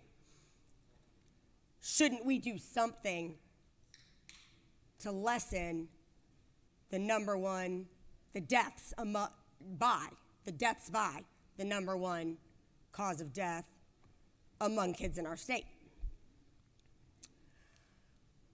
1/3 of handguns are kept unlocked and loaded, and states with safe storage laws see a huge drop, about 68%. Fewer firearm suicides per capita than those without. This amendment, colleagues, I know certainly won't solve or prevent every tragedy. But if we can cease to have guns and unlocked loaded guns be the #1 cause of death among children, I stand before you and say that would be worth it. This amendment would ensure that gun owners are held accountable if a minor gains access to an unsecured firearm, with somewhat harsher penalties if injury or death occurs from that child's access to the gun. It is, however, just a misdemeanor, I would note, and I based this amendment on Texas law, hardly known as a state that is not pro-Second Amendment. If every gun owner here in Georgia securely stored their weapons, and by the way, that can be done in a way that is still very, very accessible, there are biometric safes where just like with your Apple, your iPhone, boom, you touch it and it opens up. With instant access. These gun-related accidental deaths and suicides among children could drop by 30-40%. And here's an issue. A lot of parents believe that their kids don't know where their guns are stored, but that is wrong. They actually do know where the guns are stored, and most kids report that they have even thought to handle them. So what we need to do is we need to act now. Let's show Georgians that we got the message after Appalachia, after that horrible school shooting. What our laws say, I would posit to you, distinguished senators, what our laws say is a reflection of our values. So in this way, we acknowledge that firearm deaths should not be the #1 cause of death of our kids, and we take a step towards aligning our culture and our values with responsible gun ownership. And that's what we're after, right? Aligning our values with responsible gun ownership, which actually protects the Second Amendment. Because it loses support when folks think that people are just so ideologically dug in that things that can and should be done by legislative bodies to just make all of us safer and to encourage responsible gun ownership are not getting done. And that causes, and it's happening. It's happening all over our state. It's happening all over the country. Causes a lot of suburban moms, for example, to say, yeah, I am not for this. This is crazy. Failing to hold adults accountable means that we are implicitly saying there is nothing wrong with leaving a loaded handgun in your car console and running into your house because you forgot something, and when you got back, your 4-year-old has killed your 2-year-old. That happened just a couple years ago. We're saying by the fact that there's no safe storage law, our values are essentially saying through our law, that's okay. We ain't got no problem with you leaving your loaded firearm in your car console among your toddler. It's just an accident. That's the value. That's the message sent. Oh, nothing could have been done. It's just an accident. And I suggest to you that that's one of the problems we have, and that's why we have so many accidents of this nature and tragedies of this nature, because the message we're sending is don't look at yourself, don't change your actions, it's just an accident. And if we said, no, it is unsafe to have these weapons around kids, and we mean that, and if you do it, then there's a penalty. Not be locked up for years and years, but there's an actual penalty. We've actually made it illegal. And I would suggest that's what we need to do to have our citizens respond to the incentives set up in our law so that they behave in a manner that is safe and that we actually say we would expect them to. But we got nothing to actually say they need to do it or enforce that. We made a promise to act in the wake of the Appalachia tragedy. Here, I suggest to you we could keep that promise, Georgians are widely in support of safe storage laws for guns around children.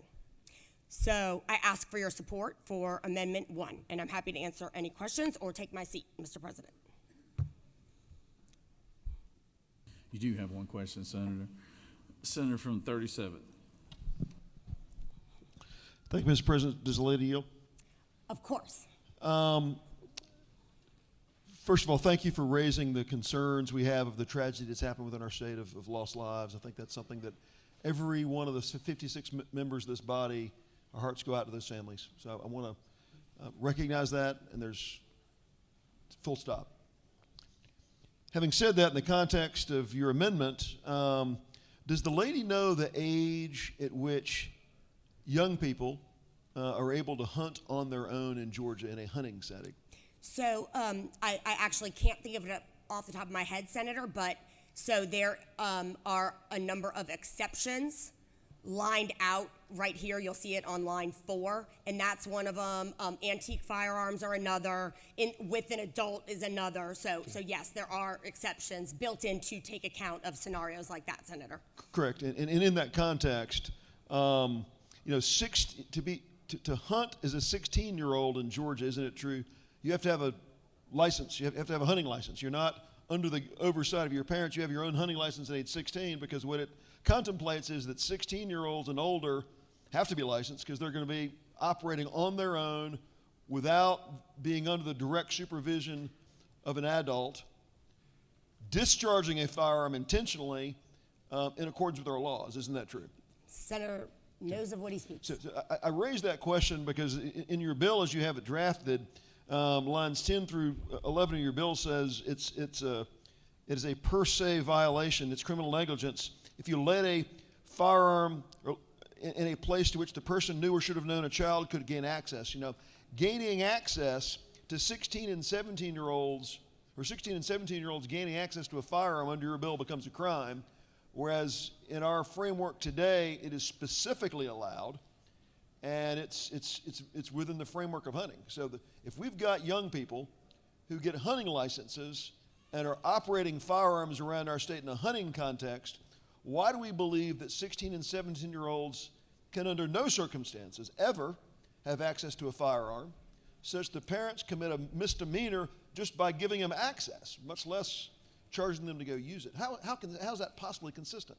So under the way I've got this drafted, it only applies to folks 16 and younger. So that's one thing. And then the other is that hunting is, as I mentioned already, one of the exemptions. Again, one further question for the lady. Certainly. I raised the question because we charge our 16 and 17-year-olds not only to get a hunting license and operate and use and discharge firearms safely.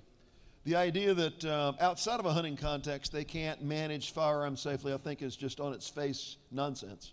Senator, what I would actually, do you mind if I respond briefly? Please, sure. So I think you're actually hitting on a point that I am trying to make, although I know I probably can't convince you of it right now. Essentially, you mentioned getting a hunting license, having requirements that go into that. That's kind of what I'm talking about here. In the law, we have it where you do these things, and then you get the license, and we feel that you have sort of passed the test, if you will, right? You have an understanding of why, through the licensing process and the other things that the senator just mentioned, this is a responsibility, right? And that's sort of what I'm saying with this bill that we do not have on parents with loaded handguns in particular around children. So I would agree with the senator. All I want is to sort of shift our expectation of citizens a little bit towards responsible gun ownership and safety. And I posit to you that part of what we need to do that is to have our law reflect our values if indeed we do want them to be responsible. But isn't it true this bill has a per se framework that says 16-year-olds that are giving access to a firearm, the parents commit a crime by giving them access? No, that's actually not how it is because of the exemptions. Yeah. I don't know that the members understand that the way That may the be. ladies framed That may it. be. I'm answering your question. So But yes, just that's the. have that's some the- concerns about Certainly, the. certainly, I understand that. Yeah, that's the point of line 4. Thank you, Senator. You have no more questions, Senator. Thank you. I ask for your favorable consideration of, what's a really important topic and in Amendment 1, and I yield the well. Senator from the 2nd, are you doing the minority report? Okay. Senator from the 31st, you'd like to speak to the bill?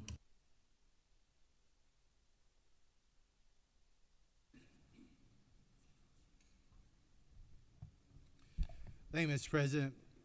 I just want to say a couple things real quick because the irony and the just disgustability that we keep invoking Appalachia, especially after what we talked about earlier today, is just ridiculous.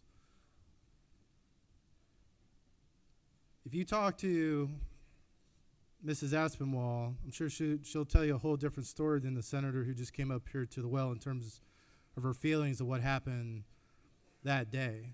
A box was not going to save her husband's life. Personal responsibility, what the parent was doing, and other aspects of what's happened that day is the only thing that would have changed that circumstance. Writing another law, telling parents or telling individuals to basically how to manage their house ain't going to change anything, because unless you're going to sit in that house and hold their hand and make sure they lock up that gun before they go to bed at night, isn't going to bring them back to life. So we can continue to take advantage of these tragic incidents in our own communities for this discussion, but it is absolutely disgusting.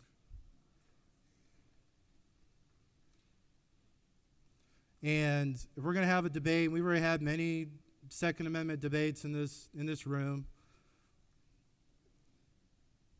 Let's just be mindful again that we have federal laws, we have state laws already on the books that touch on all these things. If the situation in Savannah, if we're going to blame the gun owner for a criminal breaking into their car or taking it off their person or whatever, then what kind of leadership is that we're going to not side on the citizen, but we're going to side on the criminal? Because that's what y'all are saying. So, Mr. President, I'm just going to finish by saying that, I hope we can get back to a more respectable place if we're going to invoke the tragedies that happen, because it's getting old, y'all. Mr. President, I'll yield if there's a question or two. You have one question. Senator from the 30th. Does my friend from the 31st yield? Yes, sir. Just kind of want to clear up what I think was some unintended misinformation. Is it not true that the leading death of children under the age of 17 is unintentional injuries such as car accidents? Is that not true? That's true. Is it also not drowning? Senator knows what he speaks. Are we not trying to outlaw cars and swimming pools at this time?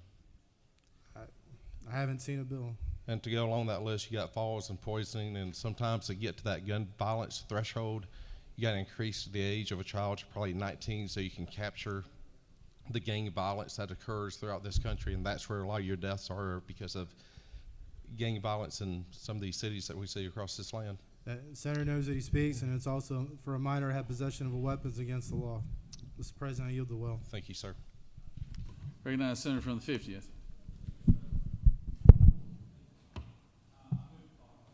Call the question. All right. Senator's moved to call the question. I'll call the senator from the 2nd to give the minority report, and then let the senator from the 53rd close. Well, thank you, Mr. President. Colleagues, I rise to deliver the minority report to Senate Bill 163 to my good friend from the 53rd. I want to echo the words of Dr. King in this chamber. Dr. King said you cannot legislate morality, you can only legislate behavior. And so what the city of Savannah did was to try to create some recourse to have folks just lock their vehicles if they were going to leave a loaded firearm in their vehicle. 266 guns were stolen in 2024 in the city of Savannah, and 228 of those came from unlocked vehicles. And in looking at how do you track those firearms that are stolen from vehicles, how do you protect the citizens, how do you protect tourists, and the city of Savannah came up with an ordinance to say we want to create a way for folks to think about where they leave their firearm, not to be just careless, because we understand that a firearm is a serious tool. And I spent a long time in the Boy Scouts, and I remember my old range officer, Mr. Bob. And Mr. Bob would say, you treat every gun as if it's loaded. You always keep it pointed downrange, and you keep your finger off the trigger until you're ready to shoot. That was Mr. Bob. He said, you treat every gun as if it's loaded. And so even at camp, summer camp, many times we never left a loaded or unloaded firearm on the range. Why? Because if somebody came to pick it up, it was the assumption that every firearm was loaded, and the first thing you do would be to clear the barrel and make the inspection, never look down the barrel, but look downrange, clear the barrel, and do all of those things. What my city decided to do was say, look, in the state of Georgia, if you do take a firearm out of somebody's car, you don't get off scot-free. You face 1 to 10 years in prison. It is a felony in the state of Georgia. What my city decided to do was to try to curb the amount of people who would just knowingly leave their firearms in their vehicles unlocked and unattended. That's it. Because if you buy a firearm, I don't know about you, I own plenty of guns, and they're not cheap. Now, if some folks leave their guns unattended in their cars and somebody came and just pulled the door handle, kids are walking by pulling door handles, doing it all day long. If you don't believe me, you can see it on TikTok Reels. That's what young folks are doing. They're just going and pulling door handles, finding guns, and guess what? There are some people in the community that say, well, look, I'll give you, a pair of Jordans if you give me that gun. Go do this, go do that. That's all this bill was designed to do in the city of Savannah by an ordinance, was just to create an opportunity to ask for people to be responsible in a way that we could have them not leave their firearms unattended in their car. That's it. That's all the city tried to do. And so because we do understand that we have a rise in the epidemic of gang violence and those who wish to do harm, in this body we could talk about a lot of things, about what we could do to curb gun violence and what we could do. We hold everybody accountable. And to the senator from the 53rd made a comment about the individuals that did the Ellis Square shooting being out on bond. Well, and I know the senator from the 53rd supports the 8th Amendment that prohibits excessive bail. And so based on the nature of their original charges, they were granted bail because the severity of those charges probably was not to the point of the Ellis Square shooting. But I can guarantee you this, after the Ellis Square shooting, not one of those defendants was issued bond by the Superior Court judges in Chatham County, not one. And so we're not a county where lawlessness is just happening, running rampant, and crime is taking over our city. We're the number 2 state in the city for tourism, and we keep our tourists safe. We have robust law enforcement agencies, and they said, City Council, help us to curb the amount of unlocked firearms that are being stolen out of vehicles, and it's hard for us to track them because when we ask the gun owner what was the make, model, and the serial number, many don't have it, so we can't even determine if the firearm was stolen or not. That's just about personal